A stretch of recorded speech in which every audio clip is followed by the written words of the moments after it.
So that's your job. And your job is to be willing to die. You're a soldier, man. You're so on the front line. You've gone too far to turn back.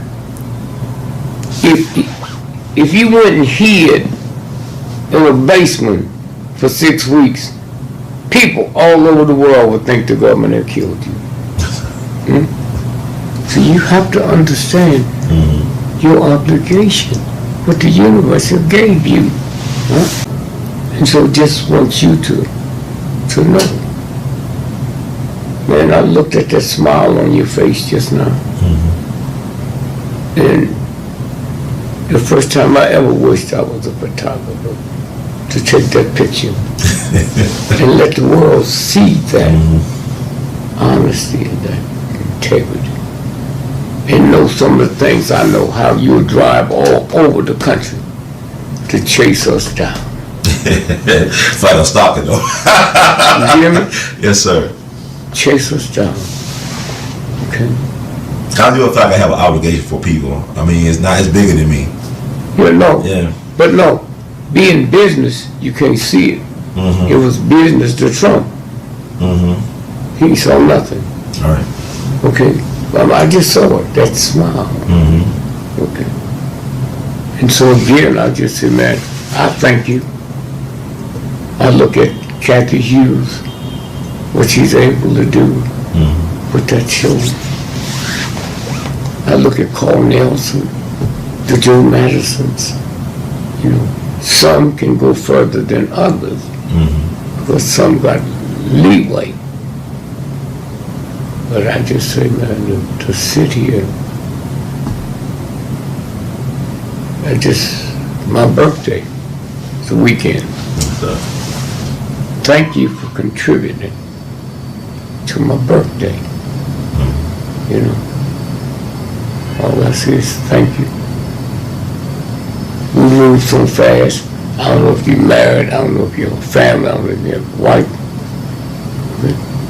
But when we get on here, we bosom friends. Anytime I see you, I stop whatever I'm doing. Hey, my man, how are you? Hey.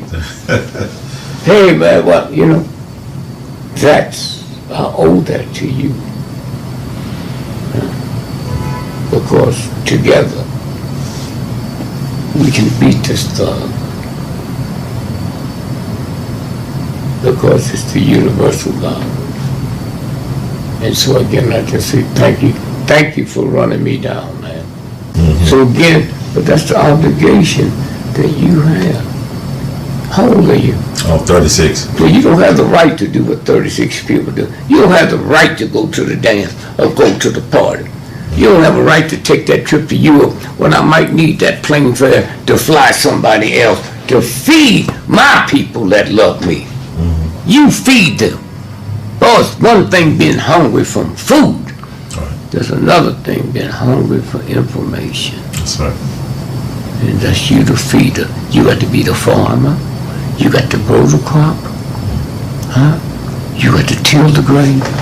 And at nighttime, when you hear something that sounds like water, you got to go see if the crop's going to be flooded. That's your job, man. That's right. And then you got to deal with people that think you're crazy. Yes, sir. Yes, sir. No, that's their way out. I'm embarrassed that you told me this, and I didn't know it, so I think you're crazy. That's it. Thank you. Thank you, Baba Gregory, and the birds of the great Ducati. We love you madly. Keep on producing and pushing. Thank you. Yes, sir.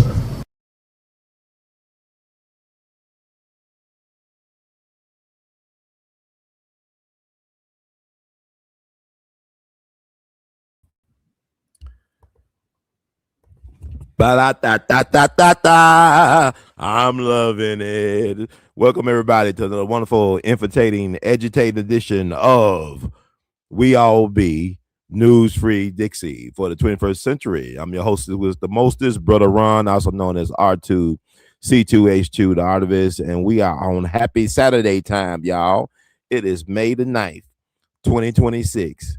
It's also the birthday, the HUD day of the one and only legendary John Brown, one of the greatest human beings that ever lived. Dick Gregory's favorite person. Dick Gregory will call him the greatest American. It has been known and documented that Baba Dick would on occasion go to Harper's Ferry to honor the legacy of this extraordinary, exceptional person who was willing to give his life to help free Black people. Because, you know, slavery is America's original sin. And like are we going back in those times? Because I'm looking at the state of Tennessee, or the 3 states of Memphis, right? Tennessee is an interesting state in the Union. You know, Tennessee is about 440 miles across.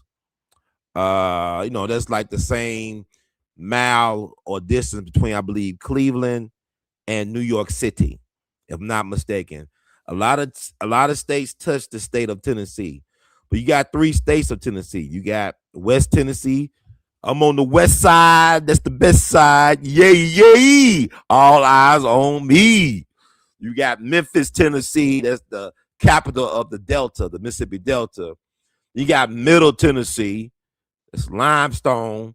That's Nashville, Cashville, so-called Music City. But we know who the real Music City is.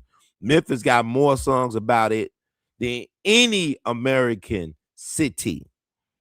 In the history of American recording music, there are more references and songs about Memphis, Tennessee than any place in the country. More than Chicago, more than Los Angeles, more than New Orleans, more than New York, and more than Nashville and the ATL. Memphis. And also you got East Tennessee, the Appalachians or Appalachian, whatever they call it. It was interesting about me. I was actually born in Knoxville at the University of Tennessee, Knoxville Hospital. I was actually born and educated, y'all. My mom was a student. My father was a student. He was studying engineering. My mom was doing her thing.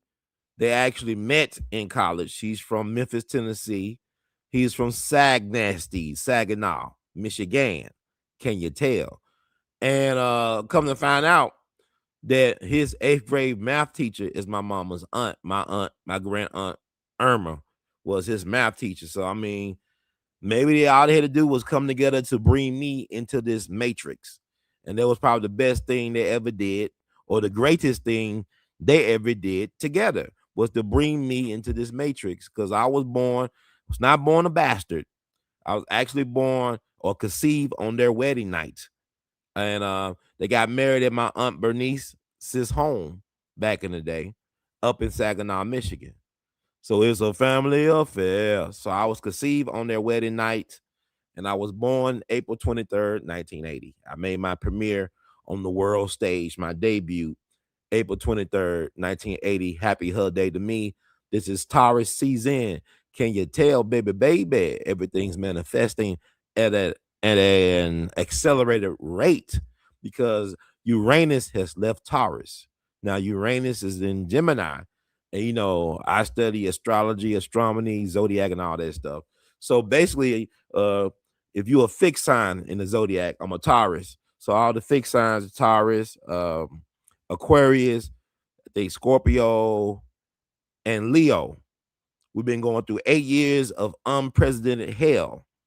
So our Jubilee came on April 26th of this year. So things that have been deferred and denied in the past are going to be overflowing. I'm going to receive that message, because I'm a Taurus sun and a Leo moon. But without further ado, the man with the plan, if not the master plan, the man with some plans and some insight to this Hellcat of a weekend, or a week rather, that we experienced in good old Tennessee, with the city of good abode getting split 3 ways.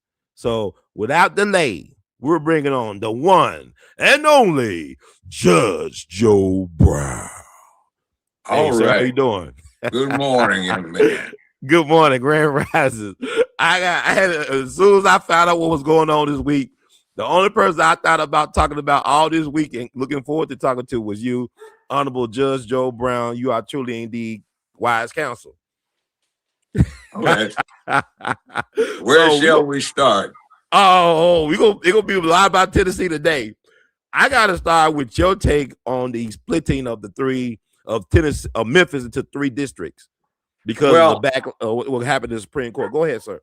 It's interesting. The likely result of it will probably be the election of the first black congressperson in Tennessee in 20 years, and that would be Ms. Charlotte Bergman from what is now the 9th district.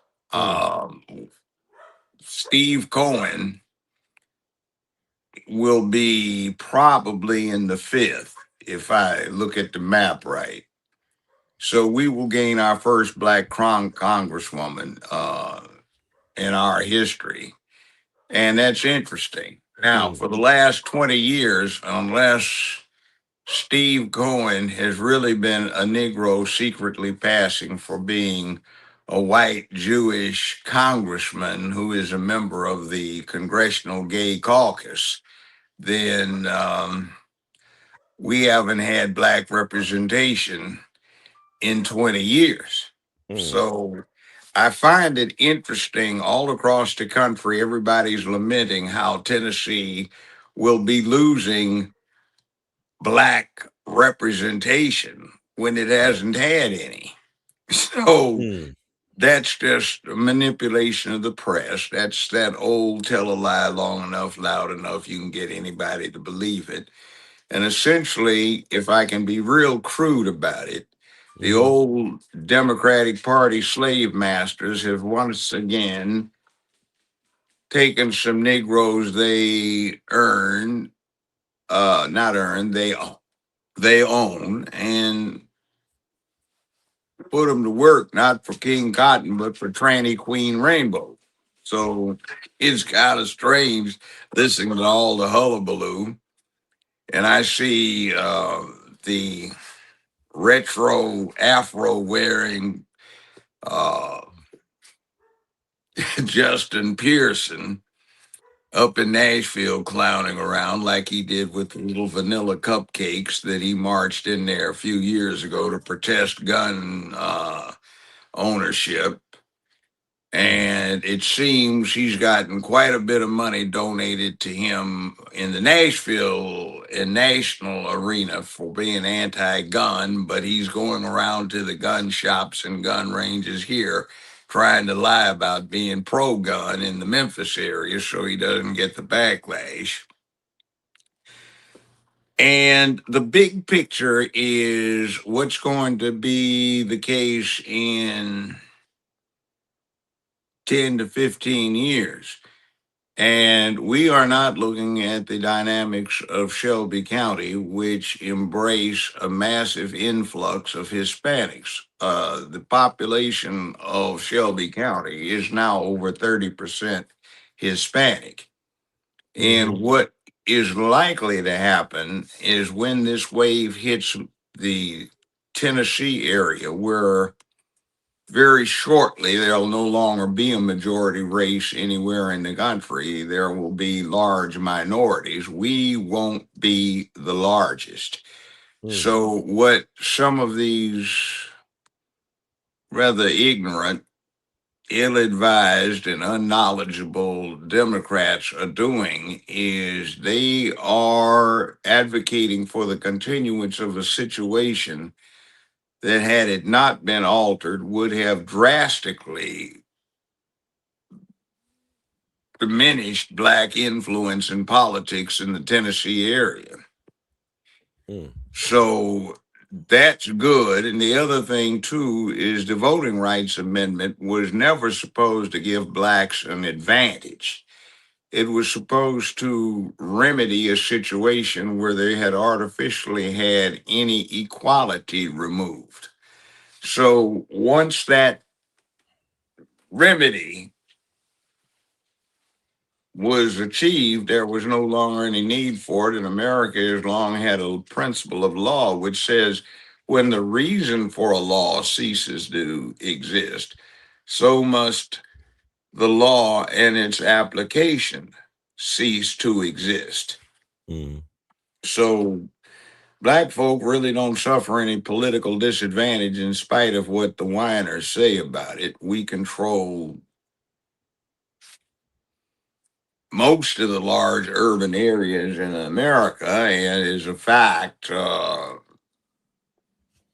that started off 50 some years ago when Mayor Tom Bradley was mayor in Los Angeles. Dinkins was in New York, and you had Harold Washington in Chicago.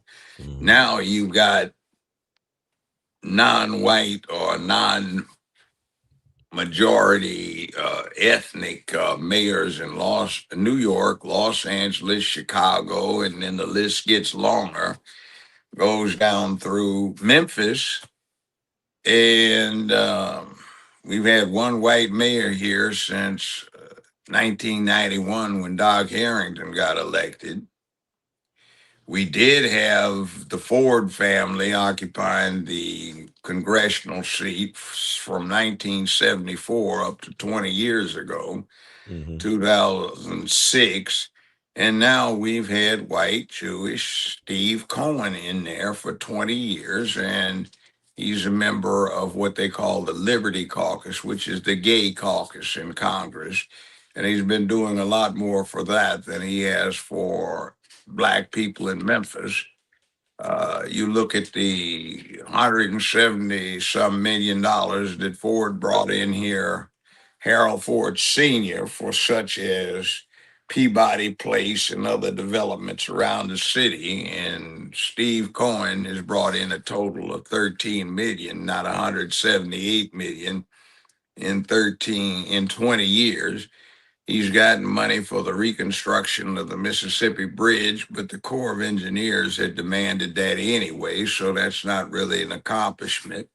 He's boosted what they call the Millington Mafia, which is a consortium of white real estate managers, developers, and people in the construction industry to motivate the county commissioners and the city councils involved into coming up with projects that the people will pay for and that they'll get to build and get enriched. And I've spoken on that at great length. That's real estate acquisition, management, development, bribing city council and county commissioners, and then getting the contract to build where you get the money for the construction and for the construction materials. And they build something that is not up to specifications and deteriorates quickly, or it breaks down. And on top of it all, has no real public purpose. You can get the Mid-America Mall, which for years was an eyesore down there, wiped out all of the business that was on Main Street. You had Mud Island development, not the housing one, but the amusement park thing that was a total waste. You've got these kind of things that have come into play. Beale Street, where nobody black owns anything down there. The rents are extraordinary. We get $250 to $500 a month as a city from the leaseholders, and they sublet from 10, 15, 20 up to over 40,000 a month. And the leases have expired. I think the newest one has been expired 30, 32 years, something like that. And it ought to be on a month-to-month tenancy with a requirement that the leaseholder actually operate a business down there. And we need to get those big rents. But of course, what's going on is those businesses are handy devices to engage in money laundering down there, which is a lucrative industry in Memphis.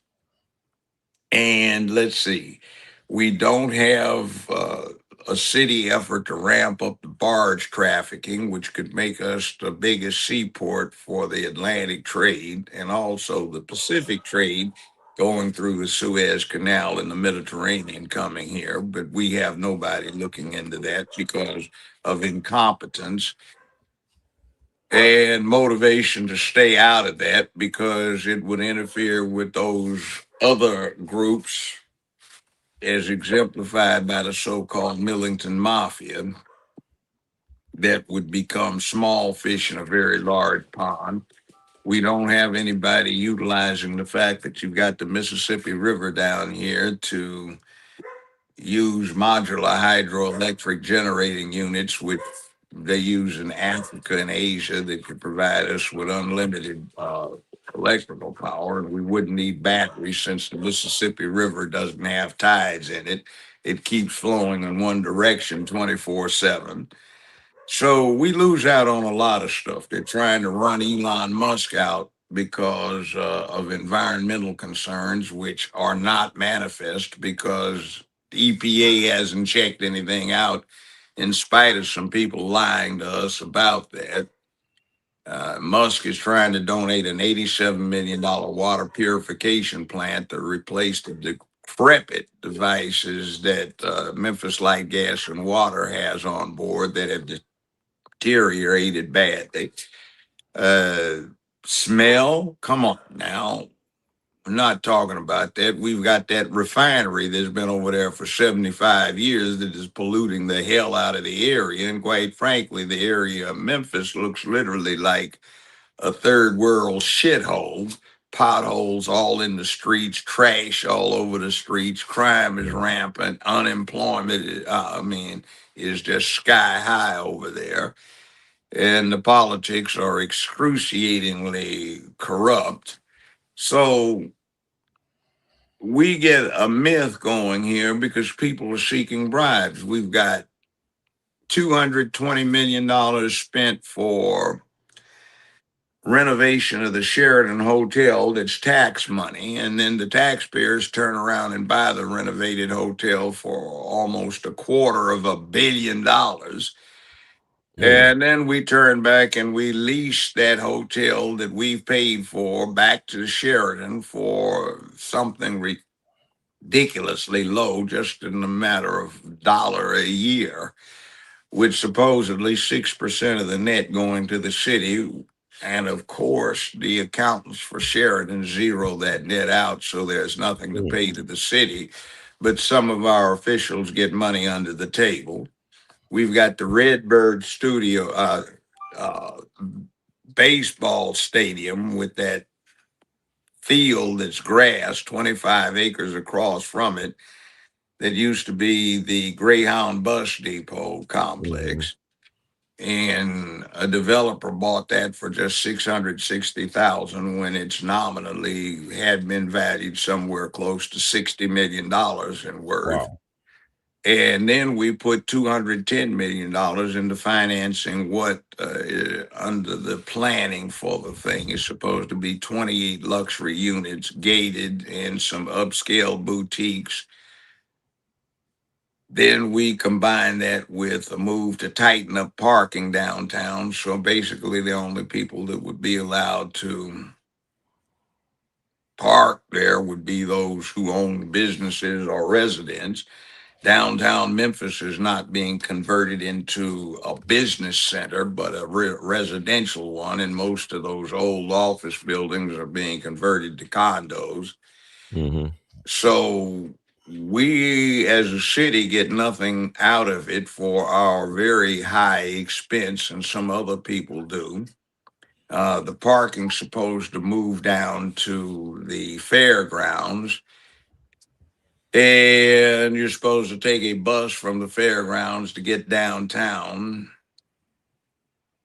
But then we look at who's getting the benefits, and we go back to the county commission where Van Turner and Tammy Sawyer introduced a legislative act so that Van Turner's corporation, Green Space, would be able to buy the park where Nathan Bedford was located, on Union, and the one where Jeff Davis was located next to the Metal Museum for just $1,000, no bid.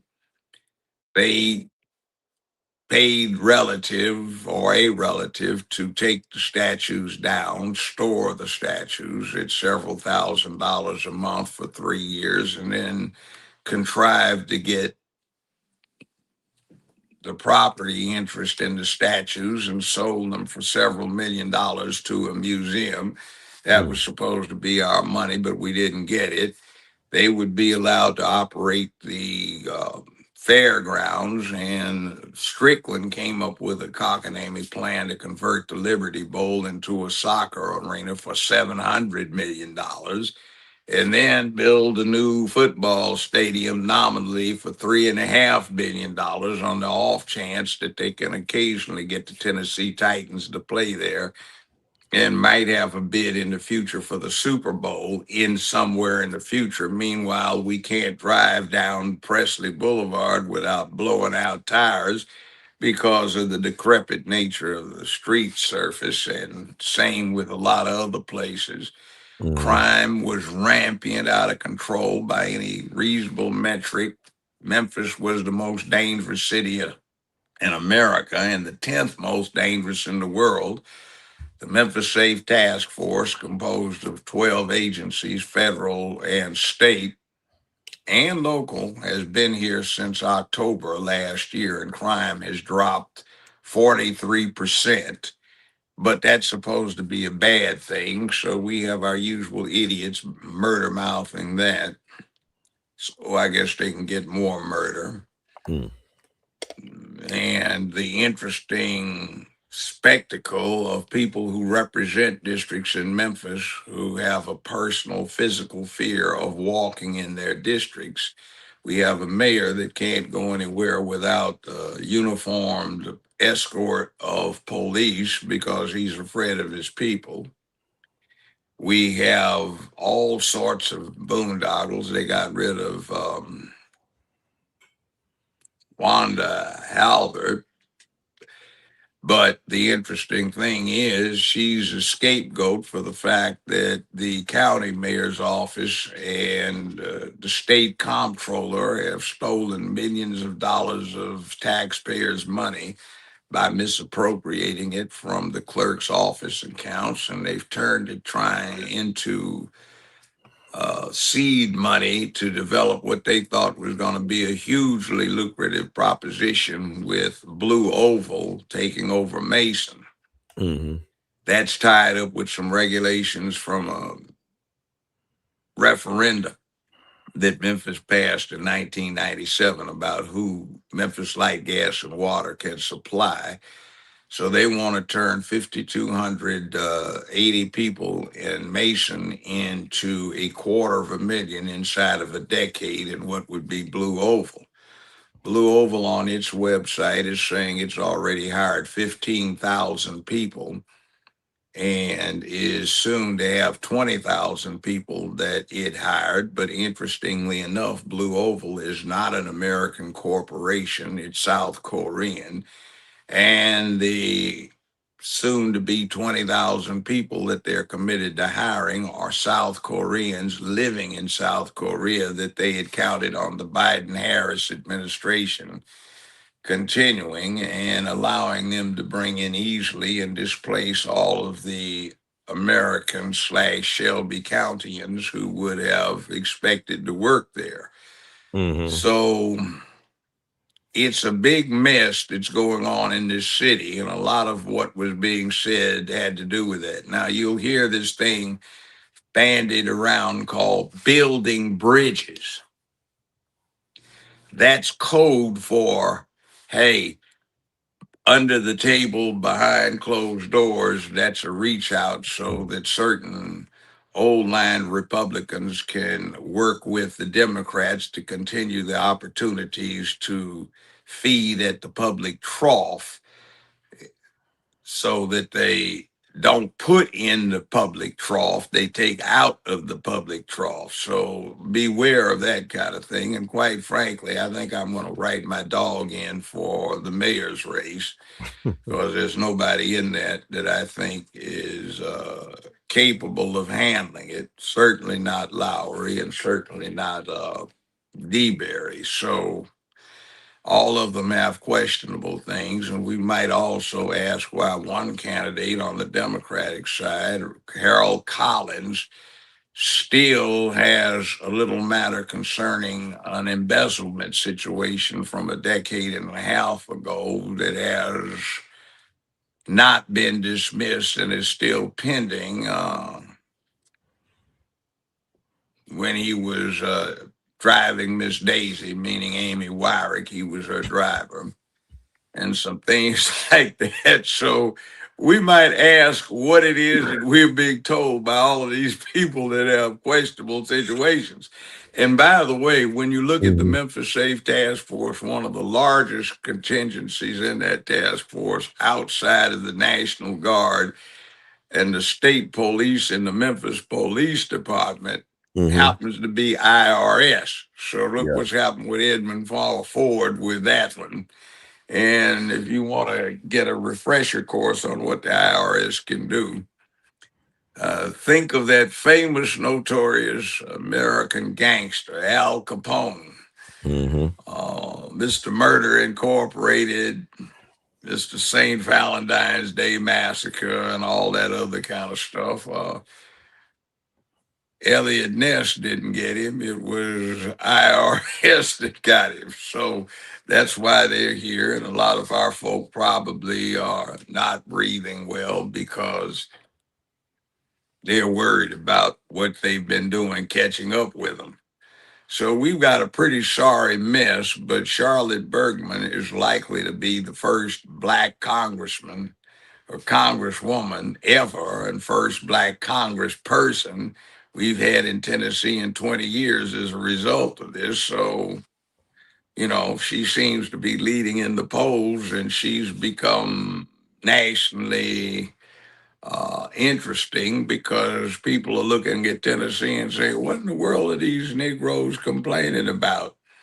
They're talking about losing representation, and they don't have any now unless Steve Cohen is passing for white, Negro passing for white. So they're likely to gain some. So why are they protesting? And then the thing, the light bulb goes on. Oh, these are the crooks that have been ruining the cities in America with no law enforcement, no job opportunities, all sorts of whacked out promises they can't keep, and generally poor government. You look at Bass, she's out there trying to explain that absolute disaster that came about due to her incompetence with the Palos Verdes fire. You look at what's going on, Lori Lightfoot has left a huge legacy, now shouldered completely and added to a negative legacy by Johnson up there. And then you look at Zohan, aka Mondami in New York, and seen some absolutely astonishing socialist and slash communist proposals that he's got trying to run. You go down to Fannie Willis and Sheriff LaButte down there in Atlanta in that mess. And then you look at Memphis and how far it's fallen. And it's absolutely absurd listening to that. We are not getting Black representation stripped because it only impacts one particular position, impacted one position in the whole of Tennessee, and that was the congressional office for the 9th District. And we didn't have that anyway. So why are the Black folk upset? You know, and then the other thing is you have to take Steve Cohen being in there for 20 years since 2006 with a big grain of salt, and that's the Justice Department finding in 2006 that due to the deballed voting machines, the election process in Memphis was hopefully corrupted. And in 2008, they put the money up, but it wasn't until 2020 that the county commission allowed the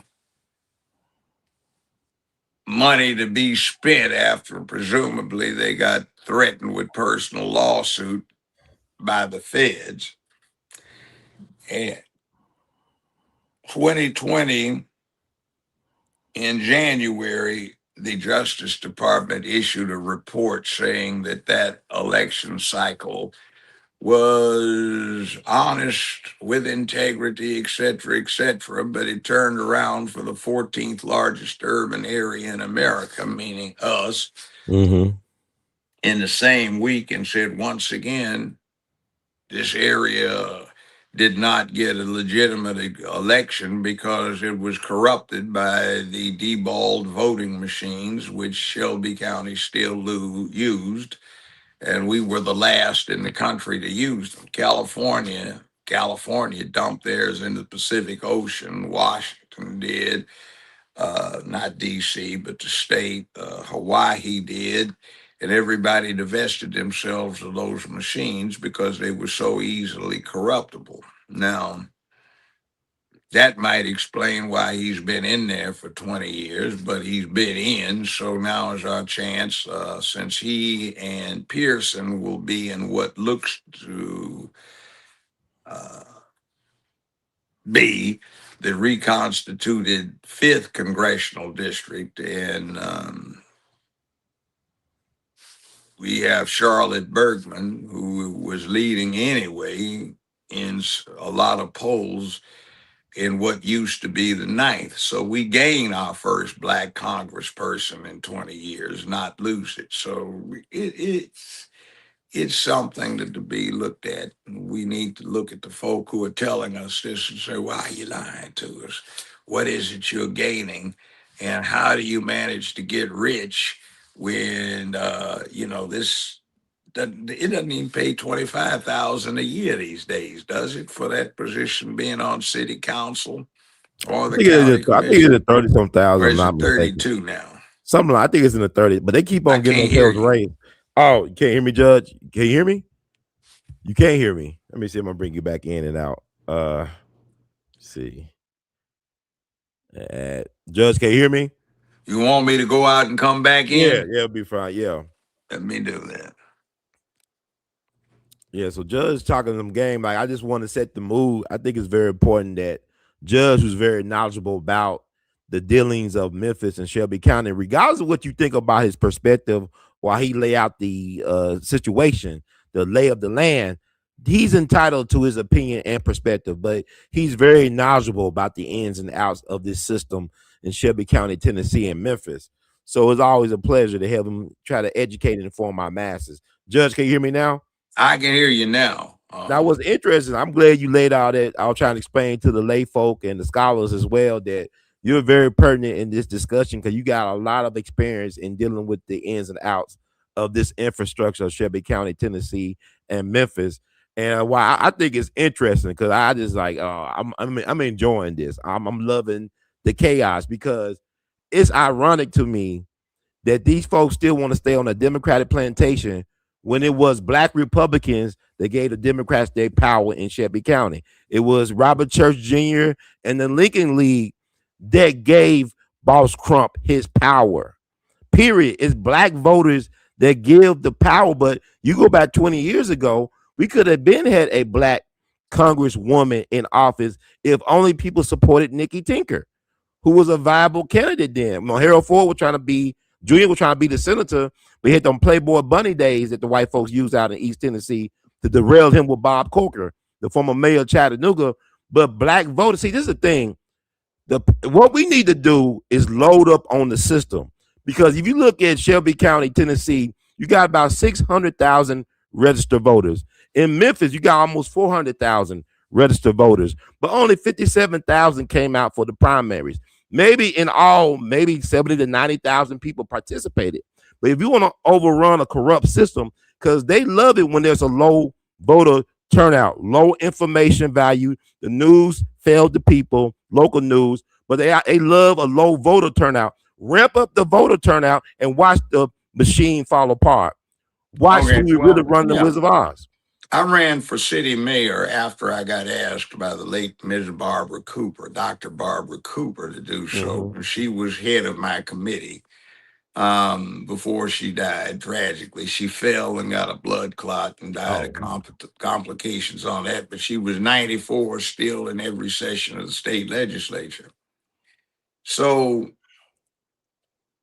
interestingly enough, for the last 5 weeks before the election, the commercial appeal 3, 5, 13, and 24 were running county clerk or general sessions court clerk Joe Brown's picture, not mine. Mm-hmm. They wouldn't let me use the term judge, even though I have a certificate around here from a governor saying henceforth and forever you're entitled to use, et cetera, for the rest of your life. And they try to confuse people, and they did.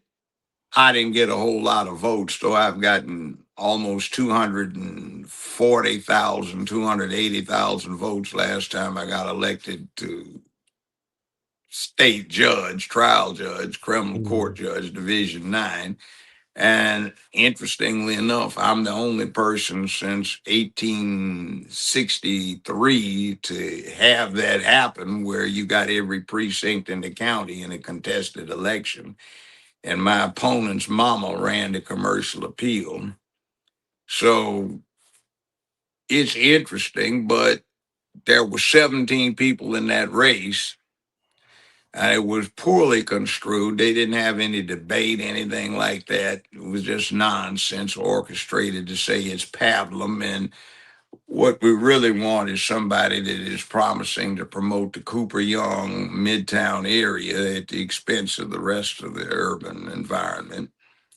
And then when Cohen got elected 20 years ago, what happened is Harold Ford Jr. ran for senator. And I think I told him personally, I said, man, I don't know why you're doing this, but you have the chance of the proverbial snowball escaping hell of getting this position. But he did.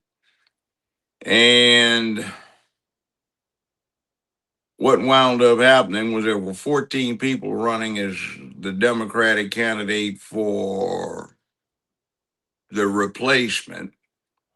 And Steve Cohen was on the only white one in there, and he had the Jewish community, the white community, and the gay community over in the Cooper Young area supporting him, and he became the nominee. And the Negroes felt they were owned by the Democratic Party at that point in time, so he became the congressman. He did have credible Randy Wade working for him, but Mr. Wade and the congressman had a falling out, which I credit to the resurfacing of Mr. Wade's wisdom and discernment. So, yeah. And Boss Crump's interesting. Mm-hmm. Robert Church, we've talked about this. I don't know, you may have told the viewing audience or the listening audience, but we need to refresh their recollection. Robert Church was the first black millionaire or close to it in the United States. And his father had been the most affluent plantation owner in Mississippi before the Civil War. But old man Church's legitimate sons got killed off in the Civil War, so he had no heirs. And under Mississippi law, all of his extensive properties, holdings, and money would have is cheated to the state of Mississippi, meaning, in other words, when he died, the state would get it. So he declared a son he had with a favorite high-bright slave mistress to be his heir. That was Robert Church. He also implemented some changes in Southern law. So all of the former Confederate states had a provision that was on their books up until about 1930 that said that if somebody had no more than a certain percentage of known colored ancestry and to the satisfaction of some judge, they looked white, they could be declared Caucasian. Tennessee had that up until 1932. And thereafter, the one drop rule kicked in, but you can't go back and divest somebody from a finding of Caucasian status. So Tennessee has a lot of white people today who are the great-grandchildren, grandchildren, great-great-grandchildren of somebody who was colored back when but declared white. Mm. You can see that in a movie where it's the central theme on a prosecution down in Mississippi in 1947 for somebody who looked white. He was blonde, married a white woman, and they prosecuted him for miscegenation. And they sentenced him to a penitentiary term, but the state Supreme Court overturned it because they didn't want the U.S. Supreme Court looking into it. And what it was a white guy who had some remote colored ancestry, and they prosecuted him, but he didn't go in to get declared to be white. It's called The Free State of Jones County, Mississippi. It's a very Look it up, man. interesting movie, by the way.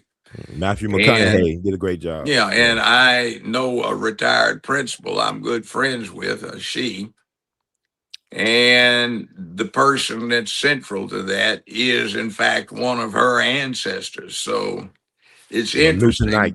Yeah. Yeah, so it's interesting that you have these situations, and that's a long story, but back to the central one. What happens is Robert Church is in Memphis, and they start taking his properties.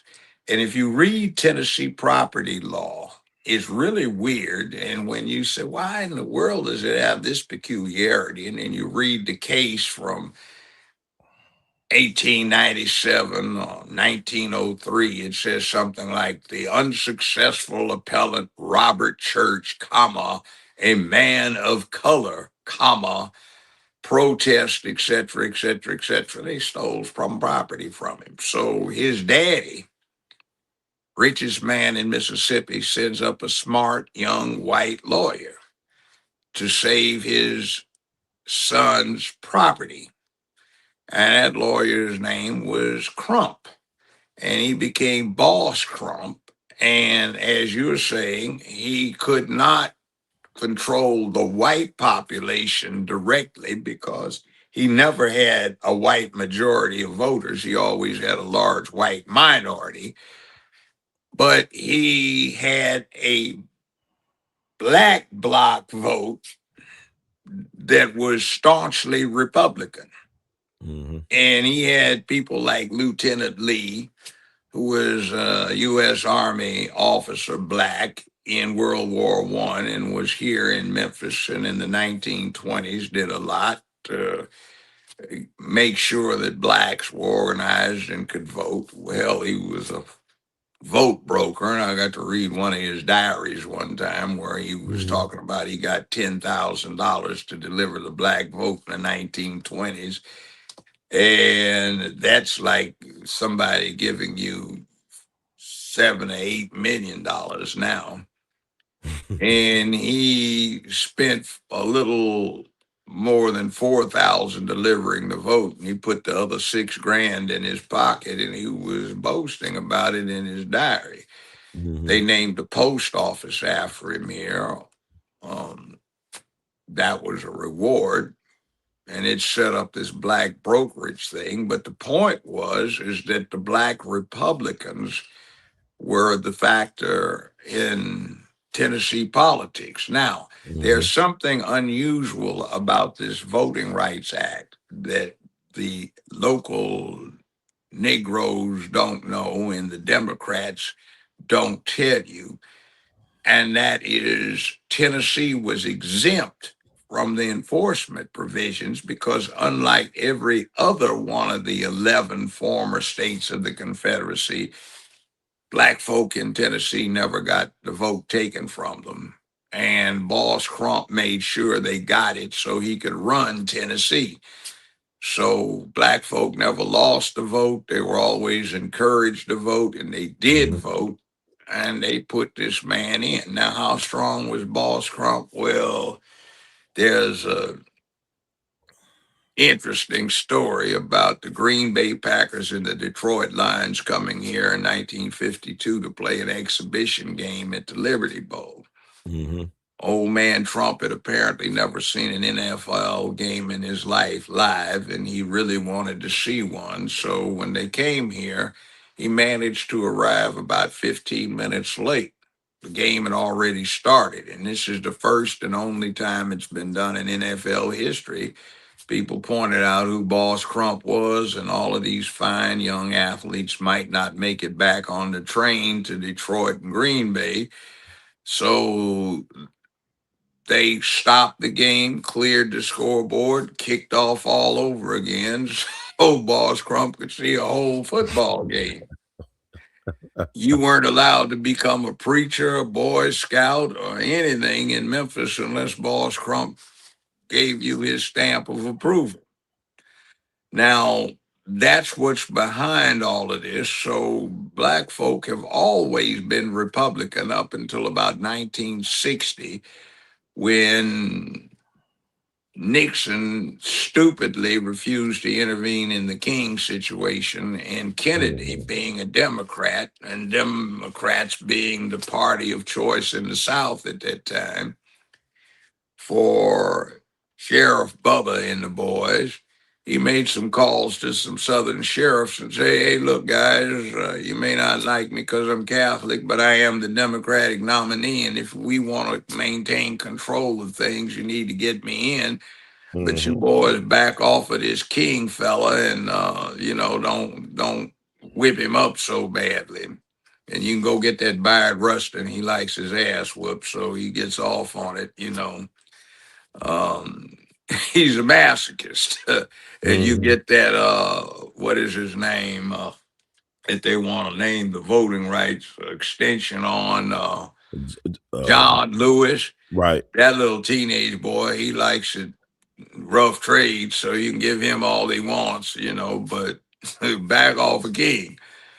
And that's how a lot of Democrats became Democrats in 1960. I had to write a paper. I was a freshman in high school, and I had to write a paper on it in 1960. So it's interesting. But we have the Lincoln Republicans that the black folks started here, and you couldn't find a Democrat Negro back before 1960, except some snuck and voted for Franklin Delano Roosevelt and then Truman because of economic concerns. But I find this extraordinary that the old slave masters party that bred Negroes to be compliant, docile, and domesticated have used all of the things that they learned before the Civil War and right after to once again assert their control over the local Negroes. But this time, instead of working for King Cotton, they're working for Tranny Queen Rainbow. So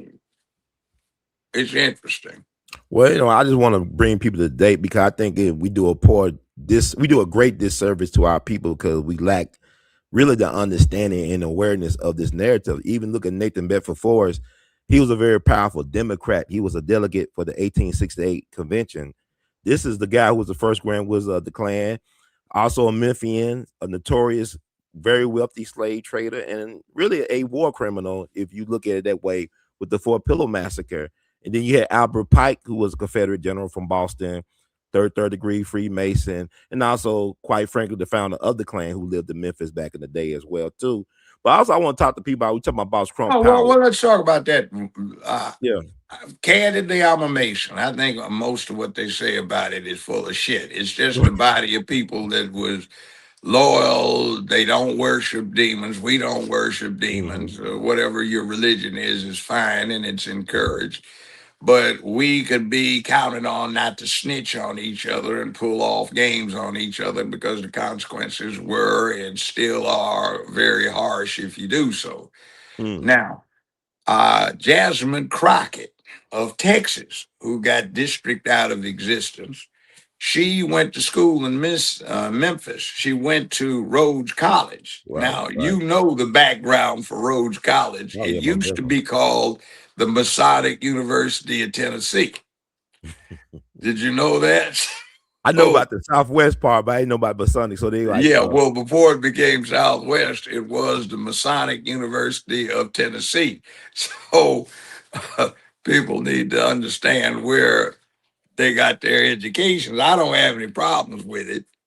And by the way, Masonry is not what something white folks created. It goes back to ancient China, India, Egypt, mm-hmm. the early civilizations in the Mesopotamian area, Samaria, Babylon, etc. And what it's about, you can look at the emblem. It's a square with a compass. It essentially was something that took a peasant out of the countryside, taught him how to make bricks, taught him how to be a bricklayer, and that made you a mason, a third degree mason nowadays. And then you progressed all the way up to the 33rd level, which is you get to Shriner, which is interesting.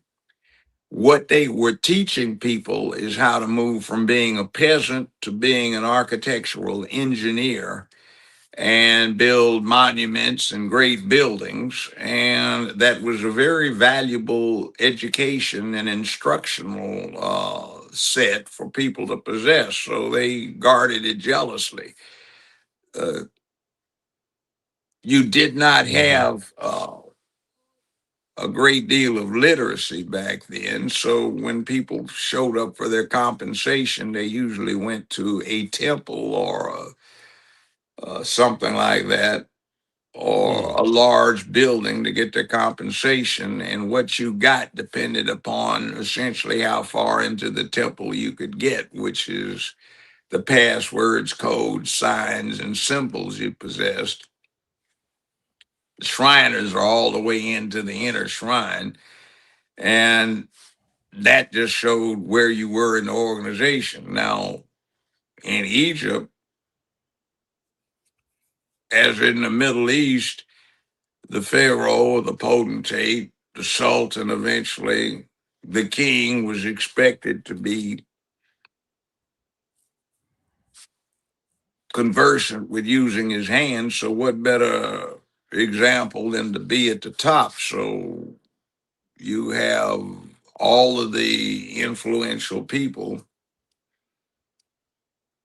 involved in being Masons. And there's a good argument that Jesus himself was a Mason because he was a carpenter, and Masonry depends upon those wood scaffoldings to build stuff. So it's interesting too when you read the King James Bible. If you are versed in Masonry, it has a totally different meaning than the obvious one, because if I'm a Shriner, Mm-hmm. and if I'm talking to one of my brethren, we can carry on a non-normal conversation nobody's going to pick up on, but there's a special meaning between us that's not obvious to the hoi polloi. So when you read the King James Bible with Masonry in mind, you say, oh, that's what they're saying. You know, that's not what the ordinary people take it to mean.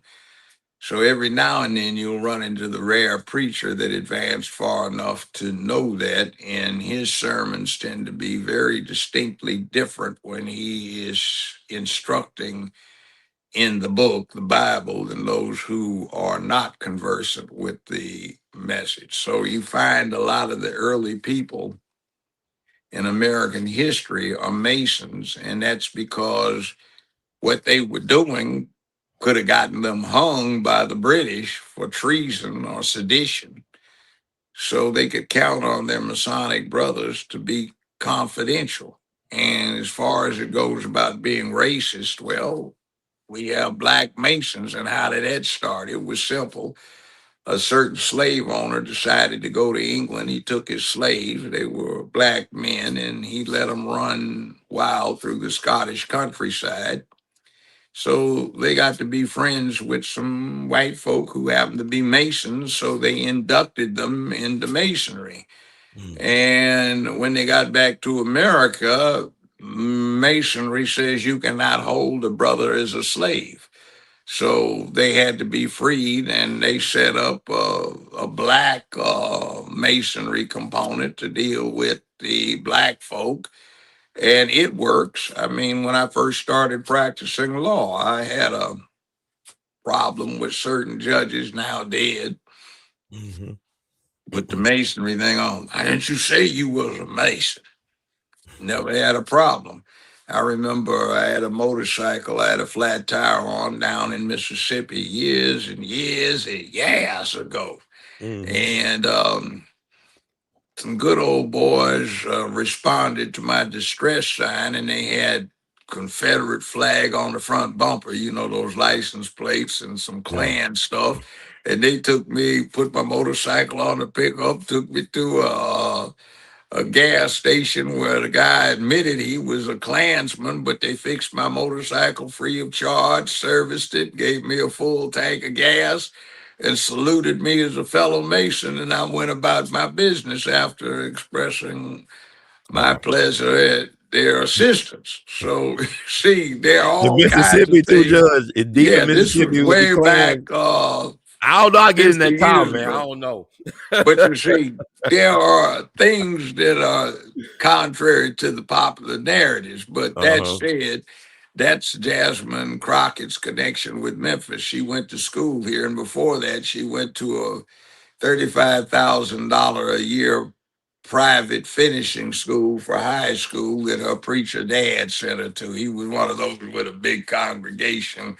And you know, the $5,000 line, if you want to buy your way out of hell, you know, come on, get in and I'll say a few words like that's supposed to help. But anyway, it is what it is. So, Well, shout out to, it's a lot of interesting thing. Like, hello, Sister Betty, longtime supporter. Just want to shout out to you, Judge Brown. She's a Mythian, or like my brother Egpay would say, a Mythite. But also, Brother Spirit of Justice said the Buffalo Soldiers were a Masonic military lodge. Is that true, Judge? there were quite a few in there. I had an uncle that was in the 10th Cavalry, enlisted in 1881. He rose to being sergeant major when he retired. He's smart, Uncle Booker, we called him. And he lived to be about 100. I met him briefly before he died. Interestingly enough, and this is Steve Cohen here, he left the army, but he didn't like it too well outside. He had joined up when he was 18. And by the time World War I came around, he passed for white and he joined the Alabama 1st Division, which is historically known as the Big Red One, and it's as segregated as they can be. He wound up rising to the top as one of the senior sergeants in the division, and those white boys would be dying to know that they had a colored man for one of their top kicks. So he was in the trenches in World War I. But yeah, okay, Buffalo Soldiers are fine with me.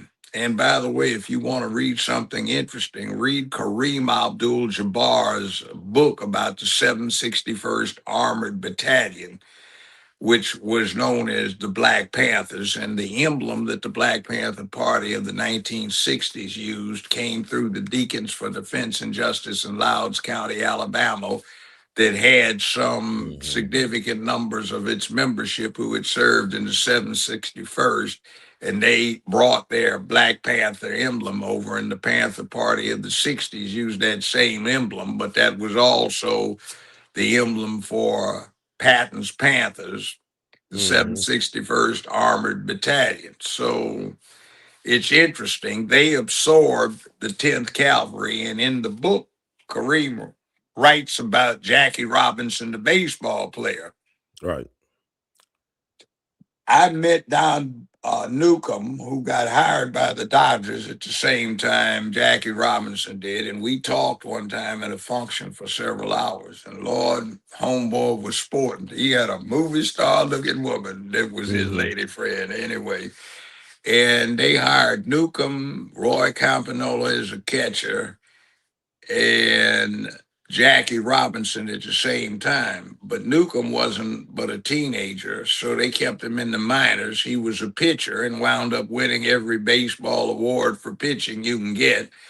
Roy Campanola became an all-star catcher for the Dodgers, but he was in a car wreck and broke his neck and was Right. confined to a wheelchair for the rest of his life. And then there's Jackie Robinson. But as Kareem puts it in his book, Jackie never played baseball until he got to the pros. What happened is he ran track and he held the American 100-yard and 220-yard records he had gotten from Jesse Owens. And he was an All-American football player, a halfback for UCLA, where he was in the backfield with an All-American wide receiver named Don Barksdale and a black quarterback who was All-American named Kenny Washington. Kenny Washington got hired by the Rams to be the first player in NFL in 1946 who was black. Don Barksdale got hired by the Lakers in 1946 to be the first basketball player who was black. And Barksdale was a hell of an athlete, but he never played basketball before. He ran the 440 and the high hurdles and played football. The only one that was in the pros for the sport he played before was Kenny Washington, who holds the record for the longest pass ever thrown in the air for organized football. And UCLA got in so much trouble back in the 30s calling him the quarterback that they changed the name to tailback. And he also, in that razzle dazzle area, the Rams used to have a play where they'd pitch out to the halfback who would pitch out to Kenny Washington, who would throw a pass to the tight end on the other side. So that was one of their plays. You ought to watch those guys play ball. They didn't have all these helmets and face shields and stuff. And if you got tackled and you got back up before the whistle blew, you could keep running. So just imagine what football looked like where a guy could be tackled and get back up if he could get up. So they would tackle and then wait a bit before they blew the whistle to see if the guy was still moving or could get back up. So it's a much easier sport these days. They don't even wear knee pads now. It's different. It's a lot like basketball. But I want to get back on this. I think it's important that people talk about the Memphis thing because, like, with the Black Republican history in Memphis, is very significant. You go back to the Martin brothers. Speaking of baseball, you know, you had the J.B. Martin and his brother B.B. Yeah. They owned the Memphis Red Sox. They built Martin Stadium Park. They owned the famous South Memphis drugstore. Were influential Black Republicans in Memphis during the Crump era. Now, I want to talk about this. You talked about the power of Crump. You know, J.B. Martin supported Republican presidential candidate Wendell Willkie back in 1940 against Franklin Roosevelt. Memphis political boss E.H. Crump was a powerful Roosevelt ally. After Martin hosted a Willkie rally in Memphis, Crump retaliated hard. According to historical accounts, police harassed Martin's South Memphis drugstore. Customers were searched. Intimidation tactics escalated, and Martin eventually left Memphis because of the political persecution.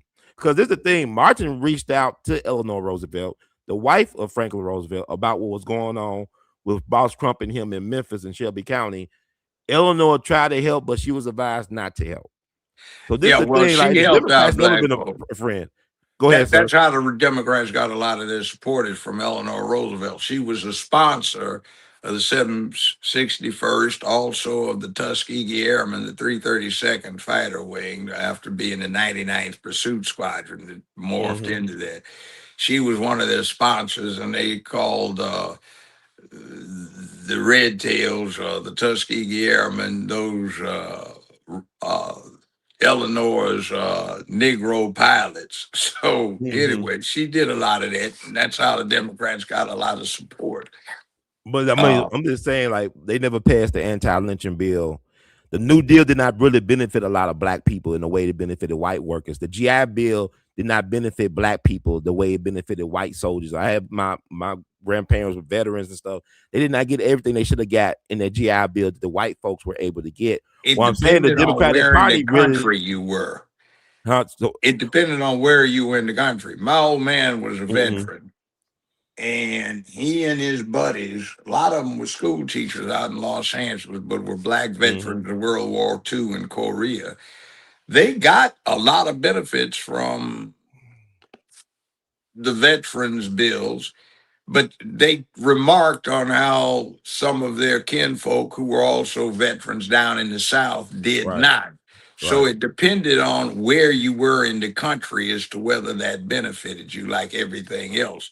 We had no official segregation in California because when it became a state, the Constitution of California specifically prohibited that. And as a matter of fact, it had some stuff in the Constitution about the University of California being used to develop, as it put it, Mm-hmm. colored leadership so that the colored communities, this is 10 years before the Civil War started, 1851, could Right. develop leaders that would bring it into the mainstream of America. They seem to have forgotten that. And we got Baki, which was a sham setup. But back to Memphis, when you Mm-hmm. get to what was going on, politics has always been a game of advantage. If you want to see politics, go to the Memphis Zoo, take your lunch, and sit down and watch the chimps and the baboons in the enclosures, and you can see them doing politics with each other. Mm-hmm. Politics comes into play anytime you have one, two, three, or more people trying to do something. If it's just two of them, you and your homeboy, your homegirl, or whatever, you can work that out. Whoever got the best idea, you either both agree to it or it doesn't get done. If there are Mm-hmm. three of you, one of you's got to convince somebody else to go along with you. That's politics. So politics and voting is simply a substitute from killing each other. So I Mm-hmm. mean, anciently, I guess they said it's better that Og not hit a mug with a stone across the head and do him in. Let's just take a vote and see who wants to do what. As politics. So there is a Prussian general named Clausewitz, General Clausewitz. He wrote a book in German called Von Krieg, which in English is On Mm-hmm. War. And he famously coined this phrase, war is but the ultimate extension of the political process. That being the case, all politics is just a part of war.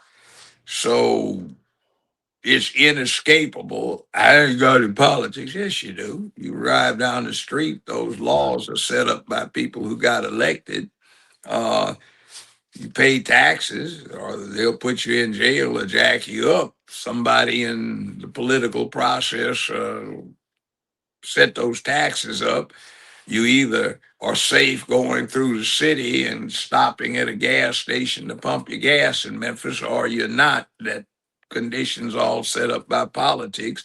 So, frankly, I think you're a damn fool and an ignoramus if you claim to be exempt from politics. If you do what do they call now, vote the couch, all your dumb Mm-hmm. ass is doing is sitting there and letting somebody else tell you what's going to happen to you. And there is this overreaching reality. Tell a lie long enough, loud enough, you can get anybody to believe it, including the liar. You ever heard of an earworm? Yes.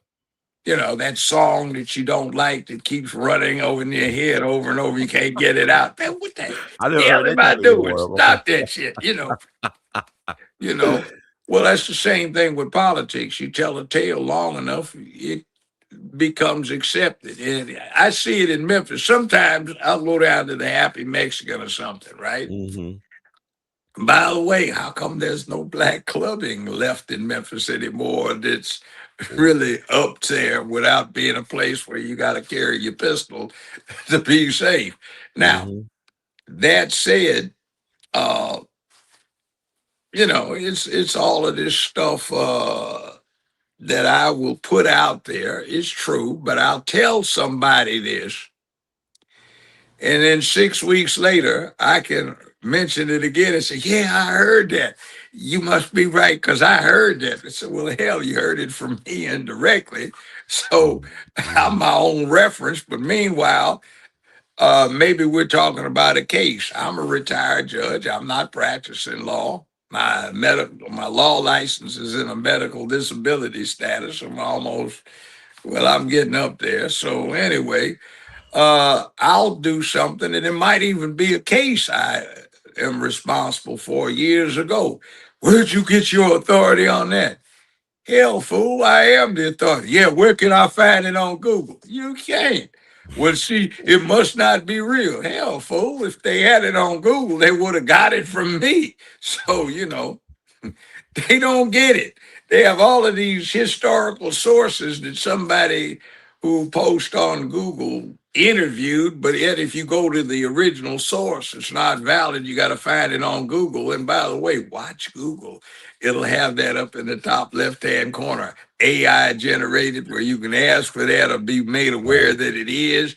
And then they also have a thing down at the bottom. Look at that sometimes. Last altered 21 hours ago when it's Yeah, I know that something Wikipedia controversial. does that. Yeah, Yeah. Wikipedia is good And about that. then Wikipedia had all kinds of crazy stories on me. I was being foolish enough to complain at first, but then I saw somebody say, "You see that little pencil, cartoon pencil up there? Just click on that, enter your email address, and you can correct it." So I There made you go. corrections. It's still in there. So you can put anything in there you want. They had me killing 10 people one time in there, and I understood wrongful conviction and all. So Right. what the hell? What? So, it's not exactly reliable. It's But not, but yeah. we that's where we get our information. But what you do and your mother does, Mm. relative to being historians, people need to get into that, and they don't need to go to Google. They need to listen to you, tune into you. You give a very I accurate appreciate you. recitation of Memphis history. Sometimes I just call you up to find out what's going on to save me the trouble of going to look it up myself. So anyway, um, I appreciate it. I, Thank I've you. drifted all over the place because basically it's a big thing. It's not just Memphis, Mm-hmm. it's a whole pattern of stuff that comes into play. And if you've seen it, it makes a lot of sense. And I'm digressing, but I do this again. When I first got to Memphis 55 years ago, I'd come from Los Angeles. I Mm-hmm. graduated from UCLA, but frankly, jobs were hard to find in those days, so they offered me a community lawyer fellowship. So I got here and I wound up being the first black prosecutor for Memphis. And then I ran the public defender's office, and I had white employees who were scared to go out and talk to black witnesses and defendants, some. So I took it on myself to go do investigations.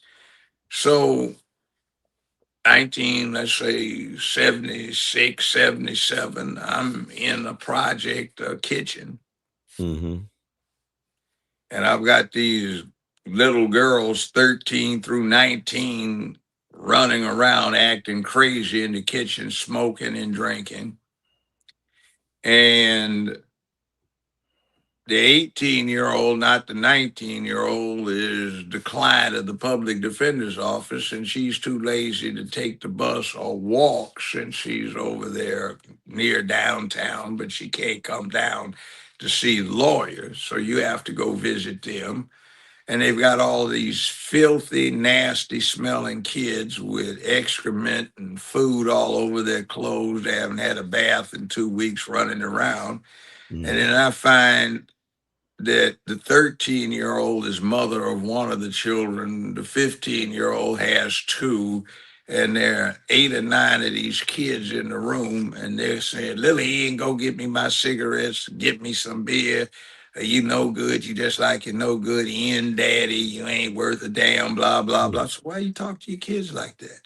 Well, Mm-hmm. he ain't shit, he just like a no good, in ass daddy, blah, blah, blah. So, well, what's this going to do?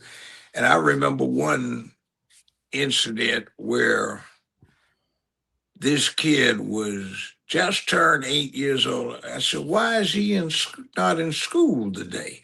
"Well, I was tired. I had a long night. I ain't got no time to get his little pickaninny, so and so and so and so up.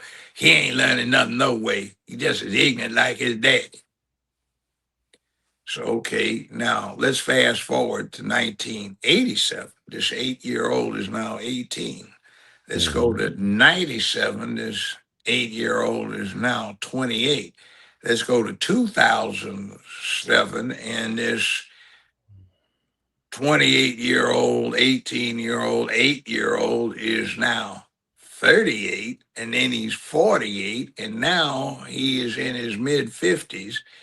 And like one of them, actually from this family, presented a found problem because he wound up in my court.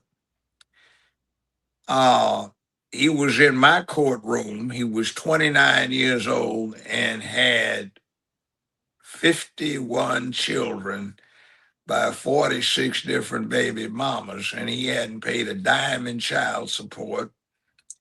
And all of his children, just about the male ones, have wound up doing time in the penitentiary over the intervening 30 some years since I became aware of this fool. So, see, that's what we have in Memphis setting the tone for what's going on. Ignorance perpetrating ignorance. The 18-year-old that was the mother of this child is still alive, but she now has children, grandchildren, great grandchildren, great great grandchildren, great great great grandchildren, Wow. and she's still breathing air. And Mm. she ain't that old comparatively, at least not as old as some of my personal friends and acquaintances. So I'm looking at how this poison spread through, running into these people over the years. Did you vote? I ain't got no time to vote. Well, okay, fine. Last time I ran into this woman's sister, the 19-year-old who was sitting up in this kitchen, I asked her, well, I'm a Democrat. I said, well, why? These Republicans, but I said, if I remember, and you know I know, you're a lot of the reason your family is as it is. It ain't got nothing to do with Republicans. It got to do with your ignorance. Oh, Judge, you've been calling me ignorant for decades. Yeah, you ignorant because you don't know anything. You know, I ain't gonna lie to you. You can't tell me I'm lying because you know I know you from when. Yeah, you do.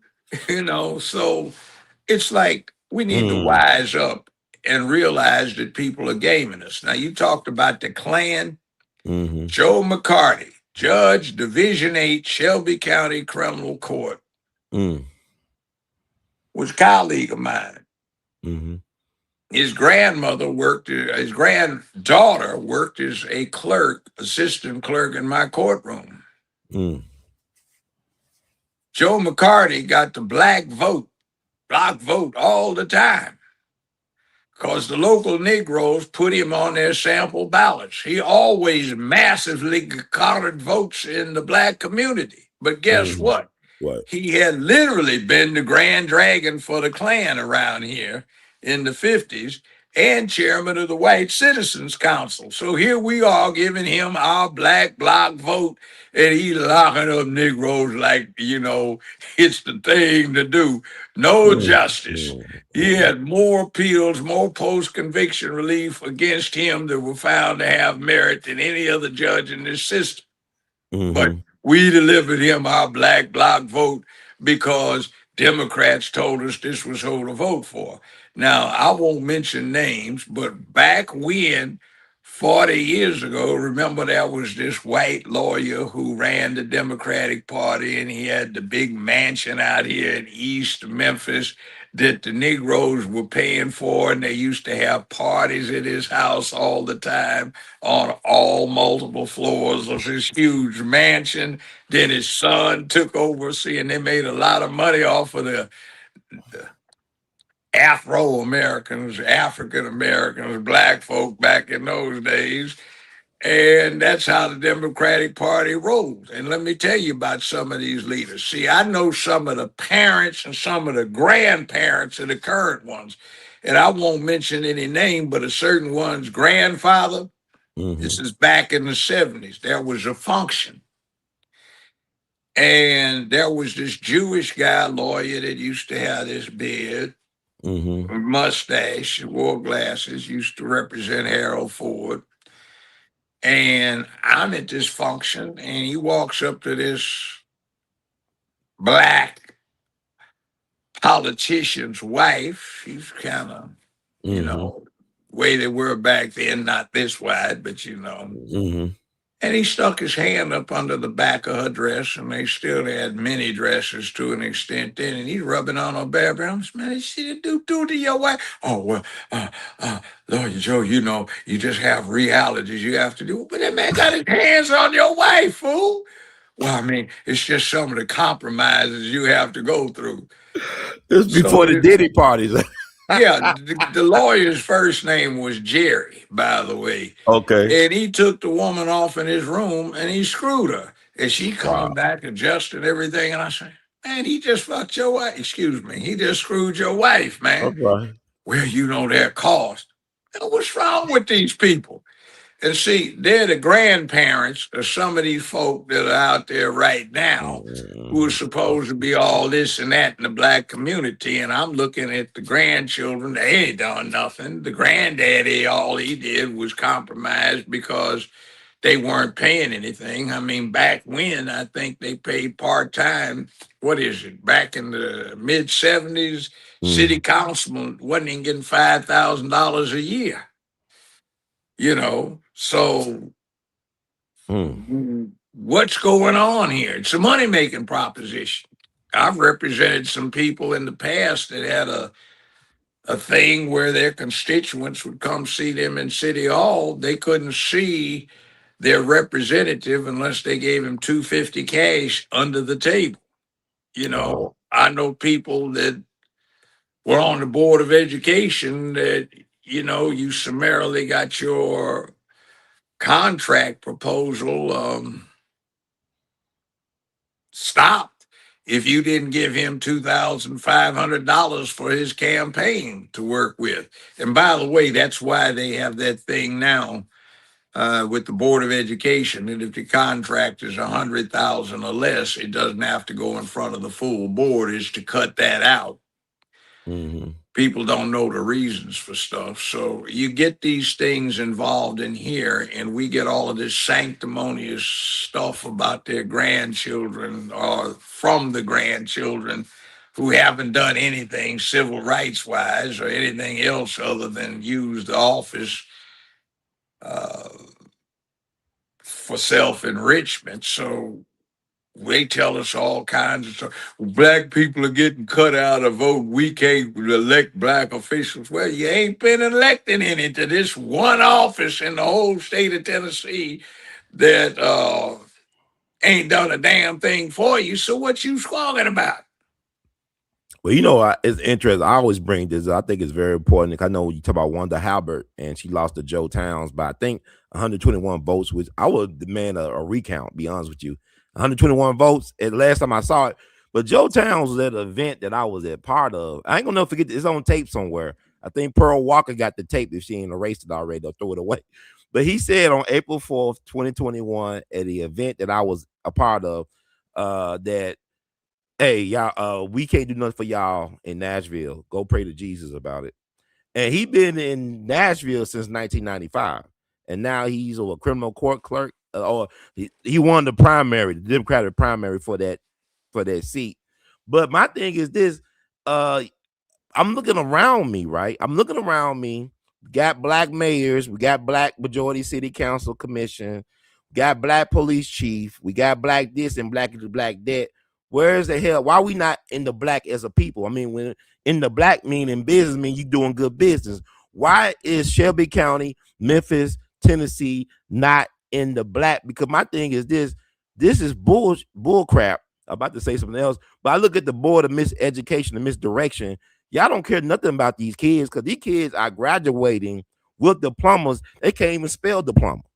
You got kids going to remedial math and English class at the University of Memphis that can actually learn, but they spend 12 to 13 of their years wasted in a system that does not value them as a whole person. So my thing is this: I have a problem when you talk about black power, which should be unity and solidarity, but yet let's talk about Tony Carruthers, who's on death row with no physical evidence to put him on death row, who co-defendant said it was another man who did it, who died in 2002.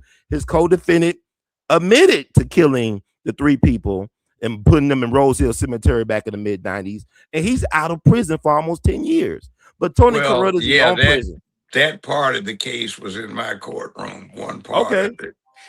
So anyway, it's like, yeah, I get it. But that was a war.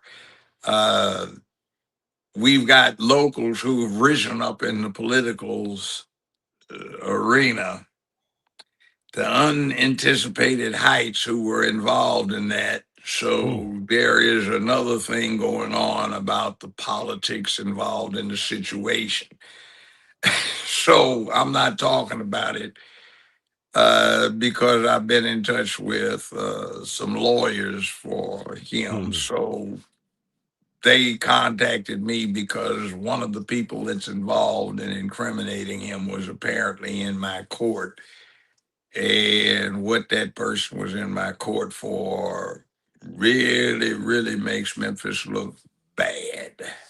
It's not the star witness for the prosecution, right?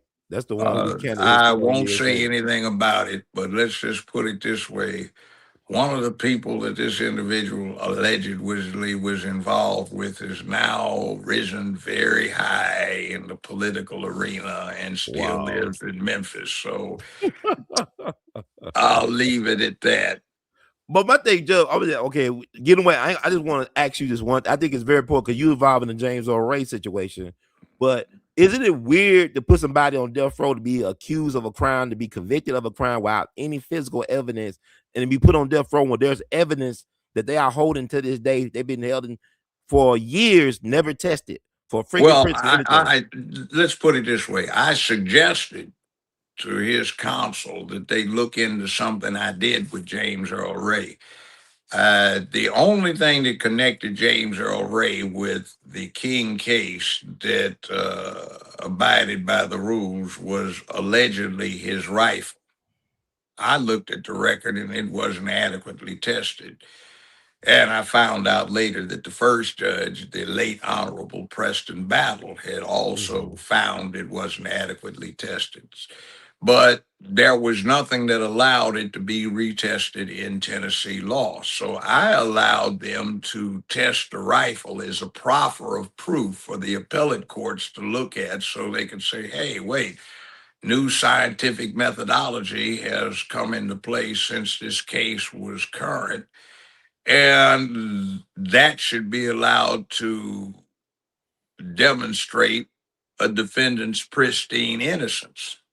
Well, they overruled me. They removed me from the case. I got put back on right as 2 things happened. The state Supreme Court ruled that that evidence should be considered, and the state passed a statute that says if there is newly developed scientific methodology, then it can be used to establish the pristine innocence of a defendant, and there's no statute of limitations on it. They took almost word for word what I wrote, put it into the statute. Now, I suggested that they look at that same statute and say, hey, if you think there's some evidence that's going to show scientific methodology that your client is actually innocent, not just not guilty, Right. try that. So I'm going to see what happens on that. I'm just interested in justice being what it is. Those are one of those things behind the scenes you actually do to make things happen rather than having a loud mouth talking a good game and doing nothing and settling a case for chump change on the dollar. But anyway, it is what it is. So that kind of thing is part of the process, is part of the politics. And look at what's going on right now. You had Amy Wyrick, who had been held to be one of the most corrupt prosecutors in the United States, if not the most, for having more specific findings of prosecutorial misconduct against her personally than any other district attorney's office collectively had against it. you have this need, and now we have Mulroy, who is the Democrat holding the office. He can't do much because his hands are tied because of his ineptitude in the office. He wasn't a criminal defense lawyer or prosecutor, he was a law professor. And so the state now has passed by a very heavy margin legislation that the governor signed. It says in any serious matter, the state's attorney general can review what our local DA has done. And back to your other thing about what we have not had delivered in Nashville. Many times I have mentioned on your shows, and to you, go to followthemoney.org. It's now got an associated site. It's nonprofit, but they report on who, what, when, and where when it comes to paying contributions and what for. And if you go to Nashville, I mean, they're really building that place up. It's far surpassed Memphis now. But they got a homeless problem that they hide. Yeah, I know. Why are they hiding the homeless people? Yeah, Judge? but hold on. Forget the homeless right now. Let's come back to them later. Here's what I want you to do. When you get to Nashville, especially in the downtown area, you see all of these construction fences, right? Yes, sir. And they have the names of the construction companies on the fences, okay? Write them down. Go to followthemoney.org and see how many of those construction companies have contributed very heavily to Memphis area politicians that supposedly represent us in Nashville. Look at what our politicians have done for these entities that are building up Nashville into a magnificent city that have not been done in the Memphis area. In other words, our local officials are getting paid to benefit Nashville, and they've been paid to neglect Memphis. So when you follow the money, you'll see the money trail from these big construction companies up in Nashville, these big developers up there that are building all across the state of Tennessee, while Memphis gets absolutely nothing that goes to ordinary people because they have been paid to do that. So take a look at it. Followthemoney.org, but you'll need to take a trip to Nashville and get angry. Have you seen their downtown district now, their party district? I mean, they got amazing skyline. I like this. Yeah, no, I'm not talking about skyline. I'm talking about, we got pitiful little Beale Street, narrow street for 4 blocks, right? Ain't nothing happening over there that's not plasticized and stereotyped. Right. You go to the area in Nashville, it's a mile long, it's 6 lanes wide. They have restaurants, shops, clubs, everything you can think of up in there. And it's really happening. It's crowded with all kinds of people, anywhere from street walkers to those who just want to put on their knee-high cowgirl boots and short little Daisy Duke shorts to walk around in the summer and get all kinds of food there. Memphis, Beale Street, you've been to Beale Street, why go back? You might get shot until the National Guard comes around, but these same people that was are King James wrong? Was he wrong about Memphis? Was King James right about Memphis then?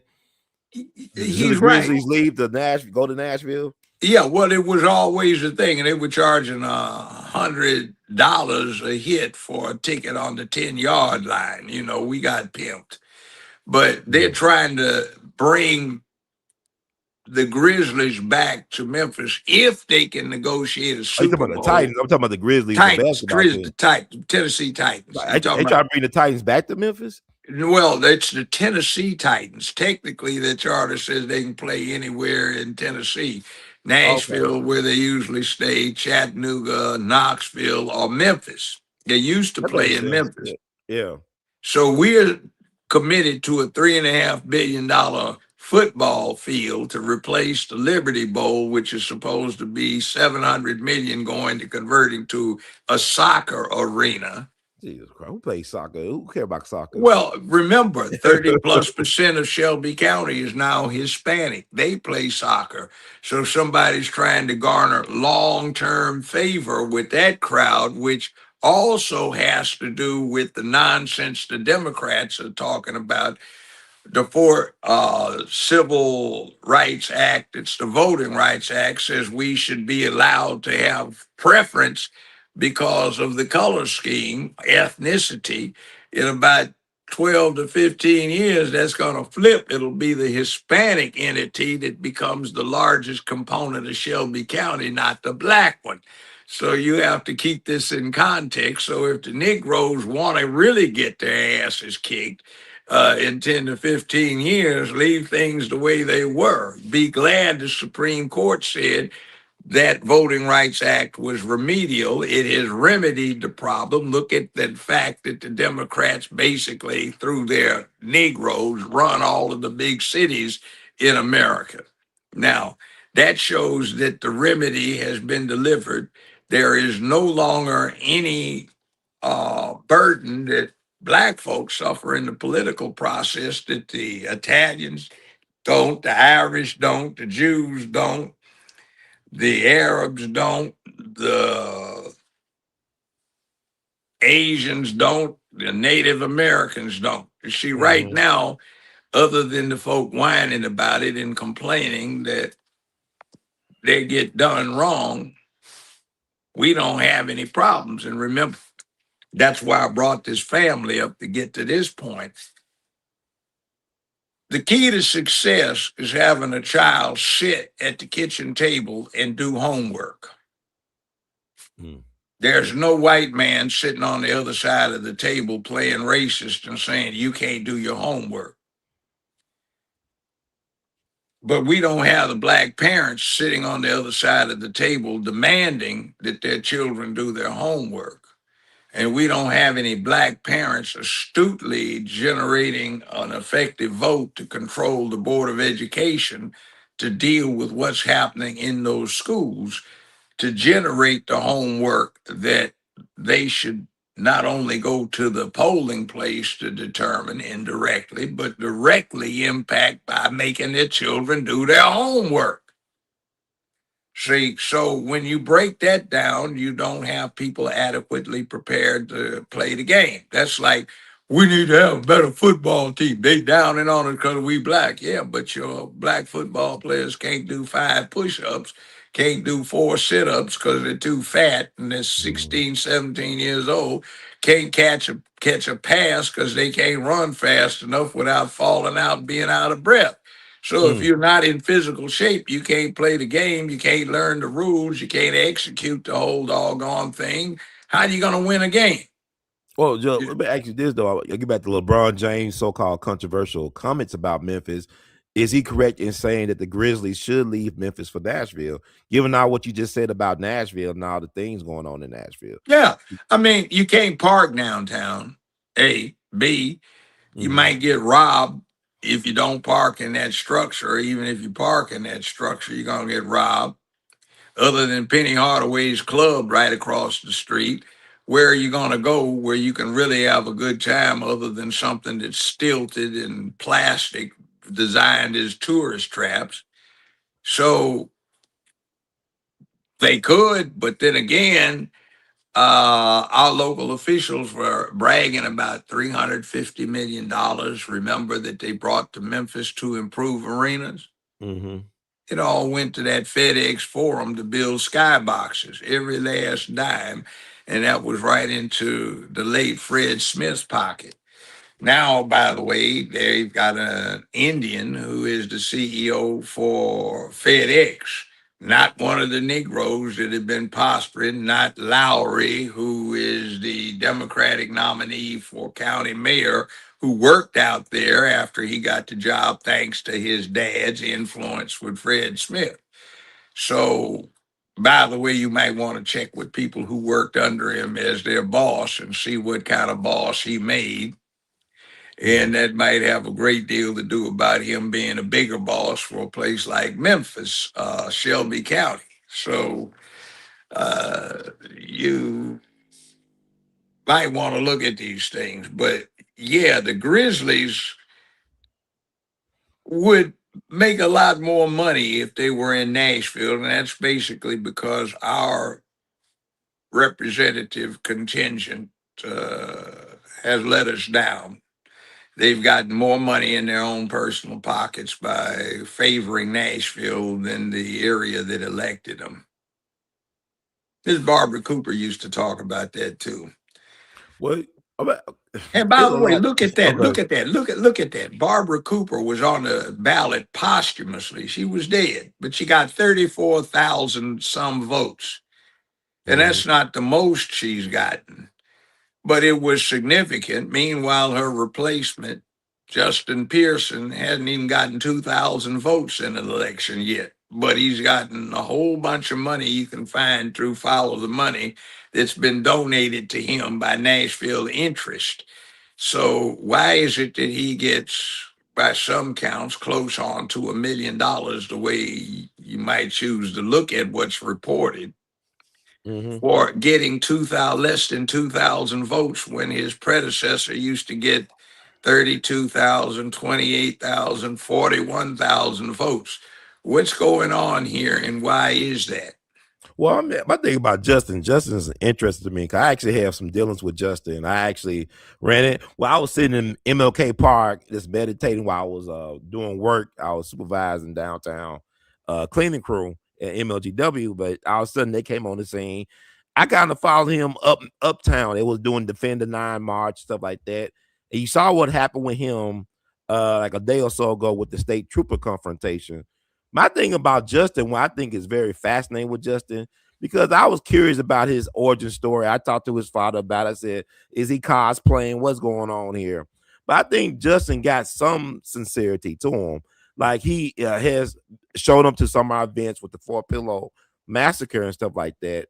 And he knows how to engage people through the social media. I have yet to see, maybe outside of you, Judge, a politician in office in this Shelby County, Tennessee, do a great job of promoting himself and push himself out there in the forefront than Justin. Like Well, he's yeah, he's made to good be a at that. national figure.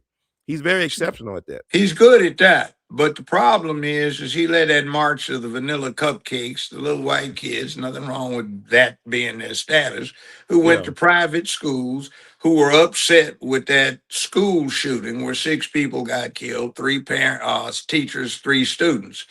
And he led the march in along with the other Justin up there, Jones, yeah. Jones in Nashville, and Mhm. that guy is from San Francisco, Filipino and black. He Mhm. went to Vanderbilt first, and then wound up going to. He's kind of quiet right now, right? Or Yeah, am I well, he wrong? should be because some other stuff's coming out. But aside Oh, from okay. that, Mhm.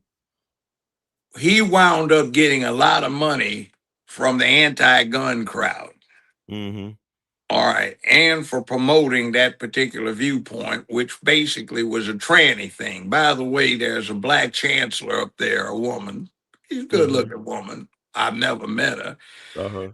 But she had sealed the transcript and she was trying to put this journalist in jail for refusing to reveal his sources. Okay. And what he did is release the shooter's manifesto. What the shooter was mad about and apparently motivated him was that when he had started talking about he wanted to transition to being another gender, the faculty encouraged him, and his manifesto says, I was just a child. Why did they push me into doing this? So I ruined my life. Now I see what time it is. I'm mad. And he went back to kill some of them.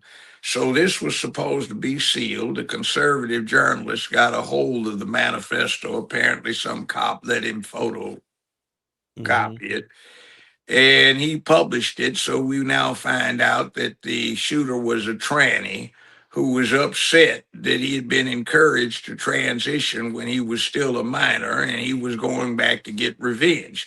So these are the people that were happy to support Justin Pearson's march into the Capitol to Mhm. disrupt things. et cetera, et cetera. Now, meanwhile, he's been going around to the 2 gun ranges we have in Memphis and to gun shops and trying to masquerade like he is pro-gun, and he's been carrying a newly acquired pistol around on his hip trying to demonstrate. But up in Nashville, he's anti-gun. Down here, he's pro-gun. He's a fake. See, have you seen him do his T.D. Jakes imitation? I seen Justin. He's Yeah, electrifying orator though. He the galvanizes other Malcolm people. thing, Yeah, the Malcolm Martin Martin. I thing. think I'll start figuring him Okay, out though. but I'm trying to figure him out, did you show up at the function they had to protest last Monday at Broad Baptist Church?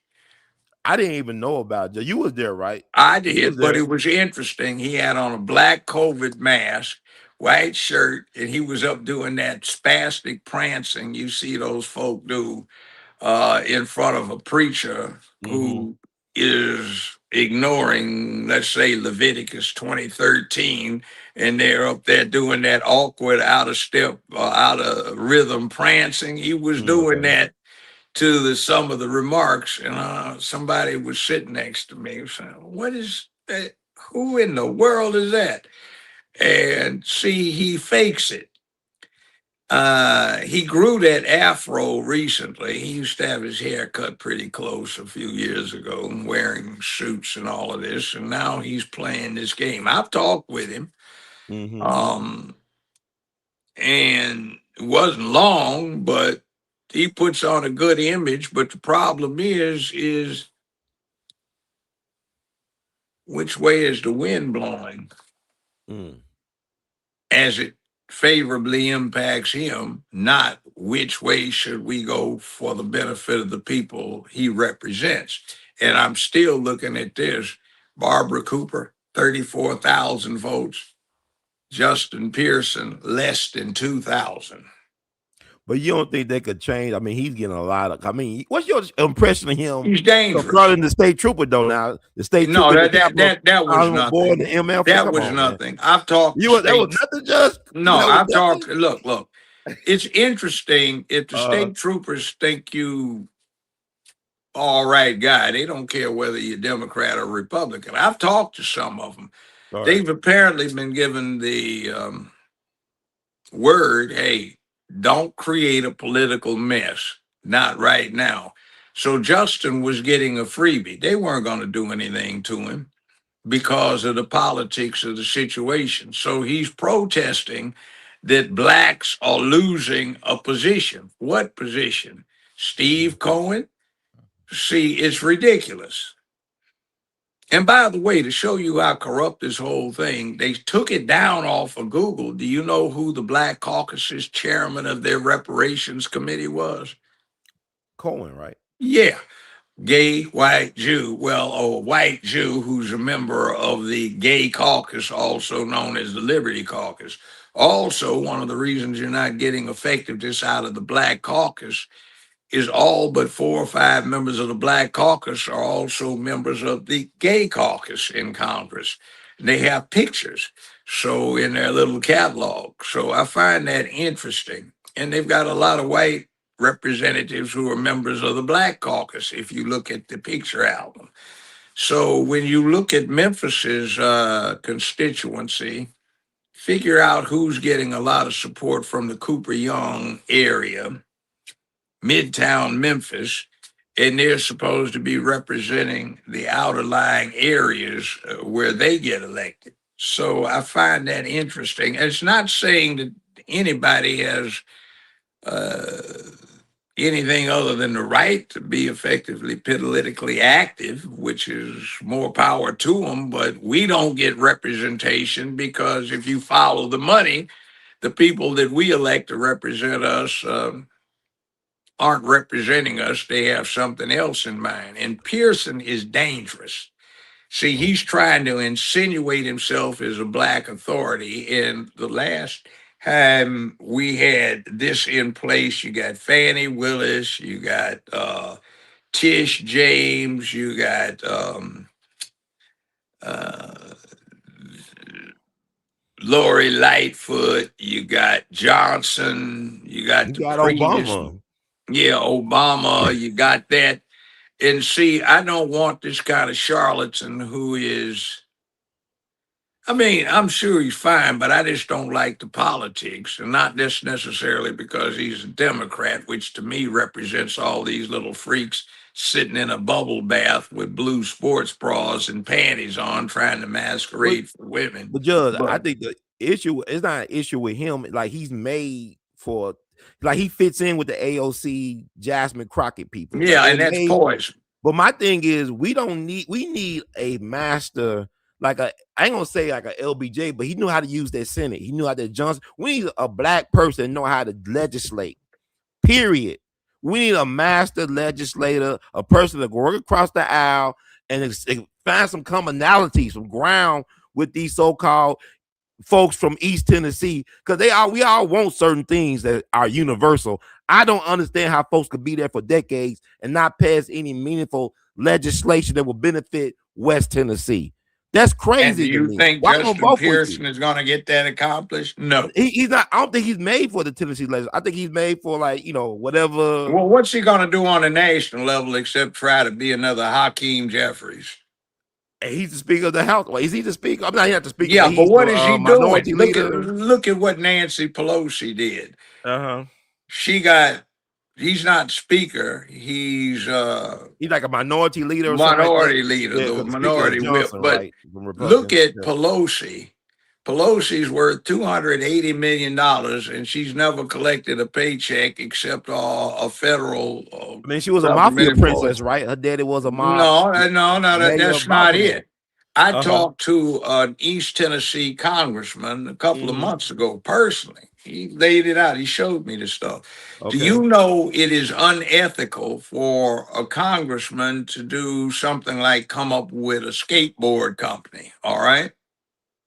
Okay. I didn't. I mean, you tell me something new. Okay, Joe. That's unethical. But Okay. insider trading is not unethical under the congressional rules. You can do that.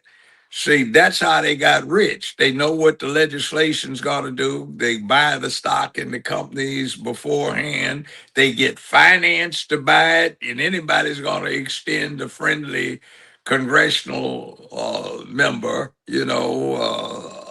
great deal of credit, and all kinds of things happen under the table. Wow. So from getting 180,000 a year, you jump up 280 million net worth. See, because of the insider trading, or like AOC's doing, and she passes the information to her white husband, which I find interesting. And see, Jasmine Crockett, who is a pampered poodle, she went to school at Rhodes here in Memphis, which is a private institution, nothing wrong with it, fine institution. She went to school at a $35,000 a year finishing school instead of high school. And now all of a sudden she's supposed to be the representative of the people, and she hadn't introduced anything that helped out black folk. But if you look at her voting record, she gave the votes to some other things that would be questionable to inner city populations. So, what time is this? What are we getting here when we get an advocacy, Pearson included? Mulroy, they didn't shoplift $1,000, but we have food deserts because the stores had to close due to the losses from shoplifting. Okay, this person, they want to run a pipeline through North Memphis where nobody in Memphis gets a job or anything, just liabilities and threats from health and overflows and leakage. But then we find out that a lot of the people that were protesting the most vigorously got very large contributions from the petroleum industry before they reduce the amount of money that can be had from any one source. So, like I said, follow the money is interesting. Put the name of your local elected official in there, where it is, Shelby County, Tennessee, and take a look at who's been giving him money, what that entity or person does, and when they got it. It is very informative when you find that some of those who've been squawking the loudest about getting done wrong have gotten so much money from the people they claim are doing the wrong. Now, That's that's what interesting. I'm talking about. Yes, sir. I hear you. Like followthemoney.org, right? You said. Yes. Okay, like Martha Stewart actually went to jail for some, I guess it was insider trading. So she actually had to answer for But whatever she did. she was a cook. Right, know what I'm saying? But she wasn't necessarily a And crook. I got a connection with her, my Mm-hmm. agent, who's Jewish. He Mm-hmm. was Puerto Rican and Chinese, a mix, and he got adopted by Jewish parents. Okay. And he loved barbecue pork ribs, you know. He's an enigma. He's interesting. Yeah, but not really. Remember, don't confuse the religion with the culture. Mhm. Netanyahu, who is prime minister of Israel, is a self-avowed atheist. He So he doesn't is an believe. atheist. Okay, I was trying to Yeah, figure it out. Okay. yeah. You But he see where wasn't you God's chosen, right? Yeah. He's an See, atheist. so you have to understand there's a difference. Like all black people are essentially Christian in terms of their upbringing and culture, but many of us are Muslim or Mm-hmm. Buddhist or agnostic or Right. atheist. But you Mm-hmm. see, you have that cultural background, so you have to say there's a difference Mm. in what you get.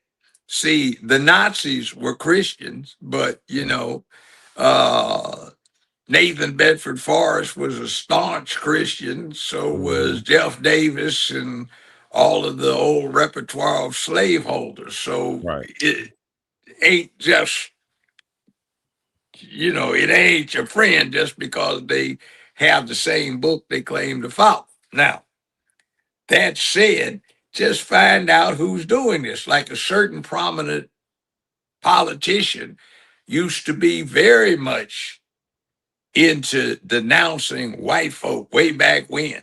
All right. But then when Shep Wilburn became juvenile court clerk, and I asked Otis Higgs to swear him in because I was out of town early. Mm-hmm. And they got Randy Wade, who was still with the sheriff's department, to put together a goon squad, and they seized some flatbed trucks of documents that they were trying to sneak out of juvenile court. And we looked at the records a few days after that. We find that this person was getting blackmailed for having outside children through juvenile court, and they were telling him what to do and congratulating him on being so efficient at concealing what he was up to by being so anti-establishment in his political You remarks. doing this Shep Wilborn? You talking about? No, he was the clerk. Okay, okay. Remember, 2000, what wound up happening was Ken Turner's clerk that he appointed was found to be holding the office unconstitutionally, Mm. according to the Tennessee Supreme Court. So they had to have an elected clerk. And what wound up happening was things got real flaky. So the county commission wound up appointing Shep Wilburn as clerk of juvenile court. Well, he was supposed to have been sworn in on, let's say, Friday, but I asked Otis Higgs to swear him Mm. in early, so he did. So, sometime before he was supposed to get sworn in, Mm-hmm. Randy Wade led a squad of sheriff's deputies down there to juvenile court and found that they were piling up confidential records on flatbed trucks to remove. They seized the trucks. So we went through the documents, and a Wow. lot of our local black officials had a bunch of babies down at juvenile court, and they were being protected from embarrassment by Kenny Turner. And in return, they were supposed to be delivering some things politically, which they did, but it wasn't what their constituents thought they were delivering. Mm. Like a certain somebody, I won't mention the name, got all of these squad cars delivered to all of these off-brand sheriff's departments around Tennessee and the backwoods, and equipment and uniforms, and promoted this, that, and the other for car dealers, and did Mm. this, that, and the other for these interests that his constituents would have been horrified to know that he was promoting. but he was supposed to be just like Justin Pearson doing what he's doing. So I'm saying go take a look at him and figure out why he got almost $1 million in contributions and he's never gotten 2,000 votes in election. Okay, I mean, I'll do my due diligence, but I got, but you could have a pros and cons to everybody, Oh, though. I know that. Yeah. He sounds good, but I Mm-hmm. just am suspect to the motivations because you see, we have a new class of black elected official, not somebody that's actually been in the trenches that Mm-hmm. were literally in danger of getting lynched, shot Right. at, jacked Mm-hmm. up, or put it on the Mm-hmm. line where he actually was going to suffer some consequence to his ordinarily ordinary day job or his Mm-hmm. education, Mm-hmm. not just talking a good game in front of a camera where there's no consequence to it. Mm-hmm. Uh, they haven't done anything, and their backgrounds are very far from what you would expect. And we have a hero desert. Mm.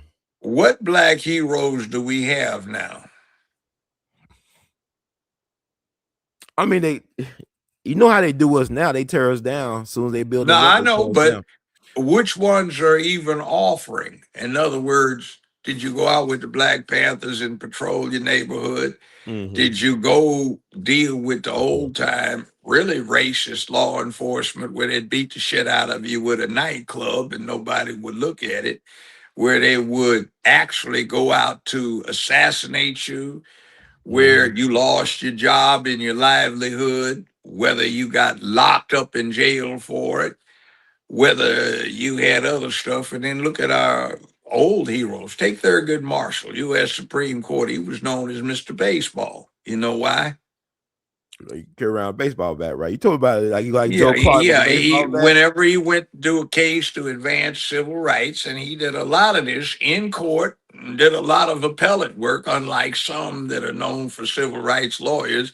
The only thing they've done is settle cases for big money, and they don't try, and they don't write any appeals, don't make any law.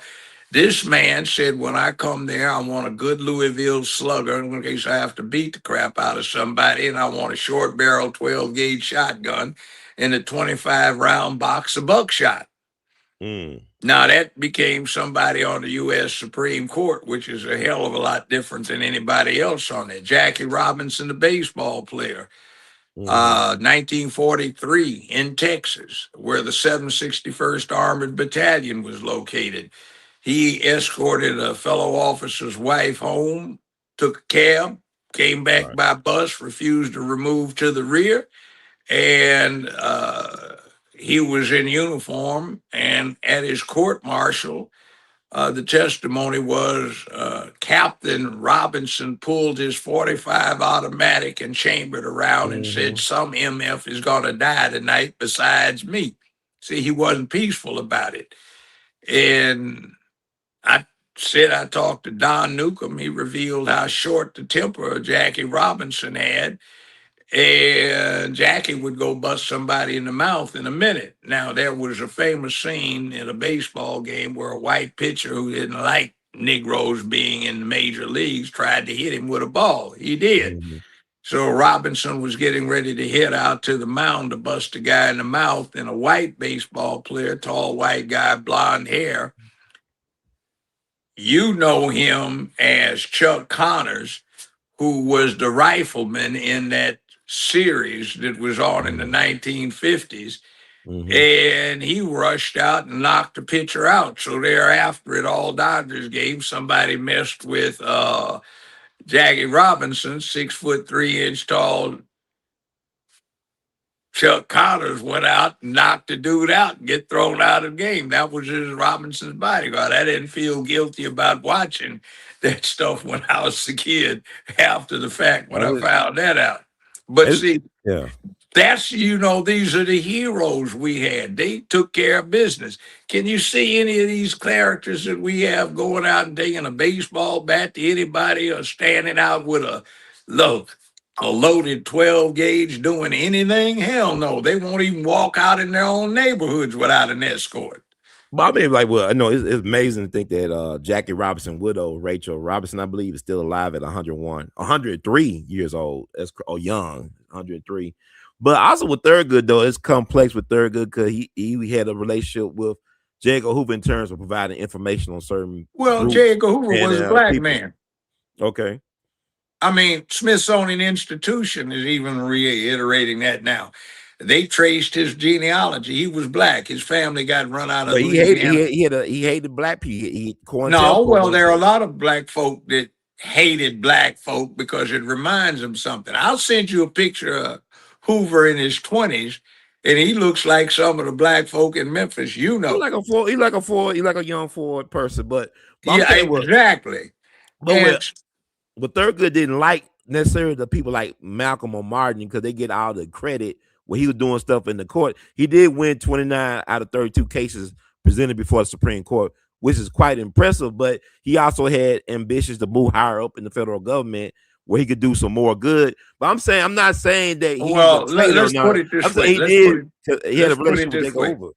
We don't have anybody now that has done that. We have Willie Gary. And by the way, if you have Yeah. a problem with getting done wrong, why go to somebody that's never tried a case when the record for the biggest jury verdict sustained on appeal in American history, Willie Gary holds it. It Is he would still be true. practicing though, Judge? Is he still Yeah, he practicing? still practices He part is? time. He Okay. still has this 8-story law firm in Boca Raton, Florida, which you could go to and at least get guidance. Out of the 10 largest jury verdicts in American history, he's got 4 of them. Oh wow! I didn't know And he was still. I saw that Jamie Foxx, but you told me about him years ago, and I saw yeah, the Jamie but I Foxx met him. He's movie. been to Memphis. He was good. He's a pretty But good he said preacher. he part time. I need to talk to you Yeah, about in other words, that. go to Willie Gary. He's got the Okay. biggest jury verdict in American history. So he's got 4 of the 10 biggest in American history. And he's got 5 or 6 of the top 20 biggest settlements in American history. That's who you go to see. But they go to somebody that I mean, you talking about Crump, right? Basically, that's the only one well, I let's can put think it of. this way. I will say this. The individual was president of the Black Bar Association, and the membership used to be 84,000. Now it's less than 3,000. And there are all kinds of scandals about misappropriation of funds, monies, and they had a convention here in Memphis a few years ago, and I got inducted in the Hall of Fame against the Well wishes deserved. of the Memphis contingents. But you know what they did? What they do? They had $28,000 that was donated to them to encourage young black lawyers to get back into the civil rights business because there's still some things to be done, not in terms of getting the law, but bringing them to fruition, the fine points. You know what the Negroes did with it? What? They had a wine and cheese tasting party with the $28,000 that they limited to the upper echelons instead of using it to inspire young black lawyers. The money's funny, and they're going around trying to find scapegoats to take a dive. And it's all kinds of stuff. One of the chairmen, the organization spent a lot of money buying his way out of a sexual misconduct situation, and they've been trying to find their scapegoats. Our black colleges and universities, HBCUs. By the way, the Trump administration gave them a 43% boost over what they had ever gotten, the biggest since the Johnson administration. Mm-hmm. And they are going to hell. Look at Lemoyne. Lemoyne used to have a student body of 5,000 some people. Wow. Do you know they have just around 400 students today because of what's Maybe going you on? said Lamar got only 400 undergrad. Yeah, that's all they have. You serious? I'm serious. And they brought in a new woman who had run as a dean running for the University of New Mexico, and she brought in 100 some people, but they let her go for somebody in his 20s, and enrollment dropped right back down again. So here's Lemoyne Owen, a very important HBCU for Memphis's area, and it doesn't even have 500 students. I gotta look that up, Judge. I gotta make sure, man. I don't want. I got. I'll let you interview the dean. The former dean. She's doing some stuff together. Her family's from Memphis. Okay, I'll hook her up with you, and you talk to her. I'll talk to her. So, it's an interesting. It's an interesting thing what has happened, because getting involved with HBCUs, getting involved with black activities, getting involved with black politics is a fast track to getting rich. How the hell do you get rich on a public paycheck? You don't. What you do is utilize the opportunities provided to cut corners, go under the table, cut deals that your constituents really wouldn't love you for, and you get filthy rich that way very quickly. Look at AOC, look at Jasmine Crockett, look at Lori Lightfoot, look at what's going on with these things. You get a situation where you hold a public office, you talk a good thing about you're against white supremacy, the white man's done you this way, they've mistreated us, and while you're talking this rhetoric, under the table, they're feeding you money because you put stuff on the table for their interest and you quietly vote for them. We talked about Obama. Now, other one of the boogeymen is the Heritage Foundation, right? Mm-hmm. Do you know they gave Obama, the 2 years he was in the U.S. Senate, their third highest rating? They only had two people above him. One got a 97% rating for legislation that the Heritage Foundation approved of. The number two man got 96+%, and Obama got 96% for their third highest rating for conservative activity out of the 100 senators in the U.S. Senate. That's now, interesting. Just think about that. And they're the boogeymen, but yet they sat there and supported this guy. Goldman Sachs, boogeyman. But they brought Obama to New York and put on a 2-day fete for him to introduce him to all of their senior executives and investors before he became the Democratic nominee for his first run. And then they were the biggest campaign contributors to his first run. How and then the Supreme Court justices he appointed were all Goldman Sachs related. Timothy Geithner, Secretary of Treasury, Goldman Sachs related. About that. Yeah, so, I mean, it's BS, but just okay. I'm like Lamar back Owens. to Hoover. Back to Hoover. Okay. You know who else got in trouble because of Hoover indirectly? Is OJ. One of the things that they took back at that Vegas flea market thing was an autographed picture of OJ and J. Edgar. So everybody knew J. Edgar back then because he made a propaganda point of being closely connected with every black official he considered responsible, every actress, every actor, and every other elected official. There are thousands of people who are in families where there are autographed pictures of J. Edgar Hoover. He was a publicity hound. Right.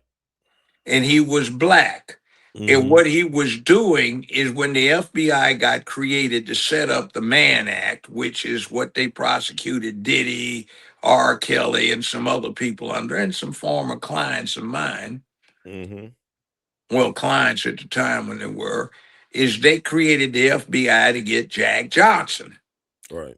So J. Edgar was a pretty boy, and they assigned him undercover to some New York brothels where apparently he did special little things on the third floor for the freaks who took a train for an hour and a half from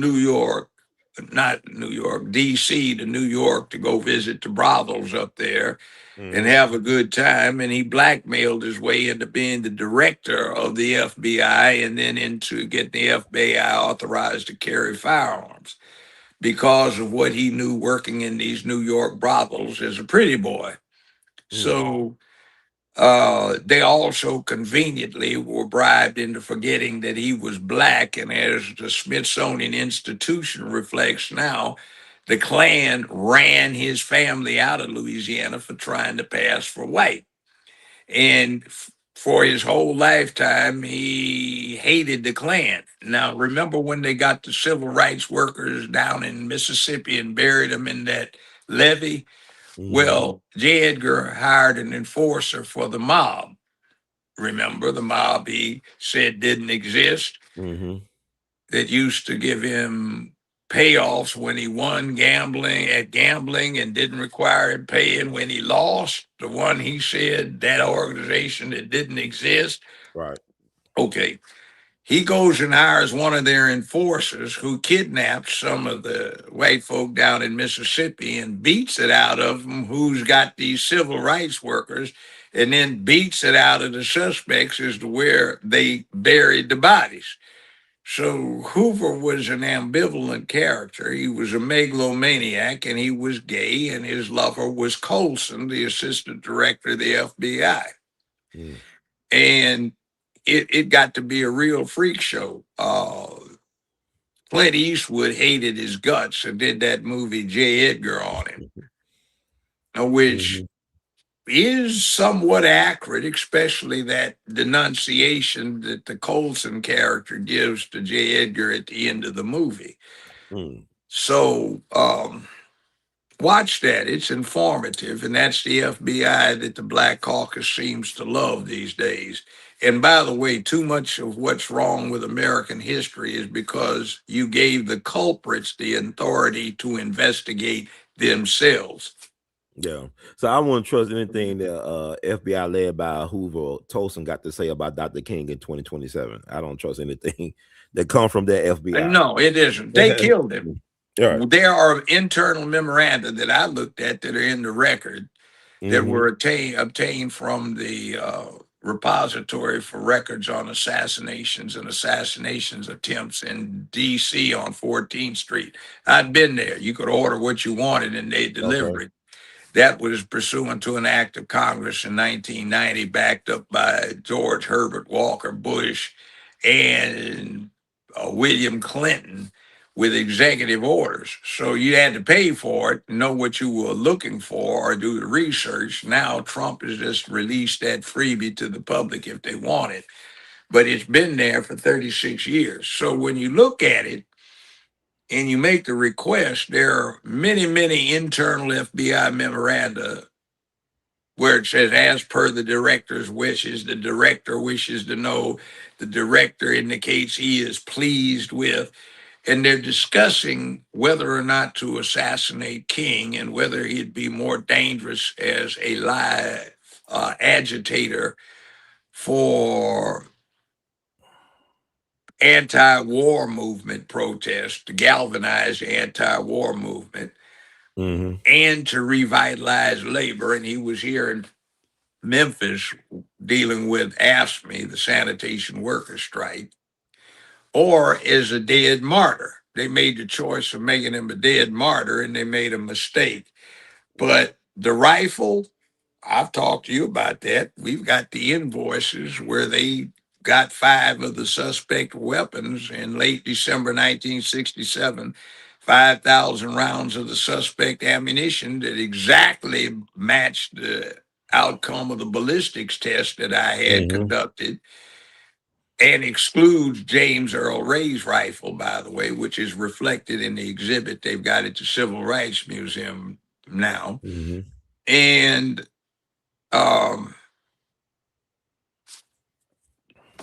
late April 1968, after the assassination, the Justice Department ordered them to return the 5 rifles.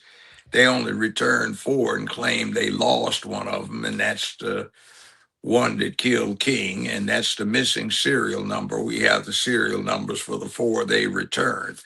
So they recruited a 2-man hit team from the Marine Sniper School in Quantico, Virginia, which is right across the tarmac from the FBI training academy there. They supplied the weapons. They set it up to have the shot fired at the fire station, from the fire station, not the flop house, not the bushes. The reason people think the shots came from the bushes or the flop house bathroom window, which is right above the bushes, simple. We conducted some experiments, and the echo from a sharp report go off of the Lorraine Motel, and the echoes cast right back there. So anybody out there would think that's where the shot came from. So in any event, Ray was one of maybe 4, maybe 5 alternate scapegoats. And interestingly enough, to their credit, the Homicide Bureau of the Memphis Police Department was at the time and has remained adamant that Ray was not the gunman. He wasn't even in Memphis on the day in question.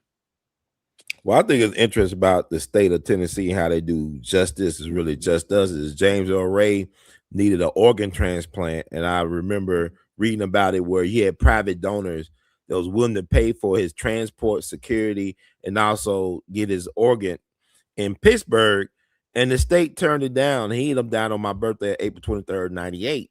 So my thing is this, like going back even to the Tony Corrutta situation, it reminds me earlier what happened to Troy Davis when he was executed down in Georgia, September 21st, 2011. He was on death row with no physical evidence, and the star witness for the state was probably actually the person that killed the police officer in Savannah named Mark McPhail. But he was a star witness for the state. Even Geronimo Pratt, the government had him under surveillance in Oakland. He was nowhere near a tennis court in Los Angeles to kill that. Yes, school he teacher. was.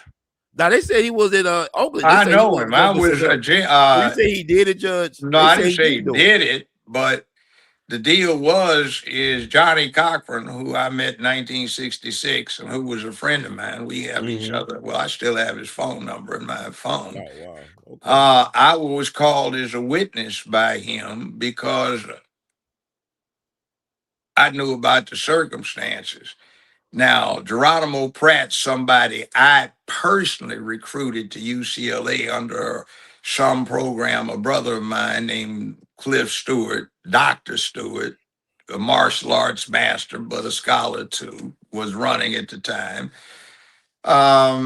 It was called High Potential Special Admissions, and I personally recruited Geronimo Pratt. He had just gotten out of the Army where he had done 3 tours as a sergeant, as a Green Beret in Vietnam, and he enjoyed killing. That's what his specialty was taking out sentries.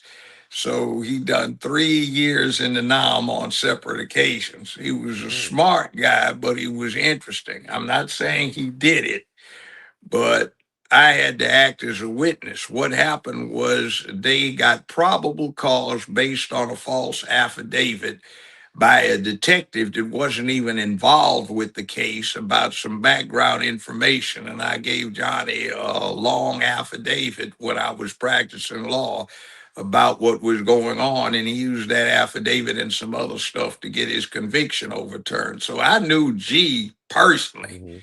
We used to go to lunch, hang out together out at UCLA and down into L.A. So, yeah.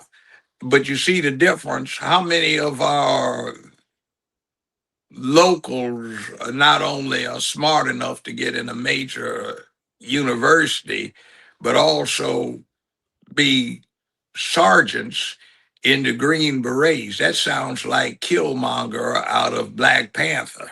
You see what I'm saying there? Yeah. So this is an interesting difference between then and now. Mayor Tom Bradley, I worked in 3 of his campaigns. He ran twice and got defeated before he got elected on the 3rd time. On the 3rd time, the LA mayor, Sam Yorty, had been out of the city 200 some days out of the 365 in the year. And Yorty kept describing somebody that sounded like you needed a cop to be the mayor. And guess what? Tom Bradley had been a captain for LAPD and was head of the Los Angeles Police Department's Retirement Association. Now, Tom Bradley was the cop that patrolled the beat where I grew up. He and his partner used to call meetings with the men in the community and brief them on what was going on. and tell them that if you needed to do something on your own, Officer so and I will be your alibi witnesses. So if you're talking to a cop, you definitely couldn't have been on the scene whipping somebody's behind who needed it. And see, Tom Bradley was a Korean War veteran. He had tried to join the police department to integrate it, but they didn't want him. So after he got out of Korea, he went to law school, graduated, and California passed a special private act that said anybody who is a war veteran of World War II or Korea and has passed an accredited California law school will be waived into the bar without having to take it. So they waived Bradley into the bar. Not that he couldn't have passed the exam, but he didn't have to take it. So after he is a licensed attorney, LAPD hires him as a squad car cop. So he was a cop on the beat where I grew up.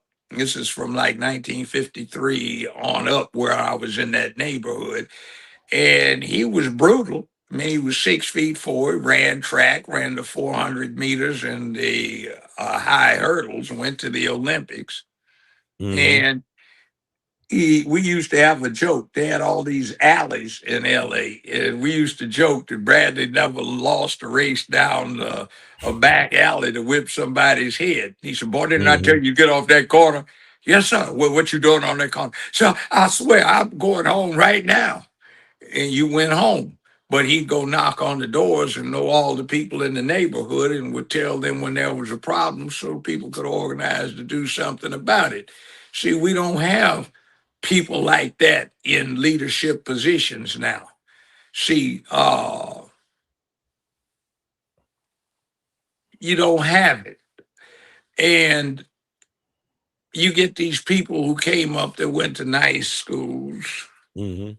They're, what do the kids call them? Boule. And they've never been at risk other than a loudmouth photo op thing where everybody's going, "Yeah, sure, okay. All right, sir, you have to do so and so." And you know, the cops won't beat ass like they used to. You know, they all carry those nightsticks. And at the slightest excuse, they beat somebody's head. They don't do that now, and you see the spectacles on Facebook and Instagram and TikTok.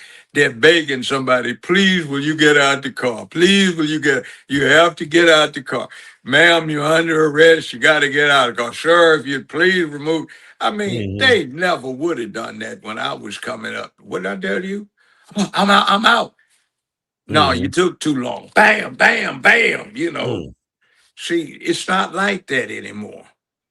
I mean, you had the Tyree Nichols case, though. Come on. Well, Joe. even the Tyree Nichols case, that wasn't cop. That was personal vendetta. Tyree. What about Elton Hayes, man? Come on, Elton Hayes. No, I mean, Tyree, there's a scam going on with the Tyree Nichols thing. And let me tell you what it is. Tyree's biological mother put him up for adoption. He got adopted by a white couple. Under Tennessee law, that ends all parental rights in relationships when you put your child up for adoption.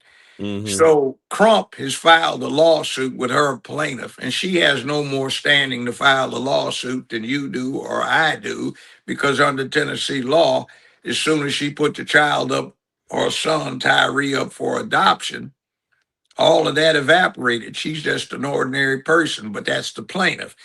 The city attorney's office knows that, or at least some of their assistants do, because I gave them the statute.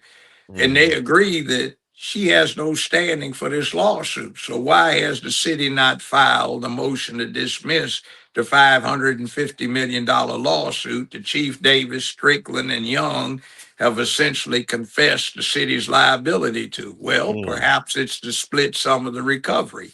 Next thing is, what you have out there is not random police run into a random citizen. It's a love triangle, a quadrangle situation that's going on, where Tyree was allegedly involved with the baby mama of a cop, the wife of a cop, and so on and so forth. And they had already met with him and told him to back off. He said F off, and they said, "Okay, we're going to get you." They caught him out in the streets. They beat his behind. that would have been the end of it. They were all Qs. They were in the same fraternity. They didn't like the fact that Tyree, apparently, this is the allegations out there, had been messing with 3 of their women. So he would have survived, but for the fact that he had Crohn's disease and he bled out. So, by the way, you notice they've dismissed him from the lawsuit? Yeah, it's I don't know.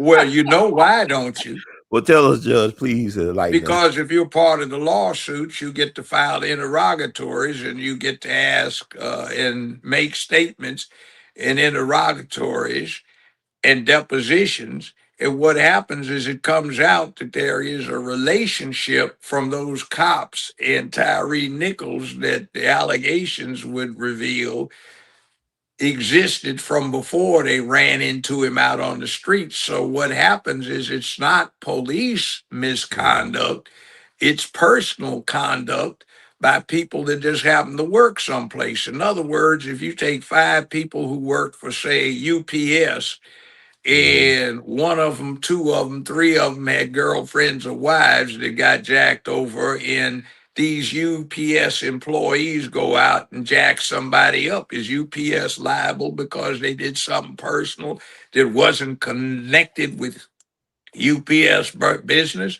See, in other words, the theory would have been for the defense that would have jeopardized the case. This wasn't Memphis police action. This was personal. Well, it was on Memphis Police clock time. Yeah, though. but It I'm was- it saying, was on supposing the clock. UPS did that, it wouldn't be a UPS liability if it came out that these guys outside of UPS were looking at them and they just agreed to meet up while they were at work and get him.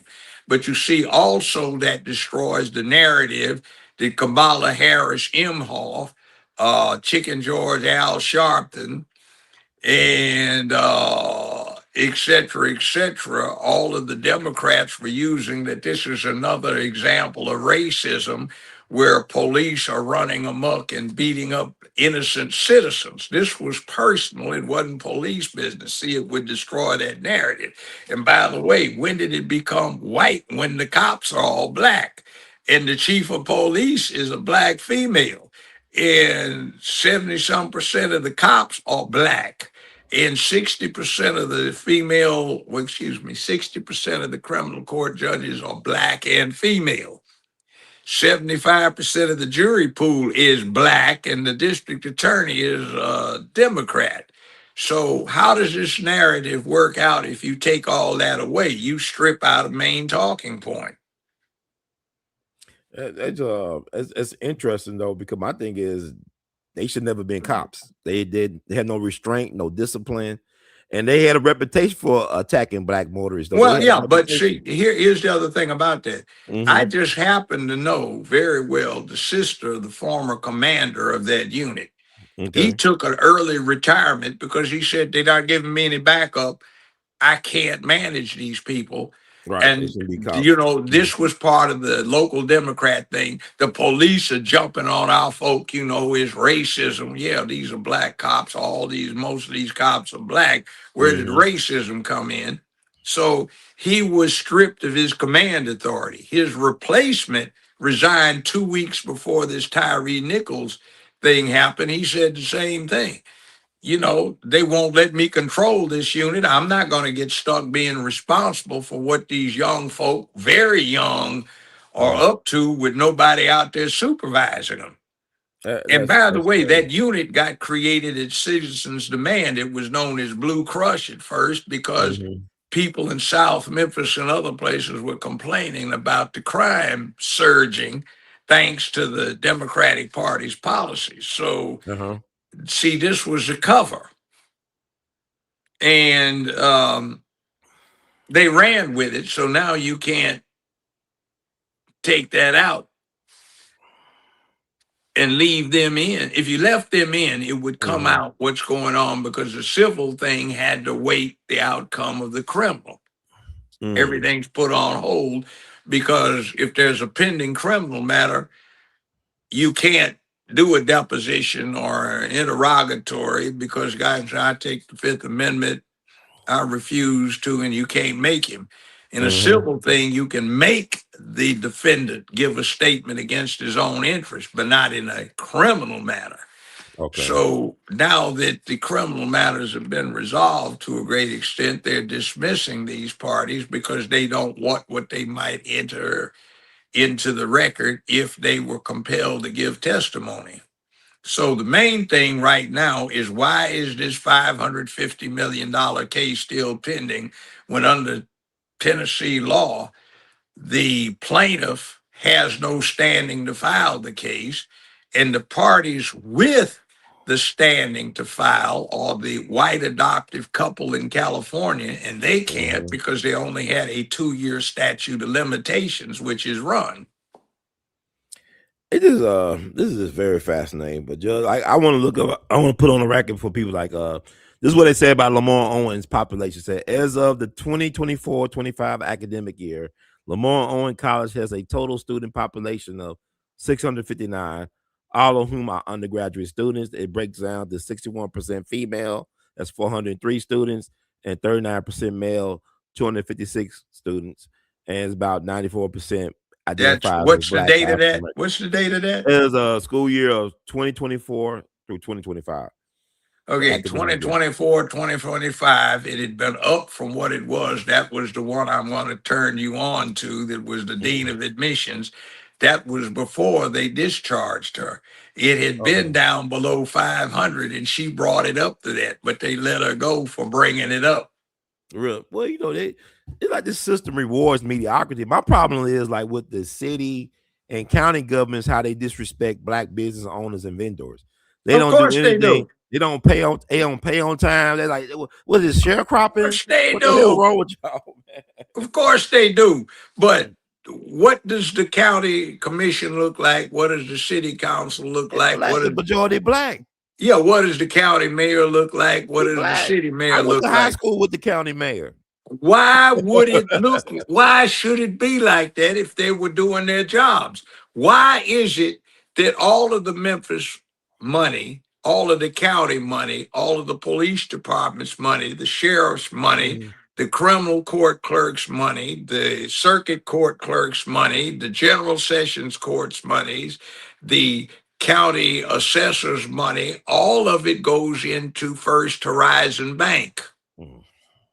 Wait a minute. Get ready for it. First Horizon is not an American bank. It's a foreign bank. You'd be First Tennessee, though. No, but First Tennessee got bought out by a Canadian bank. So all that money is under Canadian control. Now, you want to know what the connection is to what you're talking about? What's the connection, sir? Under American law,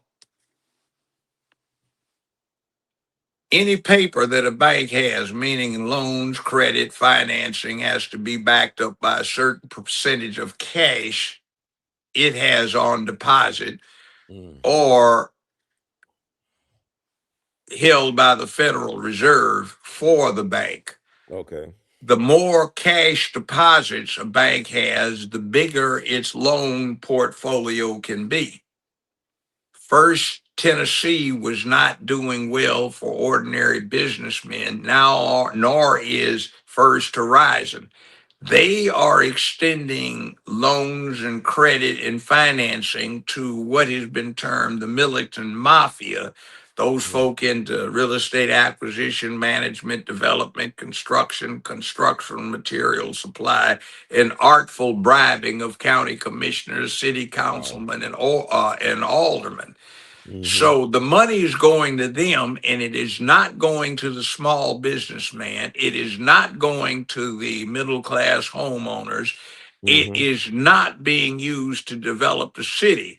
If you had an effective mayor of county or city, of city council, county commission, whatever the case may be, they could make deposits with other banks that would be allowed to extend credit, to set up credit unions, say the Black Baptist Ministers Alliance or the Southern Baptist Ministers Alliance. Either one's black, one's white, could set up credit unions through the banks and extend financing and loans to their congregations and building and construction advances and home finance and loans for getting college educations for your children, all kinds of things. But you see, these corrupt clowns that we have in place right now get kickbacks.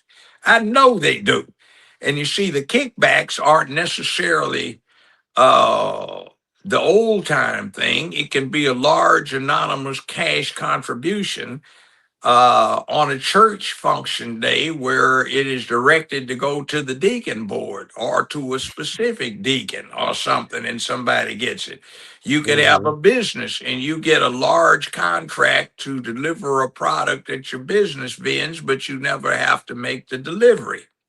You can set up a deal with the Sheraton getting almost $500 million benefit, and the taxpayer's not getting a damn dime, but you get consultants fees. You can get a situation where $450,000 gets spent on a favored institution that supposedly renovates laptops, and then get a $45,000 consultation fee. That's Edmund Ford's situation, and that's nothing but a bribe. You see, so you can do things like that. You can, this scandal you've been hearing about the child care stuff up in Minnesota, that was Memphis 17 years ago. Everybody that was into politics was into child care. Most of them bailed. This is the prototype for what they're doing up in Minnesota. So, I mean, and then remember Tennessee Waltz, where a whole lot of our local officials and some white people too, some Republicans and some Democrats wound up going to federal penitentiaries because they were what? Taking kickbacks under the But it table. look like small chump change. It is really sad. Like even I with the Ford know. guy, it's like it's not even $1 million, dude. Come on, man. But you know what? Like, I man, give you an example. ah, We had some, I'll give him credit, Ulysses Jones. He's a fair man and he's dead now. He was a firefighter, a paramedic with the firemen. and Okay, you're like a state rep or state senator too. yeah. So Okay. I told him, I said, you know what? I got a feeling that they're going to have a sting. If anybody offers you a large cash contribution, Xerox all the bills. Technically, that's against the law, but Xerox them anyway. You fill out the disclosure form, you march it over first thing to the election commission, file it with them along with the Xerox copies of the bank bills, Right. and you get several certified copies that you filed. Well, what happens? Here comes la-di-da, the investigators, to see him 2 weeks after the fact. What do you got to say about it? Well, here, I filed it. Thanks for the campaign contribution. You son of a bitch, But the rest of them put the chump change in their pockets, and here we go, la-di-da, where we are right now. You see, they haven't gotten that message. So other people, they were straight, but they're not in politics. I'll give somebody credit where credit's due. G.A. Hardaway was always straight up. His father was a professor and was very active in the civil rights stuff and really put it on the line a lot around here. And he didn't have to do what he did, but he did. He, H.T. Lockard, A.W. Willis, and Russell Sugarman did a lot of stuff back when. Right. They badmouthed him, but so did Ernest Withers. He's the one that took the pictures that wound up getting the Illinois governor to bring Emmett Till's body back. And you got these people who did stuff. Mr. Bobo, who had the nightclub down there on Thomas Street called the Gay Hawk. It wouldn't be called that now because the word's got a whole different meaning. Right. But that used to be where everybody was. Matter of fact, that's how you got the Civil Rights Museum. It was me, Randy Wade, Chuck Scruggs with WDIA, a Bailey who owned the Lorraine Motel. We had meetings down there with A.W. Willis, and he wanted to sell the place. Even when King was in it, it was on the whole track, and that's where the prostitutes did their business. It was an hourly rate motel. So he wanted to sell it. And I think it was me came up with the idea to make it into a museum. So A.W. Willis came up with all of the paperwork. We sat down in the Gay Hawk for lunch and went over it carefully to make it sure all the I's were dotted and T's were crossed. He went back to his office and was going to take it down to the post office that was downtown at that time. Now it's the Memphis University of Memphis Law School. Yeah. And he collapsed before he could do it that evening, and he was dead 4 days later. He had a very aggressive cancer that he'd been ignoring. And we shopped it around. Well, his secretary called some other law offices to get somebody to send it off. So a certain somebody's secretary said, yeah, sure, this lawyer wrote a new cover letter, and now his name is on the museum on a brass plaque as the founder. So he had absolutely nothing to do with the idea of turning the whole track into a motel, a museum. That was us. We did that. Chuck Scruggs, Randy Wade, A.W. Willis, Joe Brown, and yeah, okay. And Mr. But Bowler. his name's on the courthouse too, though. Judge Bailey Courthouse. Yeah, I know. But more power to him. Interesting politics. His brother's still active, Walter Bailey. I know both of them well. In fact, one of them's son, Taurus Bailey, is one of my lawyers. An excellent lawyer if you want somebody that'll fight for you, by the way. Really? He's good. Big guy like you. And he's a good guy. He does his own work for the case, and he is vigorous in the courtroom. I approve, and I've seen some of the best of them. Now, a clue, some of the things that are advertised, biggest law firm, big law firms, are not really law firms, they're franchises. And you're okay as long as you want a moderate, but not particularly big settlement. You don't need to go to court on the case. But the people that are best at law tend not to charge the highest fees because they do it on matter of principle. And there are too many lawyers these days, and I think advertising has a lot of pitfalls because people hold themselves out to be something they are not. And frankly, amongst the judges, justices, and lawyers, we have a big problem. You walk into a doctor's office. Let's say your family physician gave you a referral. You walk in and you see the degrees on the wall, right? You're impressed. But then you find out that your doctor's never been an intern and never done a residency. How much confidence do you look? No, this dude's on the thing. This guy got his out of a book, man. You know, I'm a little leery. Well, they have too many lawyers, judges, and justices that have never practiced law, but they have lots of clients and they settle stuff. And I'll give you an example. I'll tell you the names of the people. It was in my courtroom. And we had Tariq Sugarman, who is juvenile court judge now. And he was one of the public defenders in my courtroom, had been for a total of 10 years. And he had an outstanding win record, 64 jury trials on serious felonies. He won every one of them. But in any event, he and the prosecutor are at the bench talking to me about this one individual that's on my docket. The state has indicated that they're going to drop the charges, but Sugarman wanted his client to have the opportunity to pay costs so jeopardy would attach and nobody could pick the case up later. So we were discussing how long he would need to get the cost together so that could happen.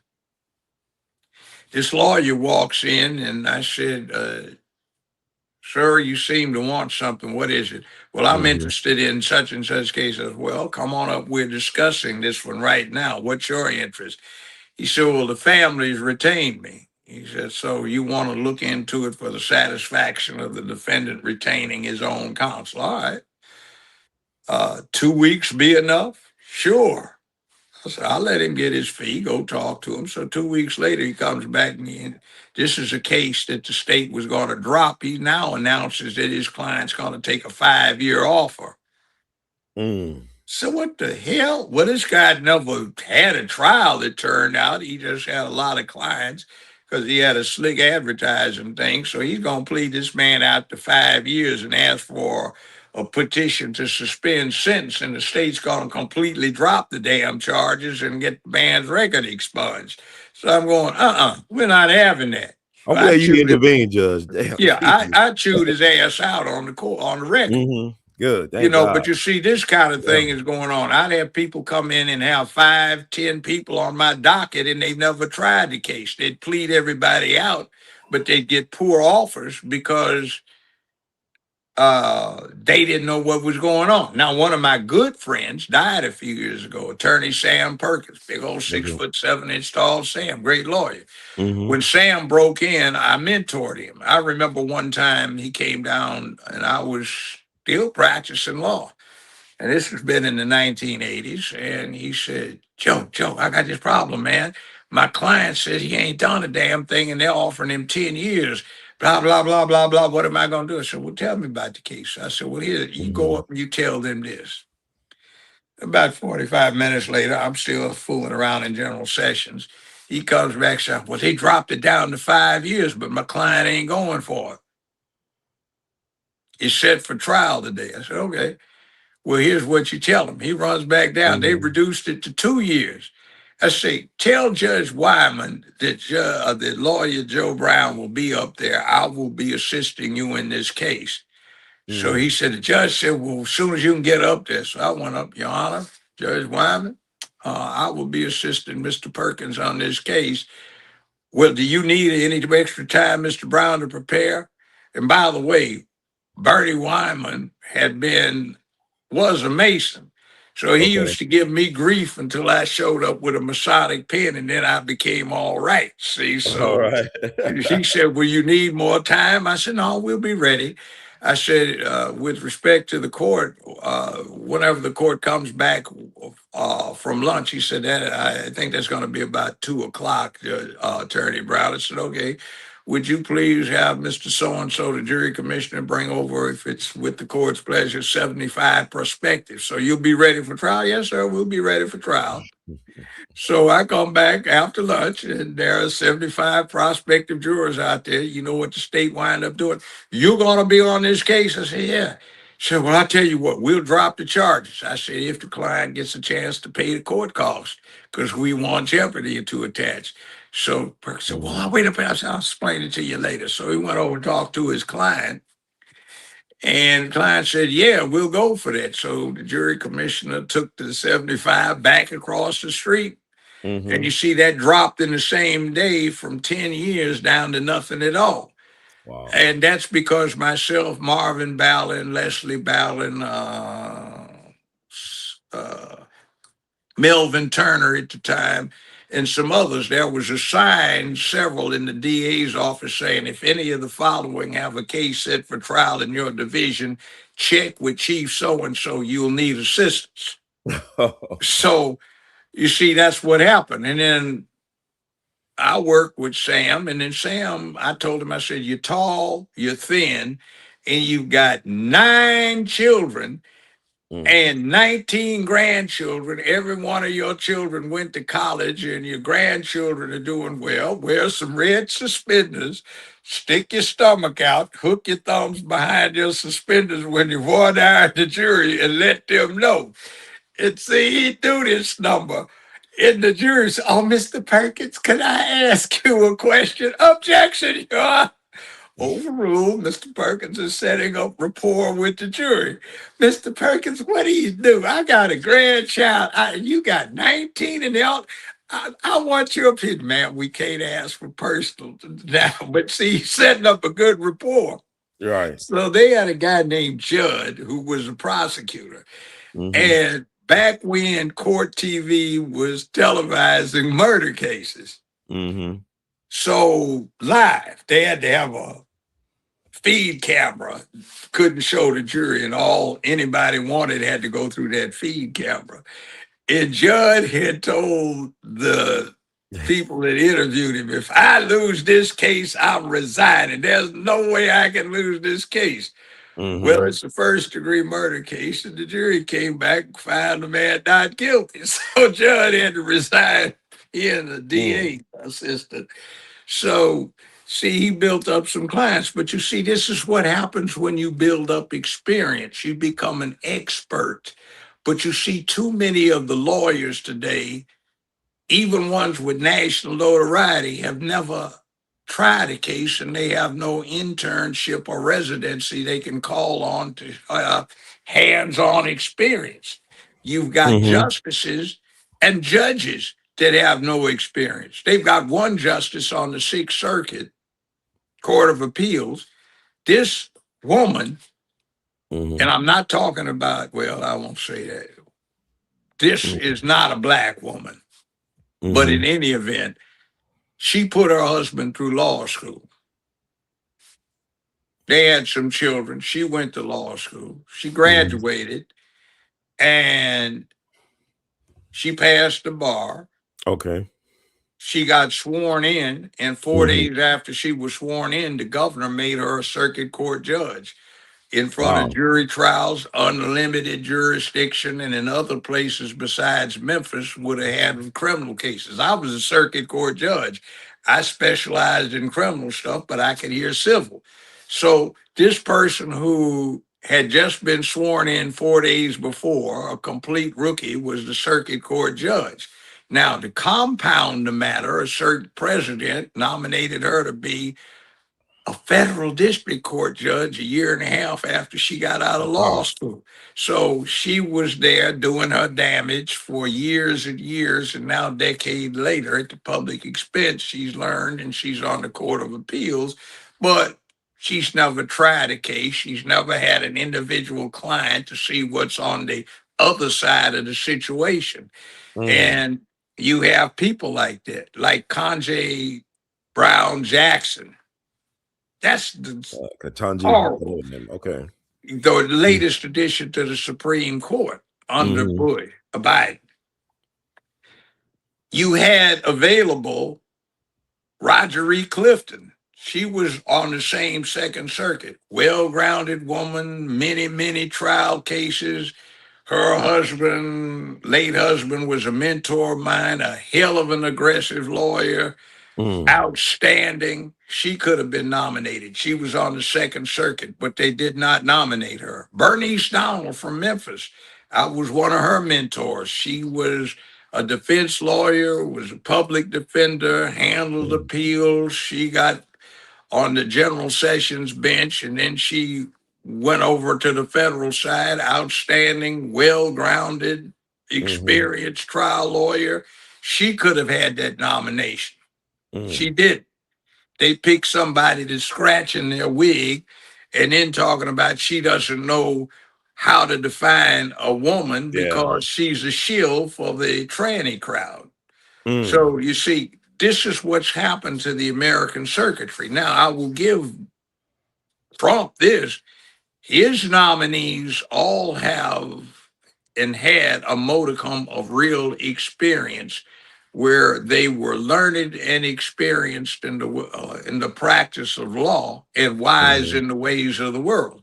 And I've read some of their opinions as a lower level appellate judges, and they're really behind First Amendment, Second Amendment, Fourth Amendment, Fifth Amendment, Sixth, and the whole panoply of the Bill of Rights being firmly applied for the benefit of a defendant. Mm-hmm. I can't say that about the rest of them. They're strong into, well, it's their right, but LGBT stuff. And they've been pushing social agendas and they have very limited trial experience when it comes to real live clients on the other side of the table. They lack political experience. You've heard of Earl Warren, that everybody on the Democrat side was hollering, impeach Earl Warren, Mm-hmm. that handle a lot of those civil rights cases in front of the Supreme Court as Chief Justice that we won and Thurgood Marshall argued. Mm-hmm. Well, the backstory behind that is he was the Republican governor of California, and Eisenhower looked at him as a rival for the nomination to being the next Republican presidential candidate. So he cut that off at the knees by nominating him to be Chief Justice on the Supreme Court. But you see, he had a lot of experience dealing with political realities and such type of things. And by the way, governors make good justices for the most part if they're intelligent, because they had to deal with people in the application of law. Right. But we don't have that anymore. We don't have a Justice Black, a Justice Douglas, uh, a Justice Marshall, Mr. Baseball Bat, a Justice Earl Warren, who, by the way, was Republican. We don't have that kind of thing. We don't have any kings who died. And by the way, Martin Luther King was a staunch Republican. He's a frat man too, for that matter. Oh, yeah, but see, that was from back in the days when frats and sororities were fighting American apartheid, segregation, and the pledging was hard so they could weed out the people that might break under pressure and confess to Sheriff Bubba what everybody else was doing. And it was broken down into 4 frats, 4 sororities. Because when you do something revolutionary, you break it into segments, so you can't get everybody if you get somebody. And by the way, this Divine Nine is garbage. There are only 8. And they go back 120 years, and that was to fight segregation. And if you look at everybody from union leaders that were black to political leaders to the 332nd Airmen, they were to a single man members of frats.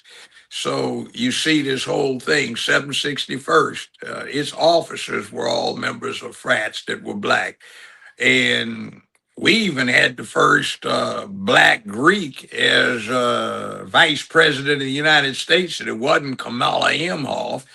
It was vice president for Lyndon Baines Johnson, Hubert Humphrey. I had to go get Big Brother Hubert Humphrey's autograph. He was a tall, 6'4", blonde white boy who made it in Minnesota in a black frat back in the 1930s, and then made grad chapter in the 1940s. So he got made when they had plenty of hardwood and violence, but he got made as a black frat member. So that's the first black frat to be a VP of the United States. That was back in 1964, not somebody that was in under the Biden administration in 2020. So, tell the truth about this when you tell the truth. So we have a long history of people who are doing stuff, but we don't have any of those heroes now. You see, I'd say somebody's a hero if they've been walking the streets out here in South Central and dealing with the young brothers out there and talking with the street gangs and finding out what needs to be done. See, you go talk to a cop out on the beat now, and you find them standing around with some other guys, and they're in the gas station parking lot outside of the convenience store, and they're sipping on a soft drink. Why aren't you out in the streets, man? It's crazy out there, man. And my posse's not out there. They got in other words, the wrong gang is out there. Police department and the sheriff's departments have been infiltrated with street gangs. So that's why Bonner suffered all of these deaths in custody. That was gang violence that was going on, and somebody that was a deputy jailer, female, was dating somebody that's in one of the posses, or vice versa. And you have employees of the jail who are jailers, and you have deputies out on patrol, and they're members of street gangs. And nobody knows how to control them, to go deal with them. You have situations that are positive.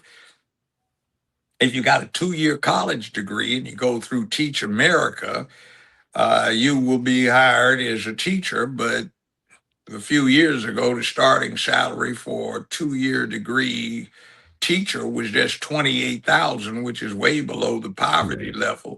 So you got a lot of gang members, OGs, who became school teachers. And now it's kind of funny. They have the best behaved classes in the schools because they don't have to depend upon the principal. The posse goes and visits the parent. Hey, look, man, it's like this lady, look, one of our homies is a teacher for your child, and your child been providing difficulties. We expect that to stop. Unless we have to be more graphic about it, we understand that you will get your child to behave so our homeboy doesn't have too much hard time with him or her. And then child acts right. See? So, I mean, there's a good side to it, but we need to deal with people who know that. But we don't have these boule folk up there can do that. See, to practice the law, I was the last jurors on the James Earl Ray. I had 5 people break into my house, and there was a shootout back in the 90s because they didn't like what I was doing. Wow. All right. I've been out with some other lawyers that now dead. We were trying to help some folk out here, black landowners who were getting jacked around because of some things that their grandparents did. And I can remember one. There's a guy named Tom Burrell. He's written some books. He came out of Howard. He set up some agricultural corporations. My client was a beautiful 16-year-old sister who's now in 50 something. But her father had been, grandfather that she inherited the land from, had been renting 80,000 acres of farmland for just $250 a year and no percentage of the crops to some people up in Brownsville. Well, I went up there and I got the chancellor to set the finding the injunction to keep Burrell and this woman's people off of her own property. And I got quite a few certified copies from the clerk, and I put them in an empty briefcase. Well, when we went to a 10,000 acre stretch that was landlocked, in other words, you had to go down side roads to get there. The other side had taken bulldozers and knocked down trees and moved boulders onto the road so nobody could get in there. So Burrell had his crew bring some tractors and heavy lifting equipment, and we sent somebody who had a dirt bike over to where we were going, and he said it was clear. So Burrell's equipment moved all these obstructions off. We got to the site of the property, and the other guys showed up. So what wound up happening, I had a 45 in one hand, 357 in the other, and our side had shotguns and rifles, and their side had shotguns and rifles, and the guy with the dirt bike had gone to a payphone on the highway at a gas station, called the sheriff. So he shows up. It was funny. Buzz, put them guns down. Lower them muzzles. We ain't having everybody killing everybody. I ain't got nothing to do with it. What the hell is going on? Tommy, what you doing here with your folks? They's trespassing, Sheriff. No, we're not, Sheriff. If you open that briefcase, there's certified orders from Chancellor so-and-so saying this property is in the possession of my client, and they trespassing. Tommy, look like you boys trespassing. Better get your ass over here. I'll go take the bodies in for trespassing, but hell, y'all kill each other if you want to. Now, see, there ain't one of these son of a bitches out here holding his ass out, been there, they're on the table trying to get some rights, and they're all hollering about black loss of land property. See, that's the real deal. Or, you go to situations where you have to go to an outlying area. There's a murder case. You're helping somebody investigate. And let's say Mr. Johnson. Mr. Johnson's an old black man. And some fool is trying to disrespect Mr. Johnson because he just got hired by the local police department. So while you're waiting to talk to somebody, you're hearing this conversation, boy, what the hell's wrong with you, son? Well, this nigger sat up there and boy, don't you know that's Mr. Wilson? That's Mr. Bill's nigger. What you mean? They've been hanging together since they children. They even run white women together. You see that nigger, you better call him Mr. or Mr. Bill kill your ass. That's why you got this job, because somebody crossed him and they found his dead body in a ditch with his head half cut off. He Oh. bought all these squad cars. That nigger you do not mess with. You call him Mr. and you show him respect. But I don't care, boy. I don't want to be cleaning your nasty infants up off the side of the road either. That look real nasty. So you gonna act right there? Well, yes, sir. I want to hear it, boy. Yes, sir. You treat the niggers right, and you may mess with one of his kinfolk, so I suggest you treat all the niggers you run into in this town okay. You got me, boy? Yes, sir. Well, don't be acting like you from Alabama no more. This Tennessee. Mm. I'm going, okay. See, there was a whole lot of that. They grow up together. I remember I was the public defender. And this is in the 70s, and everybody was sick with the flu. So they had night court. So I filled in. So I go in there, and they got this old brother in his late 80s. He's been in lockup all day long. And I note that the cop that arrested him was there on a traffic case. So I asked the judge, his name was Robert Love, if I could advance the case. He said, fine. I had the clerk bring the jacket down and we added it to the docket. Well, I had just got through talking to him. And the back door of the courtroom gets kicked open. Old white lawyer standing there with a 357 up in the air. He said, don't know some bitch move, don't even breathe hard. The police went for their guns, and then they saw who it was. They jumped under the pews. They hit the floor. This guy's name is Jimmy Thompson. He had been sheriff for Shelby County, and I think he'd even been county mayor at one time, and he was still practicing law. He walks in, you Lawyer Brown, ain't you? I said, yes, sir. You got the ticket on, let's just call it Mr. Jackson. I said, yes, I do. Here, let me see it. He said, Officer so-and-so. So he reaches over and grabs the cop by the hair, pulls him up, puts the gun to his face, looks at his name tag. Ain't you? Ain't you? He says, it's you, son of a bitch. That's my nigger. Don't nobody lay hands on my niggers but me. He said, you touch him, you look cross-eyed at him, I'm killing you, your stringy-haired wife, your children, your hunting dogs, and all your livestock. You hear me, boy? Yes, sir, I sure do. You hear me? He say, and you better not mess with any more of these niggers, because you may get one of his kin by mistake. You mess with his kin, you mess with my kin, I'll kill you. And the judge said, Mr. Thompson, please. He said, Robert, shut the hell up. I used to fuck your mammy on a regular basis. You may be one of mine. He said, yes, sir. So Jimmy Thompson said, come on, Mr. Jackson, we going. And they walked out the courtroom together. And the judge said, Mr. Brown, what numbers on my docket is Mr. Jackson? And I said, and I gave him, show those charges dismissed. I said, yes, sir. Now, see, that's how folk used to roll around here. Now, that was a mayor of the county, if I'm not mistaken. He definitely was sheriff. So do you think anybody that holds those offices would get that kind of respect where the police dive to the floor?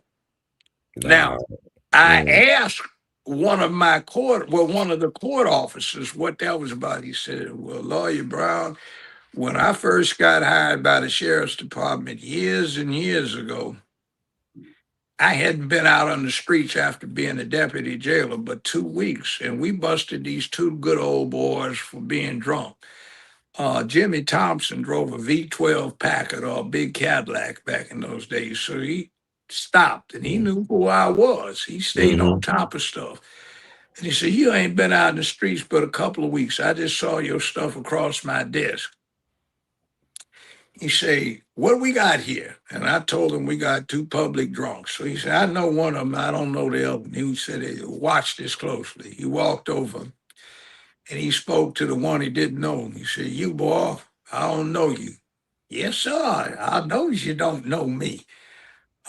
He said, you feed your wife, take care of your children? He said, yes, sir, sure do. He said, well, I don't want to see you back up in here again. He said, go on about your business. He said, no, matter of fact, stand over there. He said, now I told you I don't want to see you anymore, haven't I? He said, well, he agreed. What did I tell you? Something bad was going to happen to you if I ever saw you again. Mm-hmm. He said, you want me to be held out as a lie that I lied to you? Well, no, sir. He said, I didn't think you would.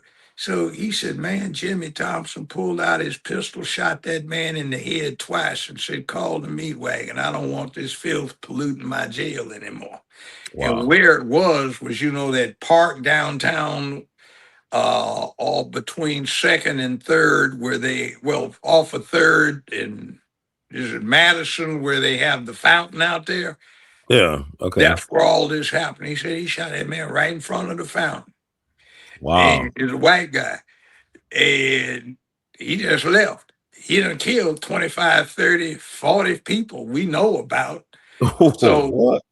white His name and Jim black. Thompson. You said his name Jim. We said it like, when that man walk in, that's like that skeleton in that hooded robe The Grim with that Reaper. side Grim Reaper. You act like there's somebody gonna He was die. able to get away with all of that. Wow. Yeah, so see that's the way they used to roll around here. And to make a long story short, I was campaigning for Otis Hughes when he unsuccessfully ran for mayor way back when. And I was talking to those brothers. Say, I know you, Lawyer Brown. I said, yes, sir. I met you, I think, at one of your niece's places. He said, well, look here. It ain't like politics been crooked. It's always been crooked. He said, but when I voted before, I got me a nice, shiny new quarter, a slice of juicy watermelon, and a shot of good whiskey. Now you don't get shit for you folk. That's the problem. Ordinary people, we don't get a damn thing out of this except getting used and abused, and these folk walk with everything. And that's what the case is. Our elected officials get everything and we get nothing. All of the restaurants are gone. There's hardly any black clubs anymore. We just have Malco. We don't have any of the many movie houses. We've got crime in the streets. This is murder capital of the United States. The unemployment situation is horrible. We've got one part of the town, East Memphis, has one of the highest per capita incomes in America, and they don't depend on anybody local. And we've got one of the lowest per capita incomes in the rest of the place. We've got Midtown and Cooper Young getting everything. That's the only place in the city where the streets don't have potholes and they put up a lot of speed breaks. We've got everything else neglected. The town's crapped out. They're not taking advantage of the opportunities for trade and industry. And it is a pathetic mess. And the elected officials are scooping millions of dollars out of the public trough under the table. And that's what we've become. We are a laughing stock. And by the way, the whole country is interested. I just interviewed some places, podcasts in Los Angeles, New York, Chicago yesterday, and the hot item is Charlotte Bergman. It says, we're listening to the Democrats, but we've got Charlotte Bergman, who is likely to be the first elected black to go to Congress in Tennessee in 20 years. What are they complaining about? She's Republican. Is that it? So, well, what we hear Tennessee, what black congressmen are they losing? Answer, none. So why are you listening to the rhetoric unless somebody, Negro, has been passing for being white, Jewish Steve Cohen, a member of the gay caucus in Congress?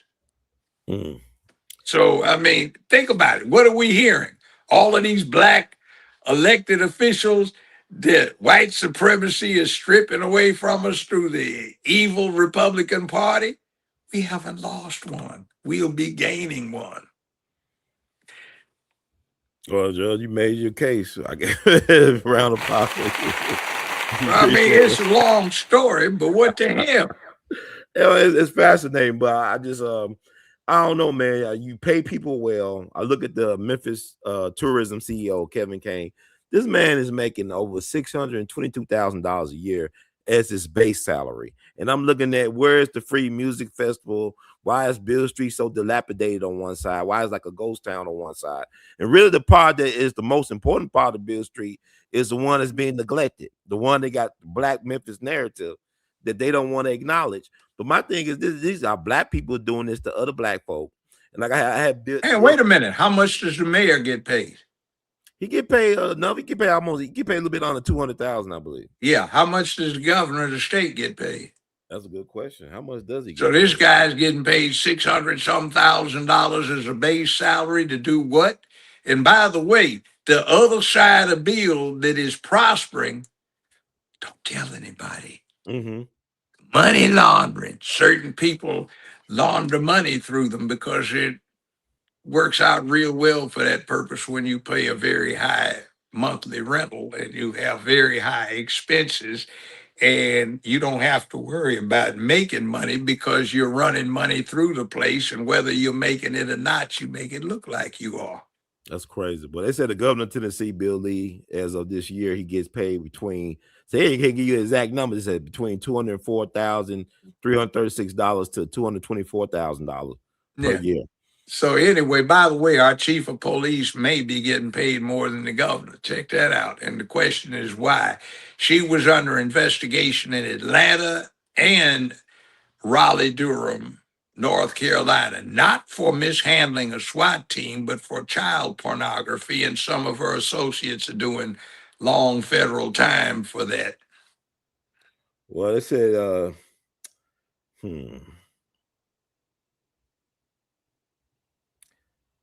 she makes about, this is about 3 years ago, like $280,000 a year. Or she $280,000. How much? She took a $30,000 pay. I don't know. But how much does the governor make? He make like $224,000. In other words, she makes more than the governor. She's the highest. Yeah, wow. She's the highest paid government official in Tennessee for what? Being an abject failure, where we're the most violent city in the United States of America.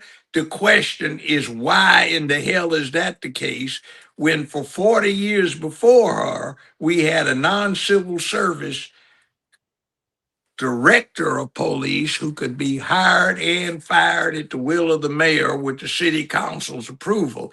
Now she's civil service. You can't fire her. Why is she on a civil service job making more than the governor of the state? Yeah, about $246,370 for it because she took a pay cut.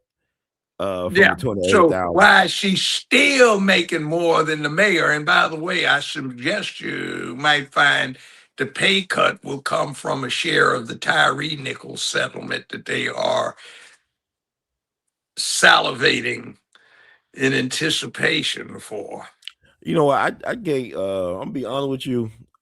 If you can't live off what they making, if you that corrupt where you cannot live off of that salary alone, not to mention health benefits, all types of benefits and stuff, that's a problem. There is a problem. And I'm gonna be honest with you, I don't really care about either wing on that bird.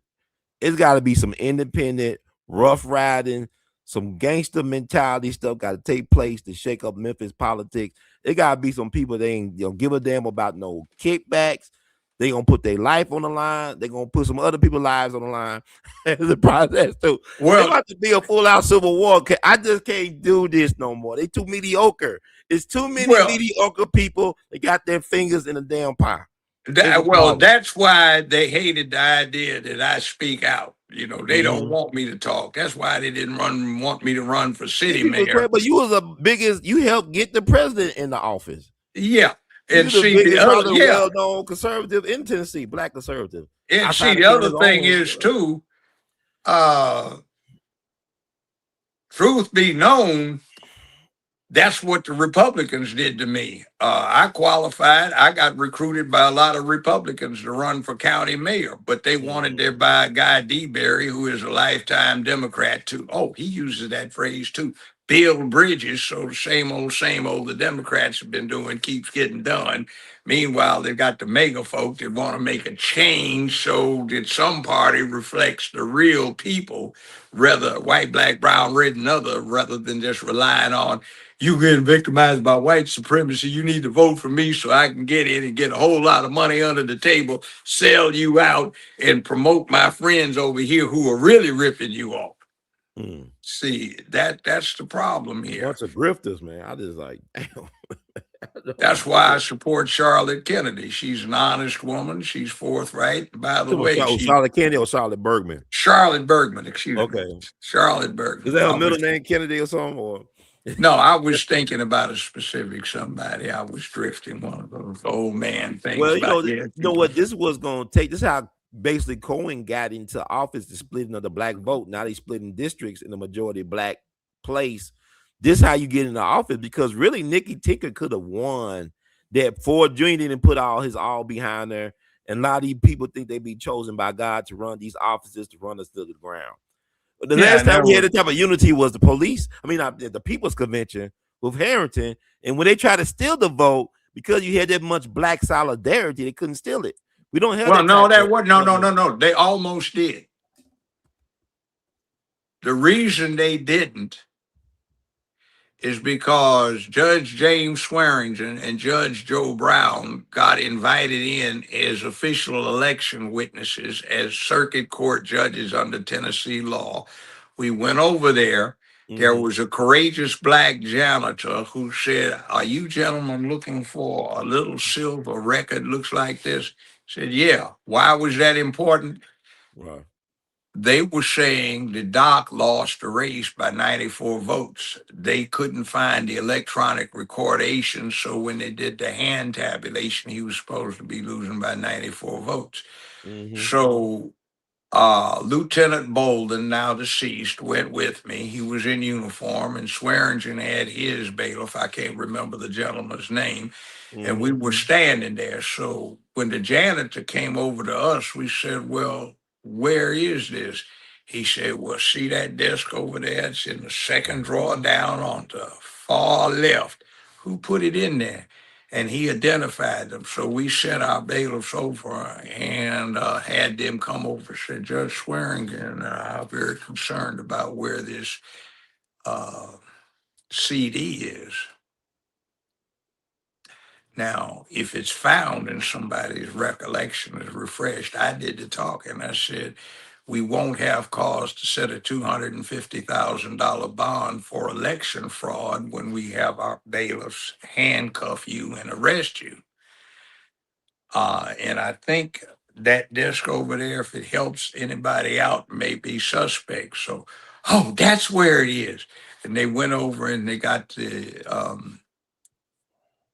CD, and when they ran it, it showed on the tabulation that Doc won by 126 votes, not lost by 94. It was that close. So it wasn't a turnout. What was going on is people were standing on cars all up and down second and third.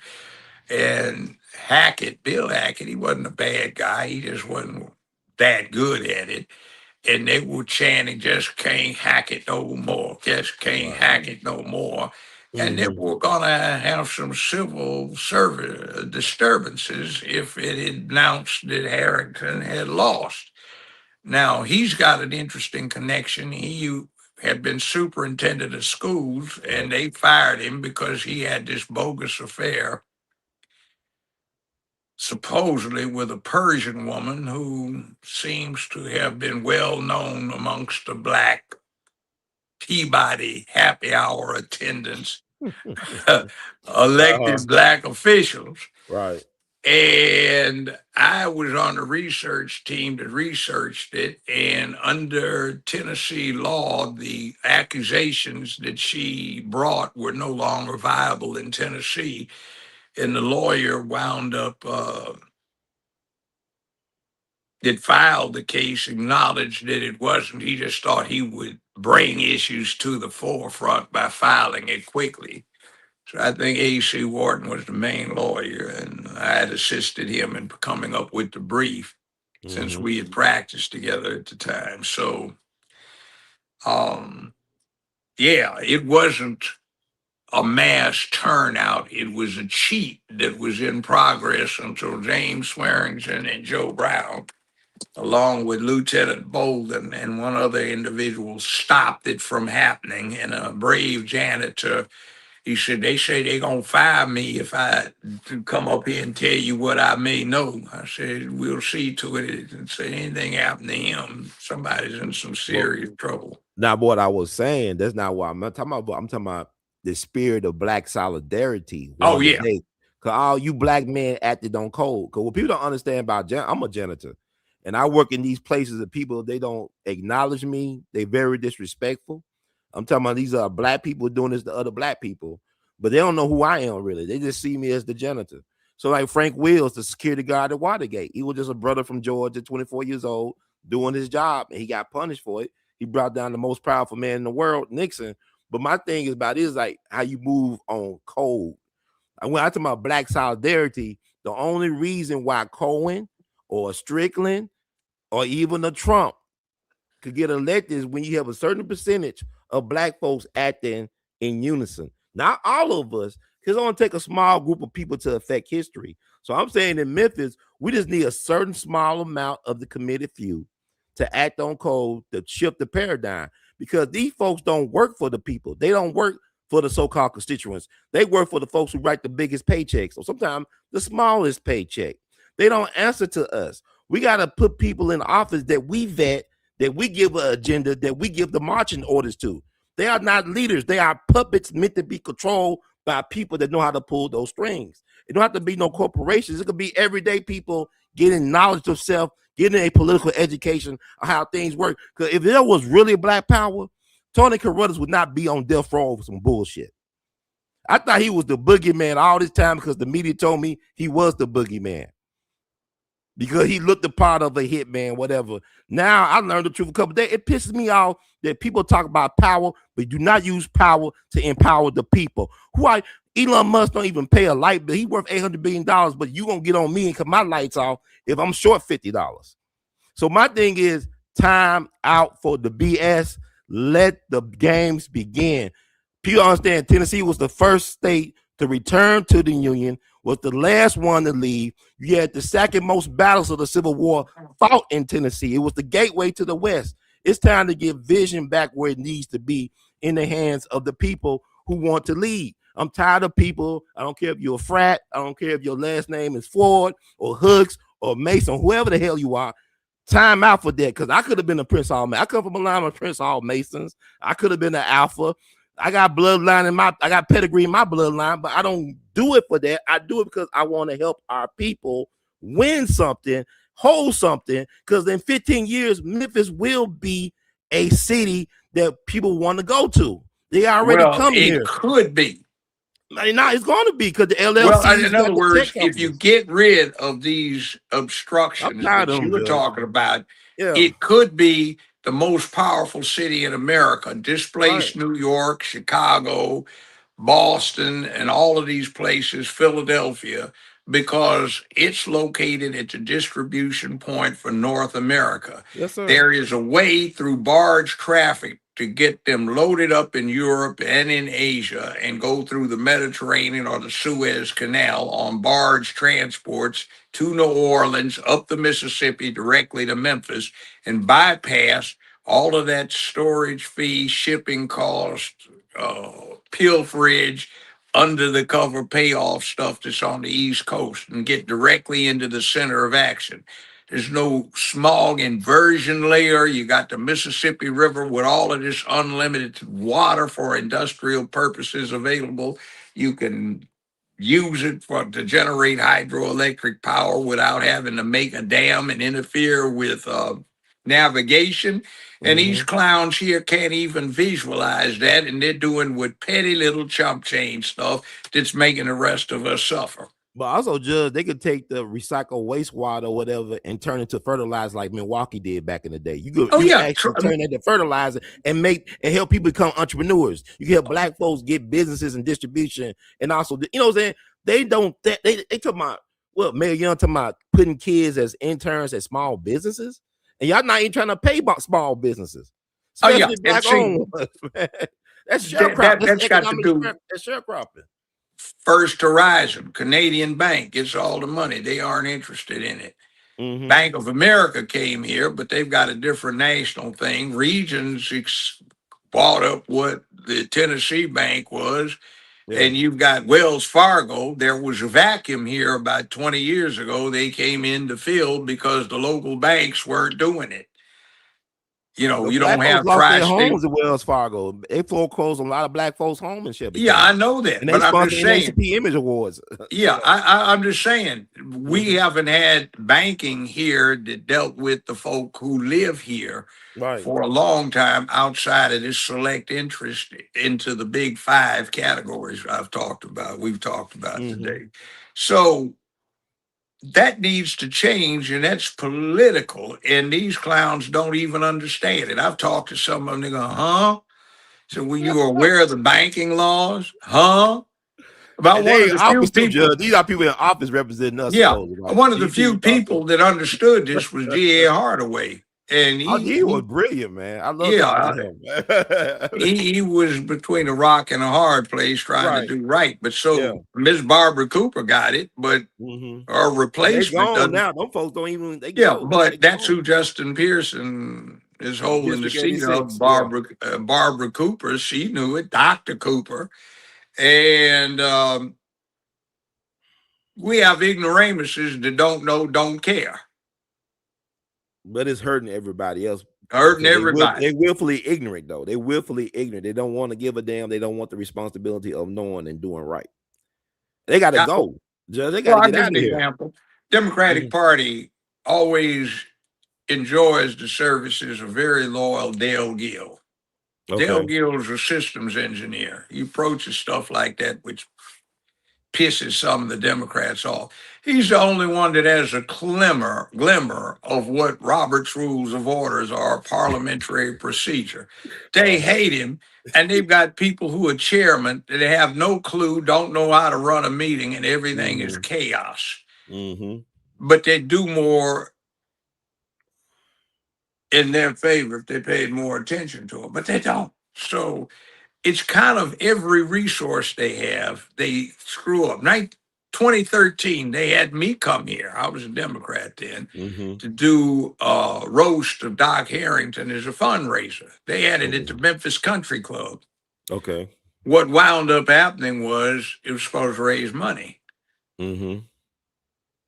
The Democratic Party had about $240,000 in their account that was supposed to be used to help people campaign for the upcoming summer 2014 elections, right? You run for DA. They talked me into it. They asked me.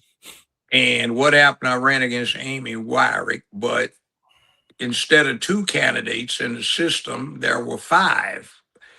3 of them were fictional, and 84,000 votes went to the fictional 3 candidates rather than to the 2 candidates who ran.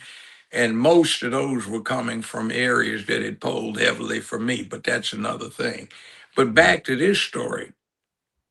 When the election came around, the Democratic Party didn't even have $250 in its account because it was gone. Now, their chairman at the time,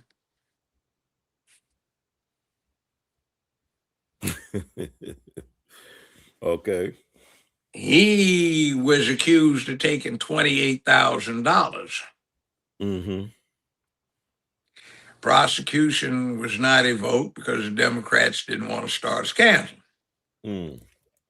But that was just 28,000 of the 200-some thousand, right? Where the rest of it went, I found out later. Somebody that arranged the thing bought silverware, serving utensils, china, crystalware from the country club. Now, why does the Democratic Party need upscale 5-star restaurant dishes and pans and pots? They don't. So what happens is 6 weeks later, the country club cut this person a check for the price of the goods that they just kept. But instead of it going back to the Democratic Party bank account, the individual pocketed it. Now, that summer, this same individual was having picnics out in black areas where he was bringing in the other side's candidates to introduce them to the black community. And he's supposed to be a staunch Democrat, but he's bringing in people from the other side to meet the black community. Now, a few months later, Gail Rose, formerly married to Mr. Rose, who was the CEO for First Tennessee Bank at the time, got up at a meeting for the Lincoln Republicans, which is an organization started by black folk, as we know, but they didn't know it at the time. And they were talking about this individual's daughter was getting all of these loans and lines of credit that no other black entrepreneur in Memphis had ever been allowed to get. And her father, who was Sidney Chisholm, had been so helpful to the cause by allowing or facilitating through his picnics all of these people to get exposed to the black community. That's like Judge Joe McCarty, now deceased, getting the black bloc vote every time, even though he had been Grand Wizard of the Klan and chairman of the White Citizens Council. It's like some George Wallace stuff, man. Yeah. So, I mean, see, that's Memphis politics, and that's old time politics. Or like somebody, a prominent black official, no longer there. Juvenile court had, I think, 14 outside children through juvenile court that they were squeezing him by the balls on. And another somebody had 20 some outside children. It wasn't no last name Ford, right? It was no Ford. I won't say, and I won't mention the next one. I had one time represented the Black Baptist Ministers Alliance back in the 80s. And one prominent preacher, his dad had been a prominent preacher. He was a big time preacher. I started off when he had 4 children at juvenile court going through there.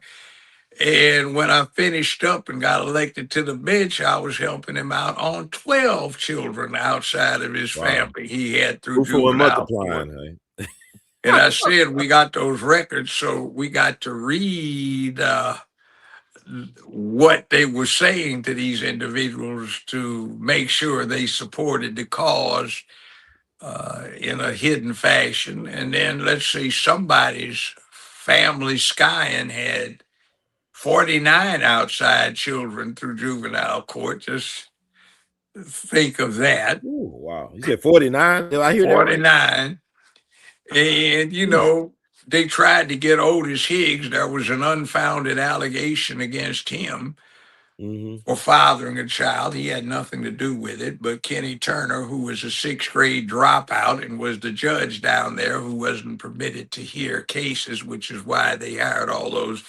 referees and magistrates. How the hell you become a judge? I don't understand, man. Well, he was a 6th grade dropout, but he had run Vice. And he and his buddy, Curtis Persons, who was a state legislator in the state Senate and ran the Judiciary Committee, was listed as his special judge on a line item salary from the county commission, except Tennessee's law says a special judge has to be elected every day by 3 lawyers having cases before the court when the duly elected regular judge is unable to attend. So, but he had a line item, so I guess they could exercise the time machine and see that he was insane, man. I know it's insane. So anyway, they still doing it. They still doing this type of monkey business. So I talked to the former at that time, retired head of the Sheriff's Department Sex Crimes Bureau, and I knew the head of the Police Department Sex Crimes Bureau, and they talked about the case they had on volunteer counselors down there who paid to take little cute curly-haired boys out on Friday night, take them down to the bathhouses and hot springs, have little fun times with them, and bring them back Monday afternoon. And how they were paying to do that, and they wanted to return indictments, and they were told to back off. Mm. So, I mean, it's been going on down there, but that's, This is before the Epstein files. No. yeah, but I mean, this has been getting worse. Wyatt Chandler, who made a very good mayor and was a good judge, they had him because he had allegedly a child with a black woman that they had him on down at juvenile court. Soon as the kid hit that cutoff adult age and they had no more, he said, screw him down. And me and a guy named Wayne Chastain, who's now dead, he was, yeah, He was we about the filed James all, Earl Ray stuff, right? yeah, The MLK he stuff. and I filed all these habeas corpus actions back in the early 1980s, and we won every one. And when Wyatt Chandler's purported child got too old for juvenile court, Chandler closed them down 2 or 3 times at our behest until they changed stuff up and did it right. And then we found out where the money was going. They lost on various habeas corpus petitions that Chastain and I filed because they weren't giving people charged with adult crimes, meaning adults that they had for one reason or another down there, appointed counsel. And they came up with saying, we have got this, and this is way back 1981, and the county commission appropriated $34,000 to pay for appointed counsel. Well, the next year when we filed, they had given them 120,000, but they hadn't used one dime to pay for appointed counsel. And by the time I filed my last one down there on discovery, we determined that they had now upped this fee to $1.25 million,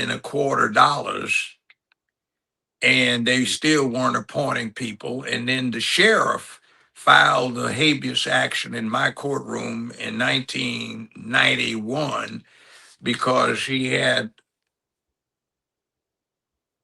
120 people who were non-compass in there at juvenile court's orders that he wanted to get out of his jail. And when we got into them then, the money had ramped up to more millions of dollars. And I think the last time we had them, they had $3.6 million, and that was 25 years ago, that they were loaning out to people for house purchases, car purchases, political finance, and the taxpayers were financing certain persons' political activities.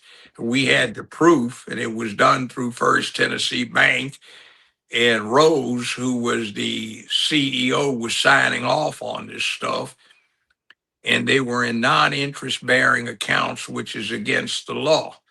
So we had horror story situations where we had, in one attorney in particular, he discovered when he was getting hit for past due child support, he said, wait a minute, I've had the custody of this child since they're 13. What are they talking about? And the kid is 41 years old now. What the devil are they saying?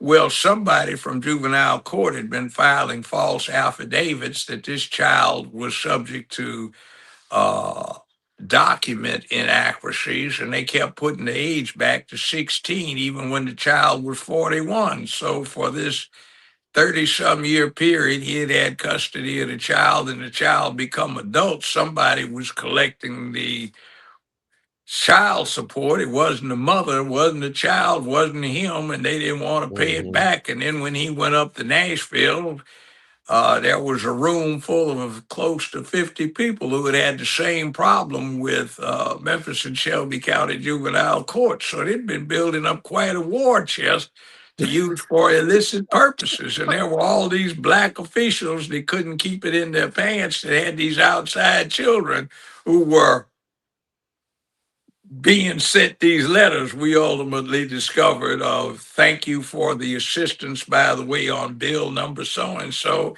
And oh, by the way, we had another complaint from an obvious woman of ill repute, of no foundation. Don't worry, we'll see to the matter without embarrassment. You know, this kind of stuff. So, yeah. Mm. It's just too much craziness going on. I mean, Judge, which is better to be the mayor of Memphis or the mayor of Shelby County? And you think Mayor of about it. Memphis.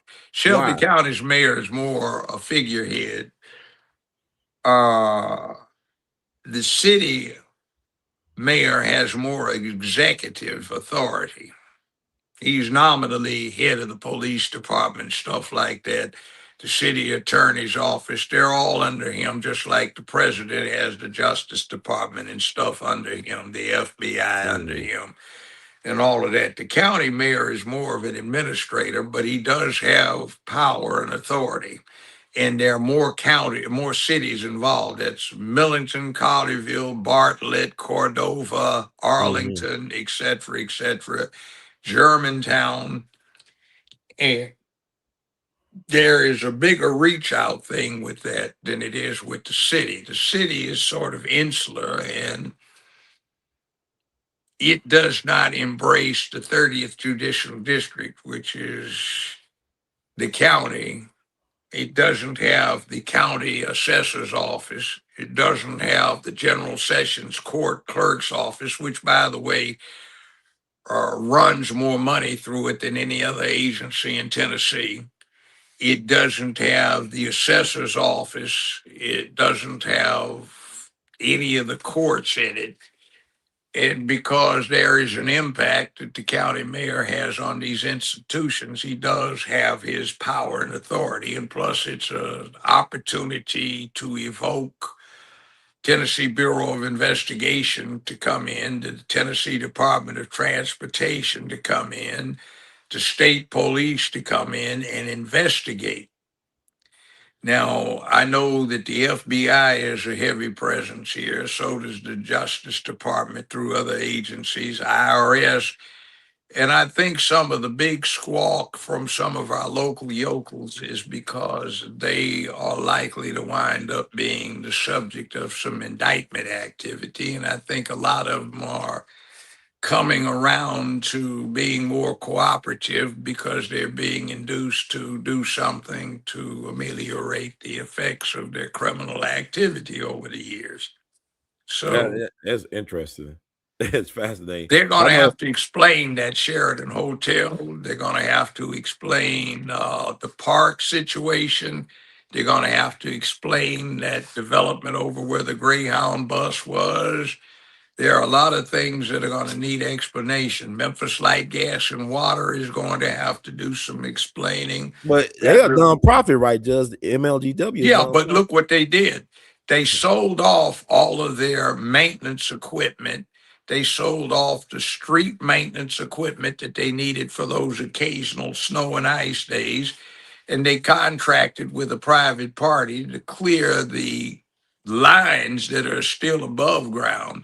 But instead of charging $2,400 to maybe, I think the high in the state is a little over $6,000 a mile, they Mhm. contracted with three private entities, and they were getting paid $24,000 to $26,000 per square mile. And the current Mayor Young, the past one, Strickland, and some other people are caught up in a scandal that isn't widely published to the extent of 110 to 111 million dollars, involving overcharges on this with some allegations of kickback. It wouldn't be nothing without allegations of kickback. That's the Memphis way. But but my thing is, if they actually benefited the public good, people can look a other way on certain things. It's like that's why I respect. Like in Chicago back in the daily days, they did things they did, but they got stuff done. He protected the city's infrastructure, and Yeah. they not protecting Memphis at all. They got to go, man. Yeah, and see, they don't deal with it. Like that old guy said when I was campaigning for Otis, yeah, I got a shiny new quarter, slice of juicy watermelon, and a shot of good whiskey. Now I don't get shit. See, the man in the streets used to get something out the deal. Yeah, like what you get now? That's what I said. That's why I What don't get it, another Judge. I thing don't you said understand. something important. I have to comment about it. Okay. Janitorial, Mm-hmm. waiters, Mm-hmm. waitresses, Mm-hmm. people that wait on you are human and they listen. Right. The idiots treat them like they're animated appliances. Now, one Yep. thing I had a unique opportunity at UCLA 60, almost 60 years ago. Mm-hmm. I wound up having a class from a visiting Soviet professor Mm-hmm. who used to literally run propaganda for the Soviet KGB and before that the NKVD, and was the Uh-huh. highest ranking woman at that time that had ever been on the Soviet Politburo. So she hit me to how politics won. She said, always be nice to the people that wait on other people or Mm-hmm. serve. Tip waiters and waitresses, especially, very heavy. And Mm-hmm. ever since I've been in Memphis for 55 years, I've done that. So I have grandchildren and great grandchildren of people I tip. My grandmother told me I needed to talk with you. She said you always took care of her well. So I got a spy network. And I see a lot of people moonlight at the Memphis Country Club and the Mm-hmm. Crescent Club and, all of the other places. And they tell you, Judge, Mm-hmm. my uncle told me I needed to tell you what they was talking about down at the club. What'd they say? Well, I was at such and such place for seasons 52, and I was Mm-hmm. waiting on somebody, and this is what they said. Tell me what they said. So you get this intelligence network. I like It even that. goes to I was at PF Chang's, Yeah. Mm-hmm. wait, yeah. And this is what they were talking about. You go, okay. So you take these notes and you get clues as to what's happening. But I guess the rest of these folk around here don't have the sense to have done that. And like you say, they go in and treat the people that wait on them like they're nothing, Mm-hmm. you know. And there was a guy named Townsend. Okay. And he used to be not here, he was the janitor, one of the janitors at my high school. Mm-hmm. And some of the ignorant teachers wound up ignoring him. Mm. And he used to clean up the gym, but he could sing. Mm. And his singing group in the intervening 65 years has had 5 or 6 platinum albums. And he wound up making more money in a couple of weeks' time than everybody at the school made in their whole lives. So it's interesting who moves up, see. Or when I was senior cadet for ROTC, we had this guy that was sergeant. Mm-hmm. Well, he was master sergeant. And we had a certain idiot who was trying to get promoted to first lieutenant who used to foolishly mistreat this guy. Mm-hmm. And this sergeant had been in Korea and World War II and had early on, very early on, been an advisor over in the NAM. Right. So one particular Friday in the day room, this idiot lieutenant was mistreating him. And I looked at the sergeant, who was somebody I'd always thought I should befriend because of the wisdom he imparted. And he said, wait till Monday. So when Monday came, Sarge had on a new uniform. Mm-hmm. He didn't have stripes. He had Lieutenant Colonel's maple leaf up on his shoulder. The kid riveted him up all the way from sergeant to lieutenant colonel. Thought about somebody that literally pissed his pants was this lieutenant. And that was back when they weren't nice about it. And by the way, he told me something. He said, if you ever have anything to do with politics and the United States gets to messing around with the People's Republic of China, tell them they don't need to go there. He said, and he talked about one of the actions in Korea. He said, my M1 got so hot, the wood stock started churning and caught on fire. I had to piss on it. He said, the barrel got white hot and got to drooping, had plenty of ammunition in a 6.5 foot wall of dead Chinese is in front of us, and they're still coming. I ruined an M1 carbine. The barrel is thinner and it started drooping because it got so hot. I had to have on gloves. I kept dipping in the snow to hold this damn thing, and it caught on fire. Wow. He said, do not get in any kind of serious war with the People's Republic of China where they're not coming over as advisors. Avoid that at all costs. And that was like 1966, 67. Wow. And a great deal of what is going on in the Middle East is a little negotiating thing for that meeting that Xi Jinping and Trump postponed until the end of this month. See, a lot of Chinese equipment is over there, and he gave them a chance to see how well it's not working. So when we come back and talk about Taiwan, there will be different stuff on the table. See, it's not just about Iran. China is in this, Russia's in this, Pakistan and India, who are our allies, are in it because they furnish a lot of the equipment. So they were anxious to get a chance to see how well it worked and whether we've been selling wolf tickets or the other way around. Now, granted, because of the Biden and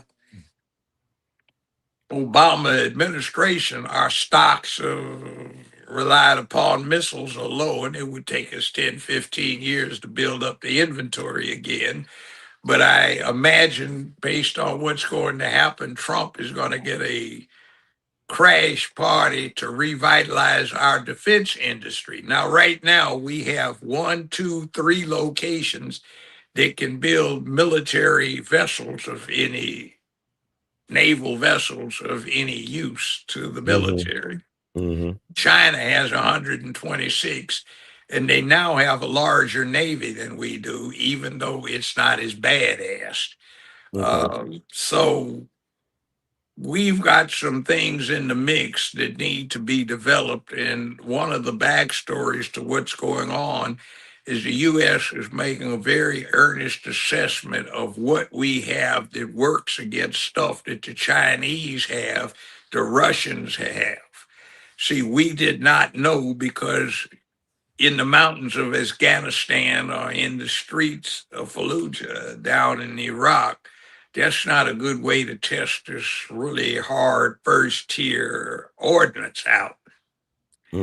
So we're getting to see what works. And so far, the U.S. Navy has just flattened it. We can't afford to keep shooting up multi-million-dollar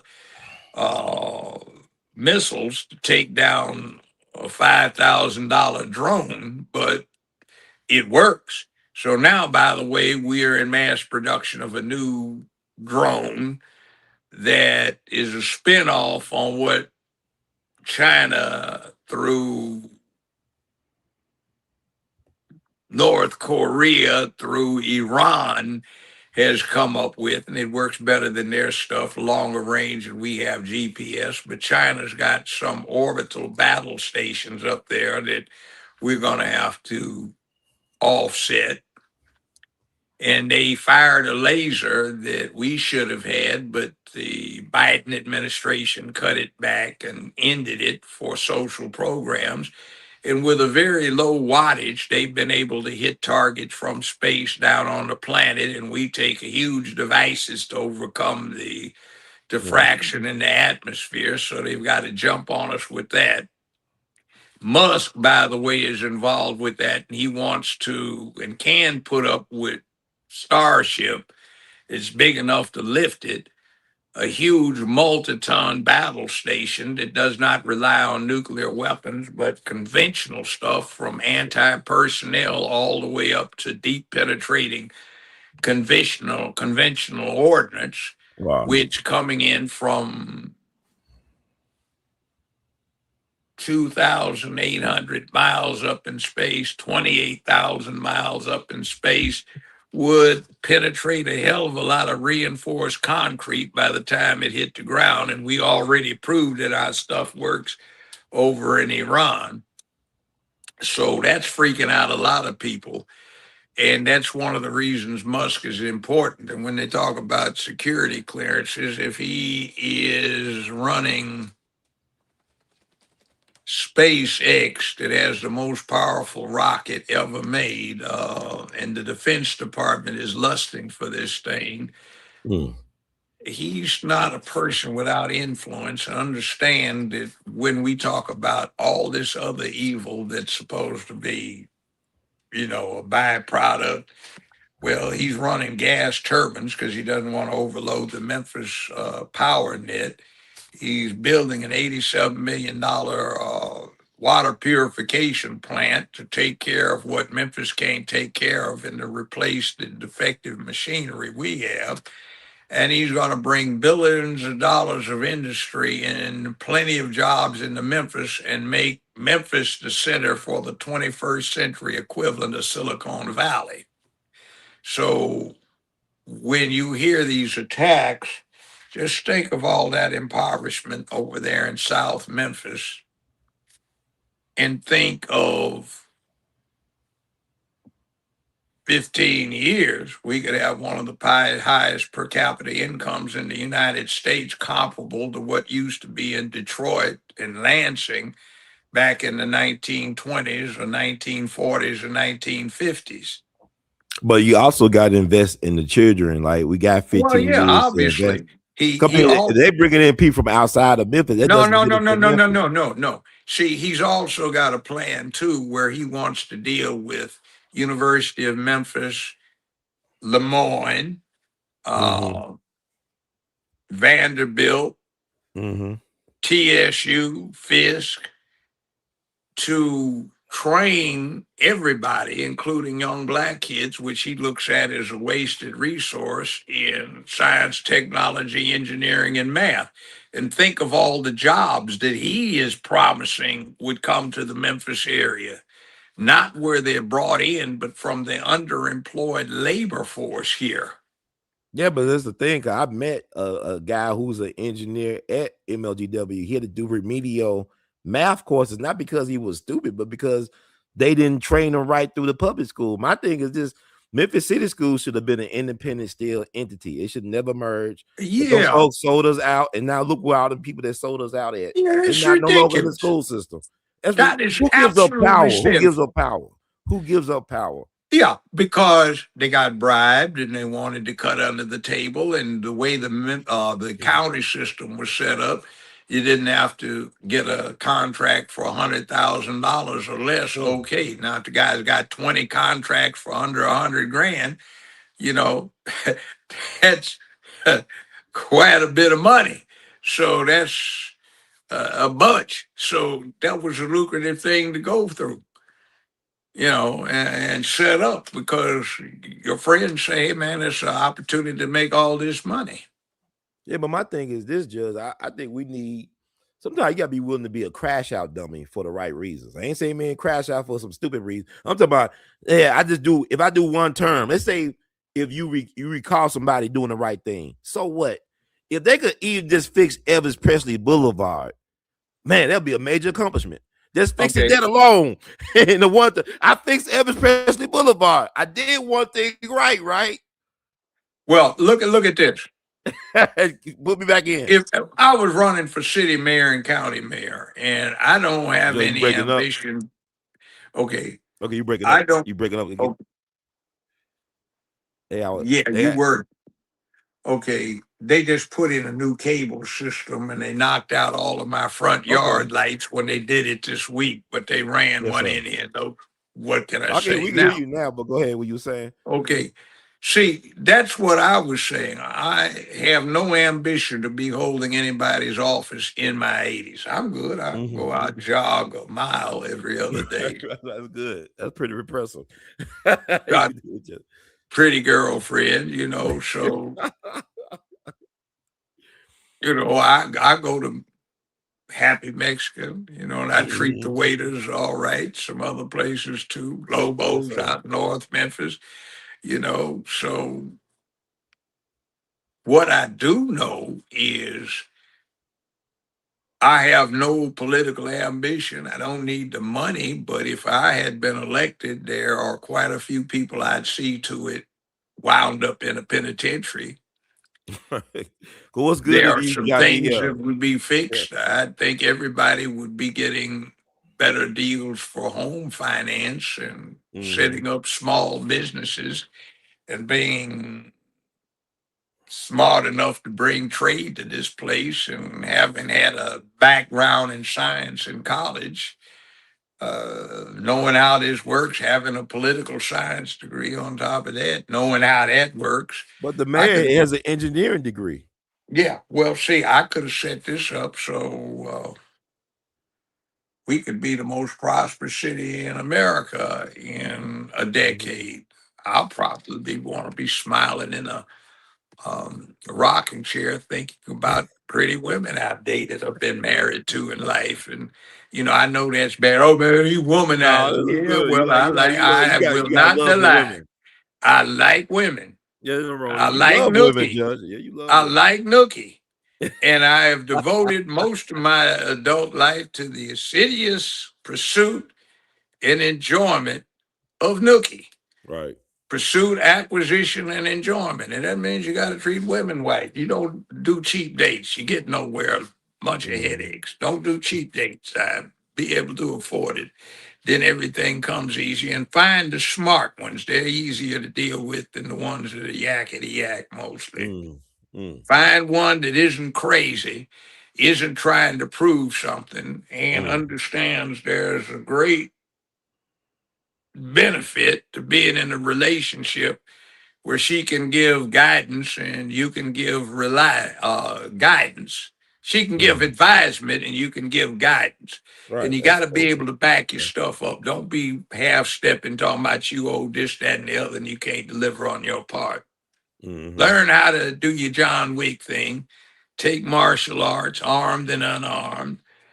Learn politics, learn finance and economics, and quit paying attention to the Grizzlies and Redbirds and Memphis State basketball and start paying attention to the courses they owe. And like this guy you're talking about, if they aren't teaching you in school, learn it on your own. Mhm.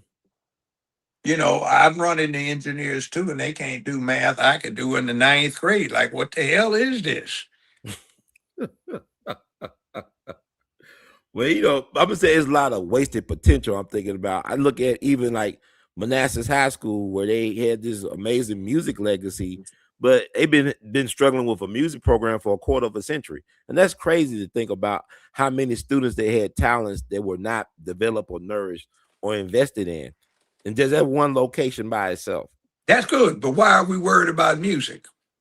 I mean, just anything No, that I gonna mean act. Yeah. seriously, thought Mm-hmm. process. Why are black folks so concerned about music? Mm. How many of them get jobs in the music industry? How many of them make it big in the music industry? Mm-hmm. How many of them are all fixated on basketball?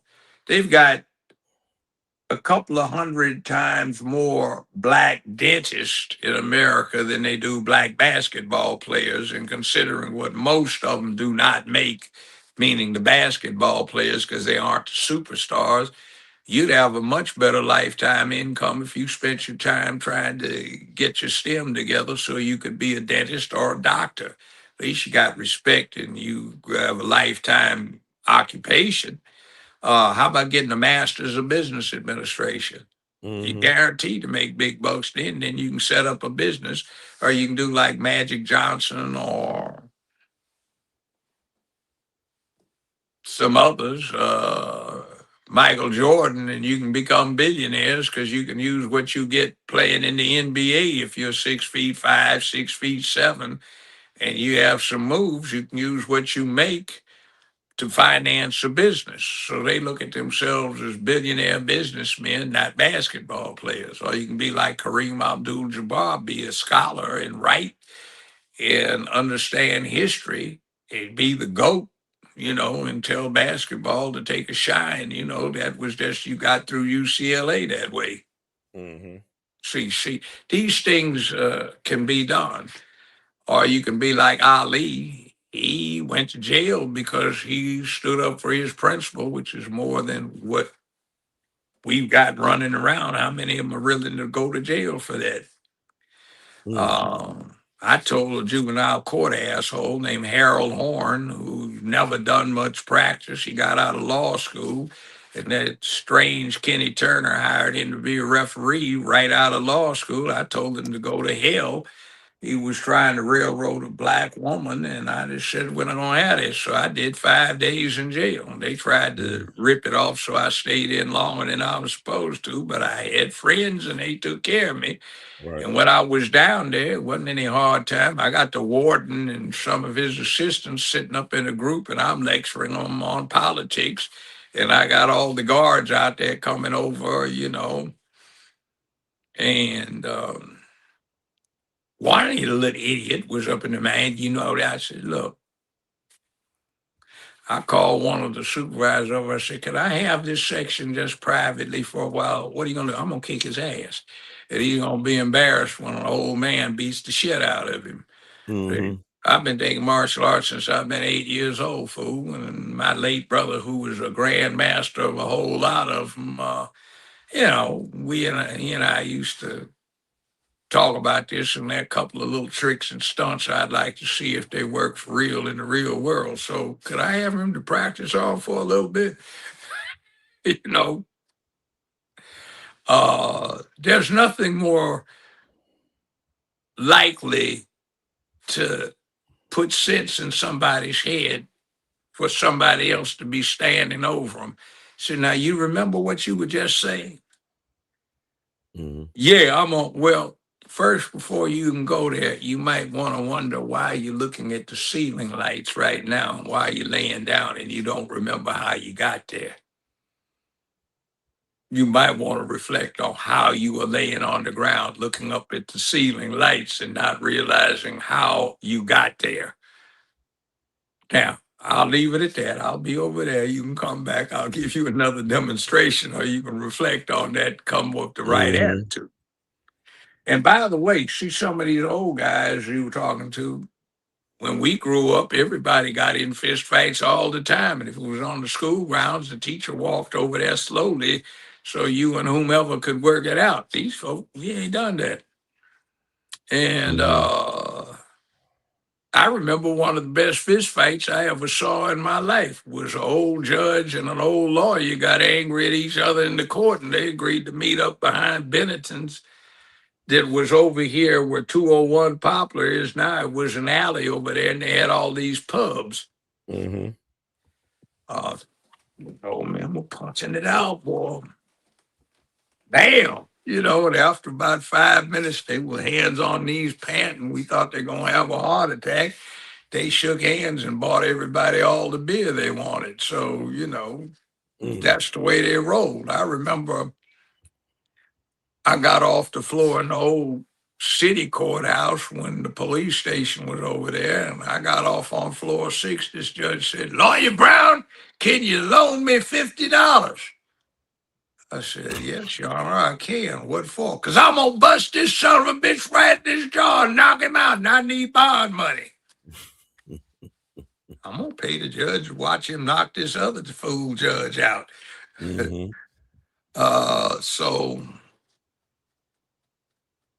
I mean, yeah. That's the way folk used to roll. See, they didn't play that stuff now that they do now. Everybody's so nice. But I've seen stuff I found sickening as I referred to Jerry, the lawyer, taking that man's wife and screwing her in his office down the hallway. And he's sitting there grinning about it because it's just the cost of doing politics in this area. And I'm looking at him like he lost his damn mind. What's the matter with him? But see, literally, that person is related to, by ancestry, some at least one particular person who's active quite right now. So I just think about this guy didn't even get any character passed on to him. So why should I support this person when he didn't have it in his family? I mean, there you go. The more you know. Hey, Judge, you there? I think Judge Soon, well, that's a very powerful, impactful piece of knowledge there, Judge. You dropped a lot of gems over the last 4.5 hours. So I guess that's the cue that we got to move on and keep on moving on. So I want to thank Brother Judge Joe Brown. Get down with Judge Joe Brown. You don't mess around with anybody with the last name of Brown. Marathon Convo. John Brown birthday. Judge go. John Brown birthday of all days, May the 9th. And thank y'all for tuning out to tune in to get in where you don't fit in. In the words of Dr. Michael King Jr., human salvation lies in the hands of the creatively maladjusted. So there's been a lot to take. I didn't expect this to be this marathon, but Judge got a lot of wisdom, a lot of insight and stuff like that. Now, I believe Hubert Humphrey, I don't believe he pledged like he is an honorary Alpha member, but I don't believe he pledged like that back in the day. I think he got the honorary status back in the 1960s. But anyway, yeah, it is tomato. But I think it was very important to have this conversation. We talked a lot about Memphis, a lot of things about Memphis. I was actually thinking that they're probably going to end up calling the Memphis Grizzlies the Tennessee Grizzlies. I mean, it makes sense because, out in East Tennessee, there are black bears, whatever. It's just weird.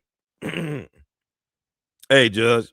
Yeah, excuse me for skipping around so much today, but there's so much to cover that's backstory to all of this.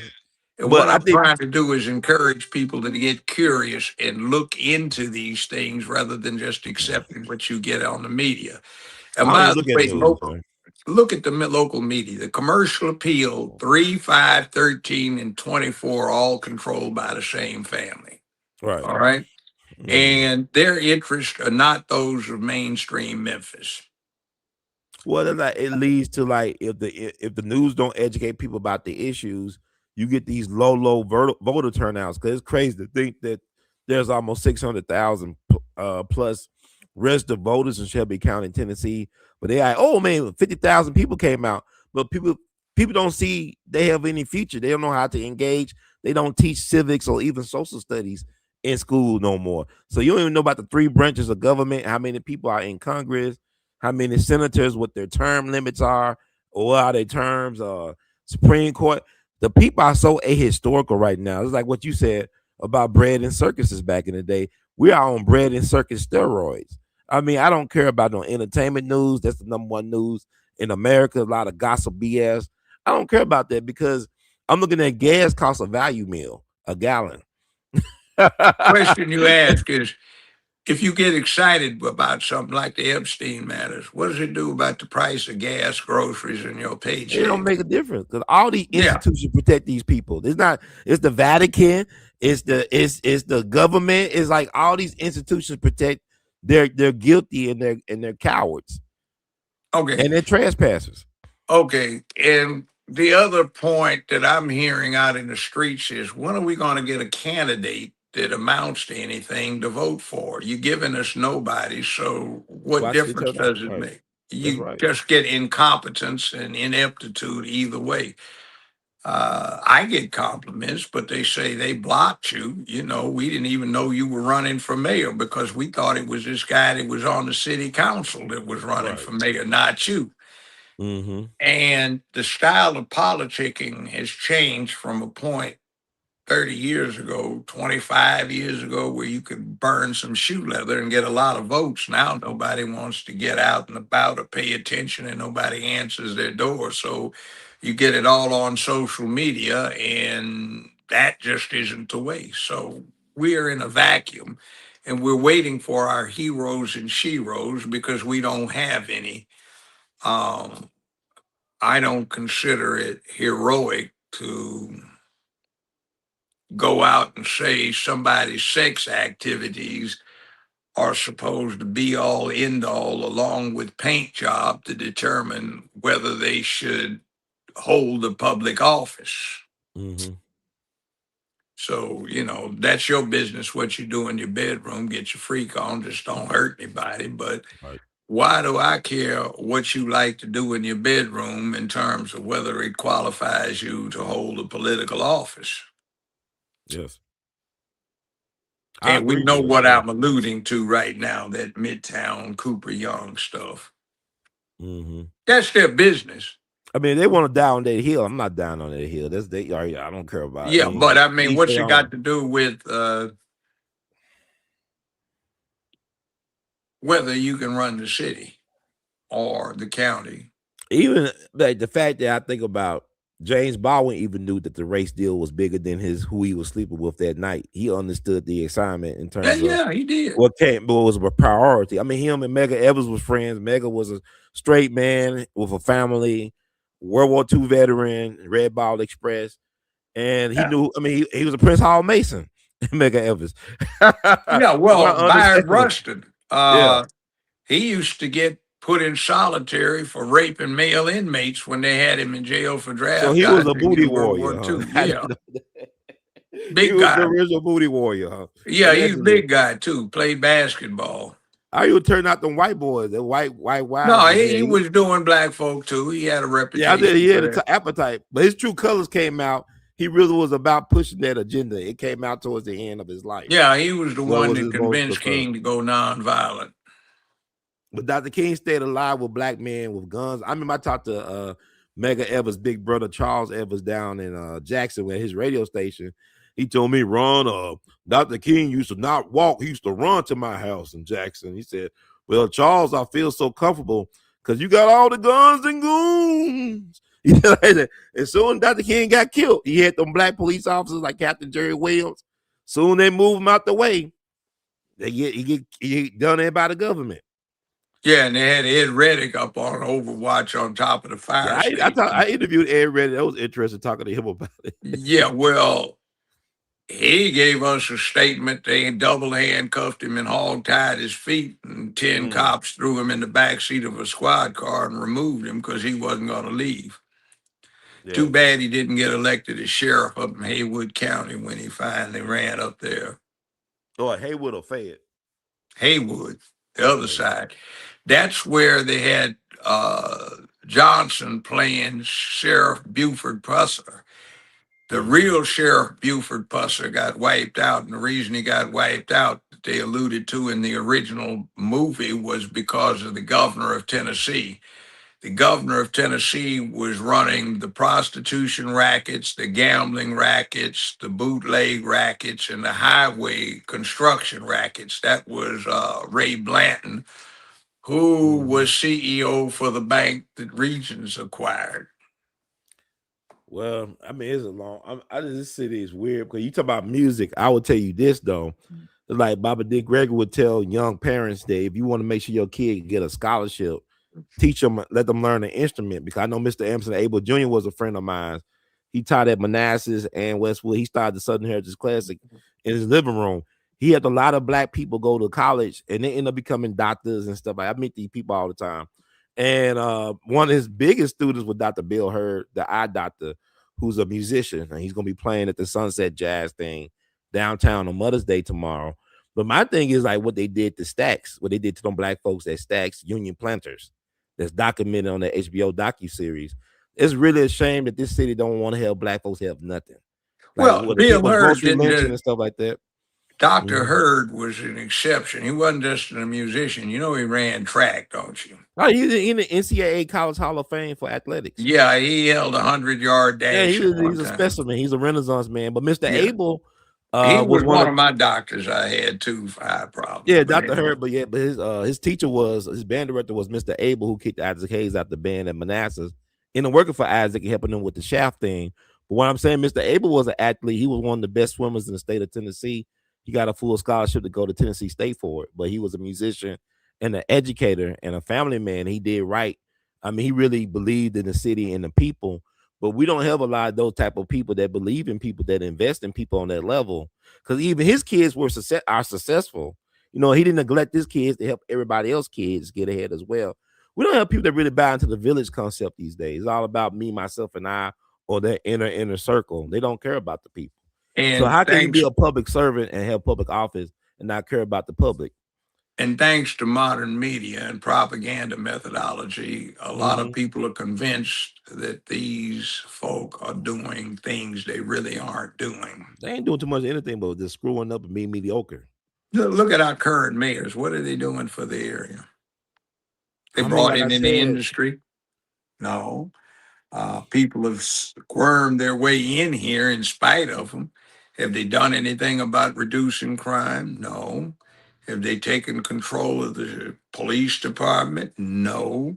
Have they done anything about using their influence and executive control to deal with malfeasance with the Board of Education? No.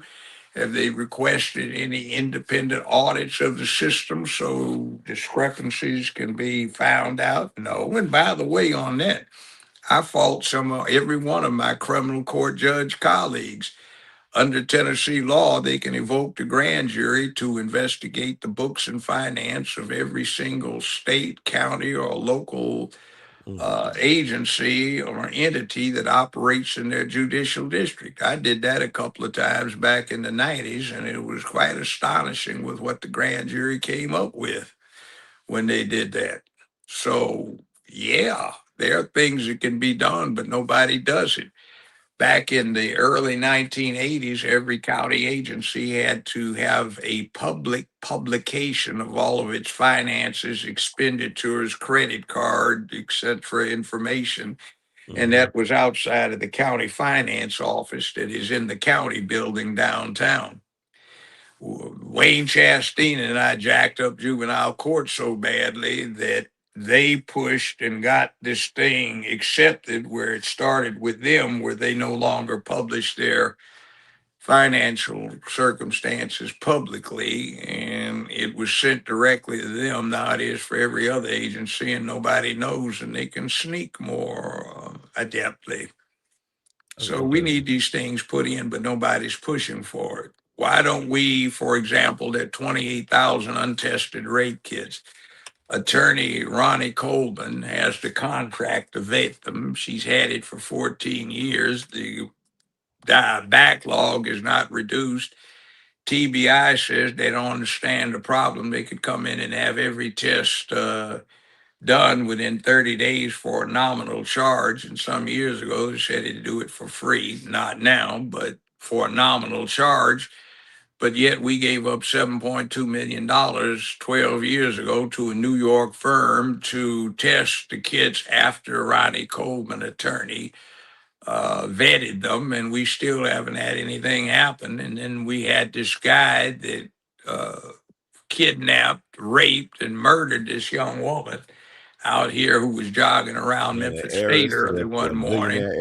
Yeah, and if they had done their job and tested the kit, they would have found him. And speaking of what's passed off as white supremacy, but isn't, because the Black City Council is behind this, Ronnie Coleman, who's black's behind this, and the police department that is run by black folk is behind this. They didn't get the test done on that suspect where it impacted a black woman who is walking around with her victim status unaddressed because they didn't run the test.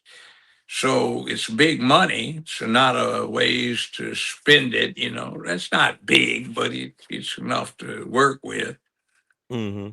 So Well, yeah, we've had that kind of thing neglected. Why has no one looked to those things?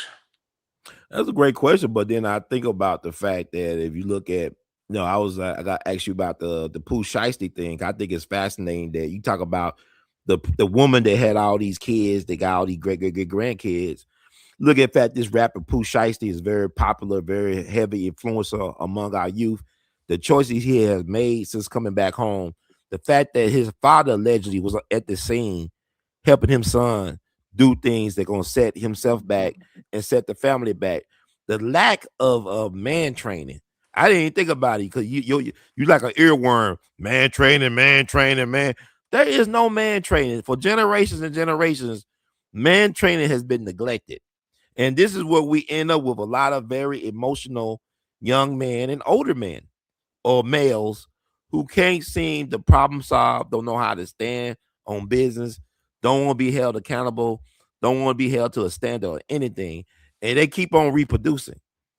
Well, look. We talked about waiters, waitresses, Yeah. janitors, people who service. Uh, a lot of the young Democrats, the organizational membership, which is basically female, young female, black female, over and over again, I get it reported to me by my spy network that they were sitting down talking about how black males need to be put in their place and suppressed because they're no good and whatever. So that's one of the driving engines for the Democratic Party here. I had one, I think her name is P. Moses, was at a talk radio station. I was there, it was Toulouse Alamein, Red, he's dead now, and some other folk. And she was there saying the number one problem in Memphis is because the black community doesn't accept the gay community as it ought to, and that's the number one problem. So I said, what about what's out there in this neighborhood? What about that? No, that's not the problem. So when you have people on the executive branches or under in control of the Democratic Party who look at things that way, it doesn't do well for the community. Not at all. Well, this is something that I like. I'm glad that this turnabout is coming because we're talking on the birthday of John Brown, one of my favorite Americans of all time, because he knew that it takes sometimes chaos to making things shake up a little bit in order to get some results. So my thing is, I'm glad that Trump is in place to shake up some things. I mean, like you said, it's an enema for America, and this needs to be done because we lack the willpower. Because even with Jim Crow forced us to have some type of solidarity with each other. We couldn't Yeah. do it naturally. We had to be forced by the system to come together. And now the system is at it again. They're pushing us to come together again. And I thank Trump for that. I really do, Mr. Yeah. President. Long story short, the Supreme Court just applied the law. The remedial function and purpose of the Voting Rights Act of the 1960s has been accomplished. You have only to look at the larger urban areas in the United States and see who controls them to see that it's been accomplished. The long-standing principle is when the reason for the law ceases to exist, so does application of the law. And the other point is realistically, and I haven't heard anybody talk about this, the population dynamics are such that within a decade and a half, there will be no majority race in the country. And the one that is the largest minority would be happy to evoke the principle that was there with the Voting Rights Act. The one that doesn't abort their children before birth. Yeah. The one that believe in large families and family values. Yeah, Right? and some of whom have benefited from the criminally open borders. Yeah, Now, yeah. by the way, a lot of them don't like those open borders either because they went through and followed the rules. But aside from that, we're getting the game run on us. And one other thing, too, 911. See, the intelligence community is saying that a lot of that money that was funneled in Minnesota through those Somalian child care systems that didn't exist, between 160 million and maybe 300 million they can trace directly to Al-Qaeda and its affiliates who don't mean us any harm. And excuse me, but everybody that died in 9/11 wasn't white. I know some black families of victims. Okay, so we have an interest in what's happened with that financing, the military grade explosives that were brought across in the uninspected backpacks after 4 years of wide open border that have now been planted in facilities where black folk run the places, you know.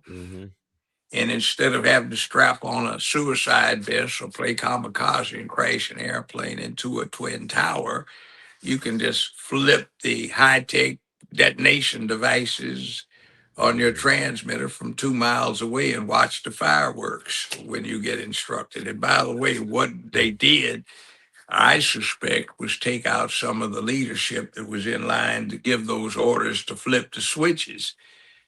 And they kind of sort of did that. It's a good move. And see, when you play 3D chess, not just elementary school checkers, there's some other things in the game. And I think those things need to be taken into account. And our black leadership has let it be. So your friend who's engineering in profession with Memphis Light, Gas, and Water has to take remedial math courses because what he needs for the job, he never got taught in school. He graduated. He had to take it when he went to college, but he was willing to do the extra work. So he's good now. But I'm saying when he went into college from that's what I'm saying. In other words, he's competent as far as I know. He still got his job. Yeah, but I'm just saying it's a shame that you send kids through like that. I was talking to some lawyers, and they were trying to take notes. I said, "What are you doing? I don't have time to keep going back over this." Well, I said, "You can't write, can you?" He said, "I said you're printing. I'm talking to you. I'm a judge. I'm a master of this profession. I'm giving you instruction on how to handle these things, and I've got to wait for you to print it out." Well, my phone, ran out of battery. Why do you need your phone? You can't do it longhand on a piece of paper? It's like, what the hell are we turning out here? They can't write cursive. They can't count. I don't like giving my money at restaurants. They don't know how to count, man. Well, well, check this out. You've heard the rumors. I talked to somebody that manages 3 Mickey D's. He's having a hard time. You know what it is? What? His dumb employees can't associate the picture of the product with the picture on the keys to press the buttons so they can go. The idiocracy continues, boy. You shouldn't be eating this food. They can't. I mean, we shouldn't be trusting them with the food. You should just cook. Hey, take your own risk and cook your own food. Man. By the way, I'll pull your coattail. Good burgers. There are 2 places in Memphis I like to go, but there's a third one. It's called Tommy's Burger. It's opening up out here, and it says California style, and they're the same. They got one on Mount Moriah too. Yeah, well, Mount Moriah, is that Mount Moriah? I don't know. Well, the Tommy Burger that I've been going to for 65 years was in Los Angeles. I've been there. They were open 24/7. They had several, and they have some outstanding hamburgers, and you don't have to wait in long lines. And there's one that hasn't opened up yet, but they're indicating they're going to, that's out there where Bass Pro is on Sycamore at I-40 in that same lot. I need the same one, though. The one I went to, they didn't know what I was talking about. Because the one you told me about over there off of Ramparts in L.A., I went to there. The chili cheese, all that stuff. But Did you go to the one in LA? Yeah, the one you told me about in Ramparts, the original one, the original location. I went there. It was How'd good. You like it? Like acid reflux though, but it was good, wasn't it? It was good. It was good. Like Randy Donuts. I love Randy Donuts because you eat those things cold, it still tastes good. Like it's on the best donuts I ever had. It's a foodie, man. LA is a foodie heaven, man. You love food. Memphis used to be that way, but not anymore. It's You some go place I'm down. discovering though I didn't know about. Ain't gonna lie to you, Joe. Yeah, Rayford's is closed up on Poplar. One and Only Barbecue on Poplar. Carrabba's is closed up. Houston's The closed one up. and only is out on Germantown Parkway out in I know, Cordova. but the one that was on Perkins Extended in It was Poplar better. closed up. It's closed. They tore it down. They're tearing down Macy's now, and that center over there at that mall. Rayford's, it was across the street, is closed, but there's a pretty good hamburger and beer place over there now, where that Sears Automotive Center used to be. Let's see, Carrabba's is closed, Buckley's is closed, Houston's is This is closed. crazy. This is probably a major city, and it's like even IKEA closed recently. I'm like, what's going on, man? Like this ain't the good look. They had a cheesecake factory that closed down a couple They're years ago. closed. That's crazy, man. Bahama Breeze closed. And meanwhile, West Memphis gonna get a Bucky's. Yeah, and then don't forget on Winchester, TGI Fridays closed. I used to love TGI Logan's Fridays. Roadhouse closed. Man, I Red forgot about Lobster that. closed, Yeah. and they've torn that down. Well, they got the Canes over there, right? Is the Canes open? Yeah. To the place. But anyway, you know, there's no place to sit They down. closed down Arby's too, man. Yeah. I mean, what's happened to Memphis? I mean, we used to, when I first moved to Memphis, I came here from L.A. It's been more than a half century ago. I always told my buddies in L.A. how good the restaurant scene was here in Memphis. High to low. Now I can't say that. I talked about how good the music was and all of the nightclubs where you could get outstanding amateur and professional live music. I can't say that now. Well, you know, LeBron was right then. LeBron and the other guys were right. Yeah. Where can you go? I tell people this, like, you may not like Memphis, but you about 2 to 6 to 8 hours away where you want to be. That's what's the good thing about living in the middle of the country like that, because you go to New Orleans 6 hours away, Atlanta 6 hours, Nashville 3 hours, St. Louis about 4 hours, so Chicago 8 hours. So you really in a good place to be. Memphis ain't that bad to me. It's a lot, but the people here, it's all about your value system, really. It's like what you trying to look. If you always looking for trouble gonna find your ass. Yeah, I know. Looking for trouble. You look for a good time, you can find a good time. Go down Highway 61, even Clarksdale. But it's not in Memphis like it used to be. Not like it used to be. No, they should never close down Liberty Land. They should have upgraded Liberty Land. Well, now, but Van Turner, and Tammy Sawyer were still angling on getting control of that, because Van Turner came up with this corporation that bought those two parks for $1,000 each, no bid. It's chartered to operate city and county parks. So the fairgrounds are counts as a county park. They would get control of that. They'd get control of the concessions at the Liberty Stadium. They would get control of the new NFL stadium they're talking about building, and then talking about putting $500 million into renovating the Liberty, the Mid-South Coliseum, which was that entertainment venue. They'd get the revenues for that parking and the concessions. See, so get all of that. That's crazy. Yeah, see, so they're angling on what they're selling us so they can get filthy rich along with their sponsors. And if you go down the street, you see all the new apartments right there at East Parkway and Sam Cooper Boulevard. Some of them had to jump through hoops to get zoning compliance, and others got to write the zoning regulations specifically to them because they're favored of the city council, and they pay the city council not out of pocket, but a percentage of the city money that's spent to the concerns that they operate. So see, if you go from Sam Cooper back down past the fairgrounds, you see where Black authority is being used for misappropriation of public funds, cronyism, favoritism, bribes, and deceit. at our tax expense. Man, you know So you've what? got $3.5 billion going into the fairgrounds, 700 million going into the fairgrounds, 500 millions going into the fairgrounds, and it looks like Van Turner and Tammy Sawyer are going to be running the place or in charge of that whole thing.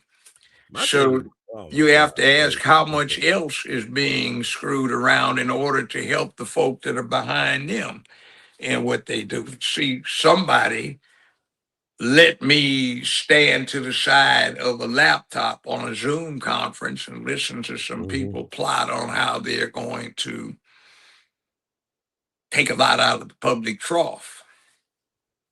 You know what? We need some honest brokers. We need people going like, first day we doing an audit. We're gonna do a forensic audit, independent, look at, see what's going on. My thing is what I like about Trump, be honest with you, as much as people hate on Trump, he don't really care. He's just gonna do what he's gonna do because he know that your time is limited.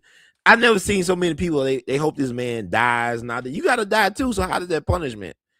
He may outlive you. You worry about him. You so deranged. You want me to believe that Barack Obama wake up every morning thinking about Trump and he's deranged about it? That BS. And you up here, you know what, Judge? I'm gonna tell you like this.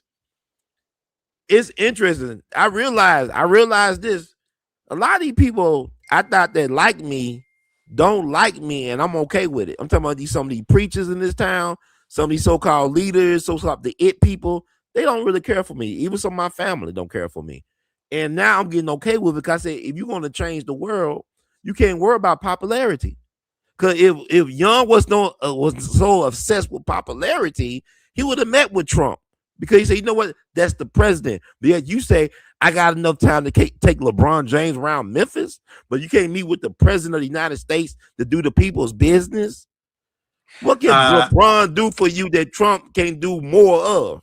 Well, he's not interested in the people. He's just interested in his own personal Well, position. I heard people told me what he said about what he thought about the people. Yeah. And see, the other thing is he's nervous about Trump because Trump's Justice Department may get some indictments against him. Well, there's that thing all money with ain't good money. downtown development and what they did with Beale Street, the Sheraton Hotel, the Greyhound bus development, and some other things that even if you aren't familiar with the topic, you look at it and say there's corruption involved. Well, I mean, it is what it is. If you guilty as charged, let God will be done. God's will be done as far as I say. Except if you're the one that's going to the penitentiary. Well, they're going to snitch. Everybody snitches. That's why I say I don't understand about people. Shit, Lucky Luciano snitched. All of them snitch. Everybody snitches.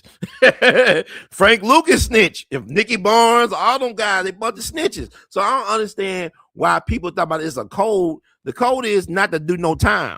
That's the code by any means necessary. I don't want to look at Ford guy. He snitching, from my understanding. The one that got caught up. Edmund, I'm still he telling names and stuff like that. Like Wesley Snipes on New Jack City. So I'm gonna name the names. I ain't the only one going down. I'm gonna have some company. So, man, I'm just saying, man, they made look.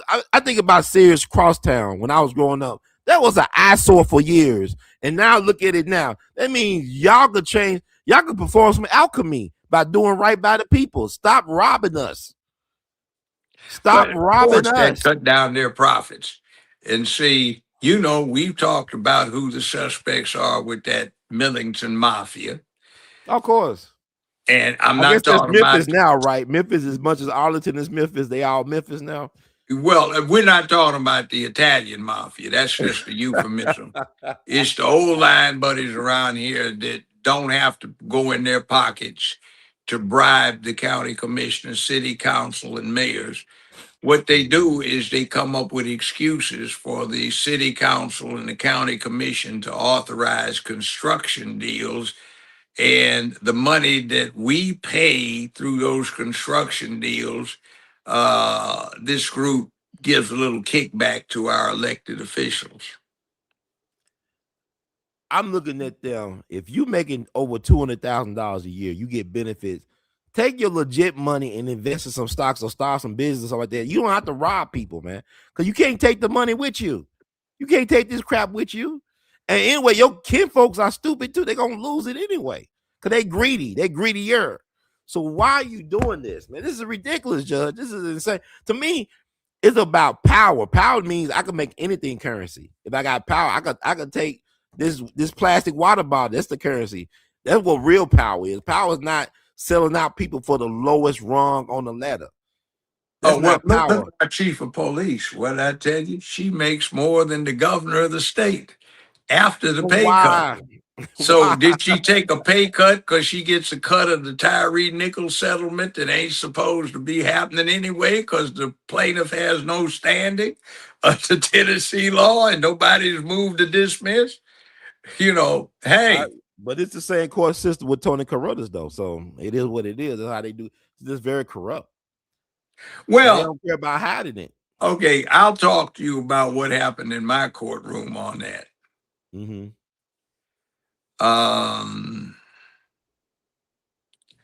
It was interesting. I'll tell you off the record. We may do a show on it depending upon what happens in 3 weeks. Well, what we think the odds is that they're gonna actually they're gonna stay to execution. Well, so look at me. They don't do it. Look at me. Okay. I represented a young black kid, the youngest person in the world on a death row, who was accused of killing 3 white people when he was in the 7th grade. The date of his execution, he was 15 years, 2 months. Ronald Ward down in Arkansas. I got a stay of execution from the Arkansas Supreme Court and from then Governor Bill Clinton 23 minutes before they were going to execute him. Though Bill Clinton did put to death a retarded man, though. That's interesting. Yeah, but I got to stay on that. Yeah, that's impressive, though. I don't say, Judge. And it was a number of interesting things, all white jury, but that was back in 1984. And, you know, I mean, I assume things have improved in the time period between 1984 and 2026. So it got worse, man. It's horrible. Well, no, I don't think they've gotten worse. I actually think they've gotten better. But what has happened is some of the circumstances have gotten worse. And the stories being told are more prone to being lies than truth. I'll give you this. Okay. Out of our criminal court judges, too many of them were never in the defense or the prosecution industry, so they're rookies. They haven't tried any cases as lawyers, or they weren't good at it, but they're judges now. The prosecution was a law professor, not a criminal trial judge as defender or prosecutor. You know, the police chief was a failure in Atlanta for being involved in a kiddie porn ring and allegedly for the same thing down in Raleigh-Durham, North Carolina, to back up the Atlanta legislation. And now she makes more than the governor of the state of Tennessee. You see where this goes when you start adding up the conditions themselves in terms of the law, the traditions, and the precedents are better. It's just, it's like, imagine if you would, you kept the same NFL or NBA rule book and the team started deteriorating and they started getting couch potatoes who demanded to be allowed to play the sports because they won on, you know, some call-in show where they played against others sitting on their couch. Or like Formula One racing. You go to the official Formula One site, they're not talking about the racing. They're talking about the people that are playing the video games where they race on the video games.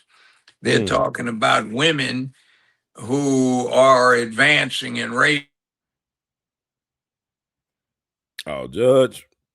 Oh, the system got a grudge against the judge. You about to cook. Actually been cooking for 5 hours on here, y'all. So I think there's a sign for the Most High trying to shut it down, Brother Ron. Touch some grass. So about y'all touching, smoking, or something with grass. But y'all sure do have some class. So I guess we'll get out there. I won't hold up Judge too long, but it was a plum pleasing pleasure to talk on this. And you know, the views of the guests and hosts are not the official views or beliefs The We All Be Group Incorporated or We All Be News, Radio, and TV. It's all separate. So, Judge, Okay, you want to can finish you up? see me? Yeah, yes, sir. We can see it here. I just was trying to wrap it up. I know we've been here for 5 hours, but you go ahead and wrap it up. Judge, you hear me? Oh boy. Well, we can wrap it up. So I guess we all gonna wrap it up because it's been what a journey, people. On a Saturday, go touch some grass. We all be in it to win it. Brother Ron said, thank you all for tuning out to tune in to get in where you don't fit in. Because, like in the words of Dr. King, human salvation lies in the hands of the creatively maladjusted. Until the next time, fam, we love you all madly. We love you all divinely. The marathon continues. So, Judge, I was just wrapping it up. I know we'll be on here about 5 hours, but you want to finish your story or your take? Oh, well, the story's redundant. It's just, I'm just trying to get people to get a little information behind the scenes. You know politics, you know business, you know the educational system.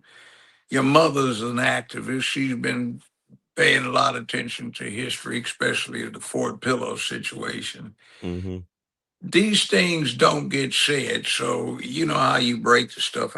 I'm just trying to give you material that provokes your audience to look into these things a little bit more thoroughly than they're getting. Yes, sir. So I will yeah. appreciate that. You take a lot of time. It's 5 hours. I didn't expect to be on here for 5 hours, but it's always a pleasure to Well, hang out. I'm about to put you to sleep, but anyway, sorry No, about that. you good. Now it's like this needs to be heard though. This stuff is definitely to be out there, because we're not getting that from the local news and other entities that call themselves information gathering, and that's another And story in and of itself. some of the senior news folk, some that look like us, they've made a career of accommodating these things that have given us the current crop of inept, incompetent, venal, and crooked representatives who've come up with the topic we started off with. Tennessee Democrats hollering about black people are losing political office. What political office? Right. We don't have a black congressman in the state of Tennessee and haven't had for 20 years. So exactly what are we losing? We didn't lose anything, but my thing is like we don't understand our value or power, or we advocate for everybody and everything but ourselves. Because if we have done so, we wouldn't be at this point now in our history right now. If we was really taking care of business, but people make all these excuses, blame the orange man, blame the orange man. He ain't been president that long. Come on now. I mean, Well, it's like only so he's the much. boogeyman, Yeah. the Baba Yaga. But what do you use the boogeyman for? To scare people to do right. Yeah. And what does that mean? It's usually children who are not adults. They're not fully responsible because they haven't grown up. And that is also a reflection on the breakdown of your discipline when you have to have a boogeyman to threaten your children to get them to do what you want them to do. Right. So we've got Exactly. a boogeyman to get the occupants of the Democratic Party plantation to do what they want them to do. And they've been well trained. And now instead of having the King Cotton oriented slave Negro, they've got the Rainbow Negro working for Tranny Queen Rainbow. Mm. And the Negroes have no cotton to pick or crops to pick. So when you get idleness, you get mischief. Idle minds mischief make. So we've got a lot of idle folk here in Memphis, Tennessee, and a lot of Negro overseers who still work the plantation to keep as many Negroes and a few blacks they can manage in line and useful economically to the powers that be, which they're trying to become part of by stealing from the rest of us. And I keep saying theft because my business was criminal law for a half century. And I know crime when I see it. And we've got some crooks in public office who are ripping us off. There are some exceptions, but too many that aren't.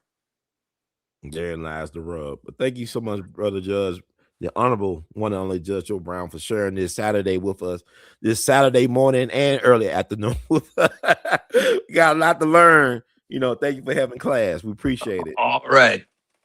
All right. And that does it I'm for this up and edition. away. Up and away. Yeah, Superman, Judge Joe Brown. He don't mess around. All for the people. So thank y'all for tuning out to tune in to get in where you don't fit in. Like I said, Dr. Michael King Jr., human salvation lies in the hands of the creatively maladjusted. It's official. I'm off the air. Thank y'all so much for hanging out. It's going to be in the archives. Thank you, Sister Betty Jones, for the donation. Y'all can still make them donations. Y'all know where to go. Because we 20 years in the game as we all be in it to win it. One love. Once again, see y'all soon. Look for me in the whirlwind.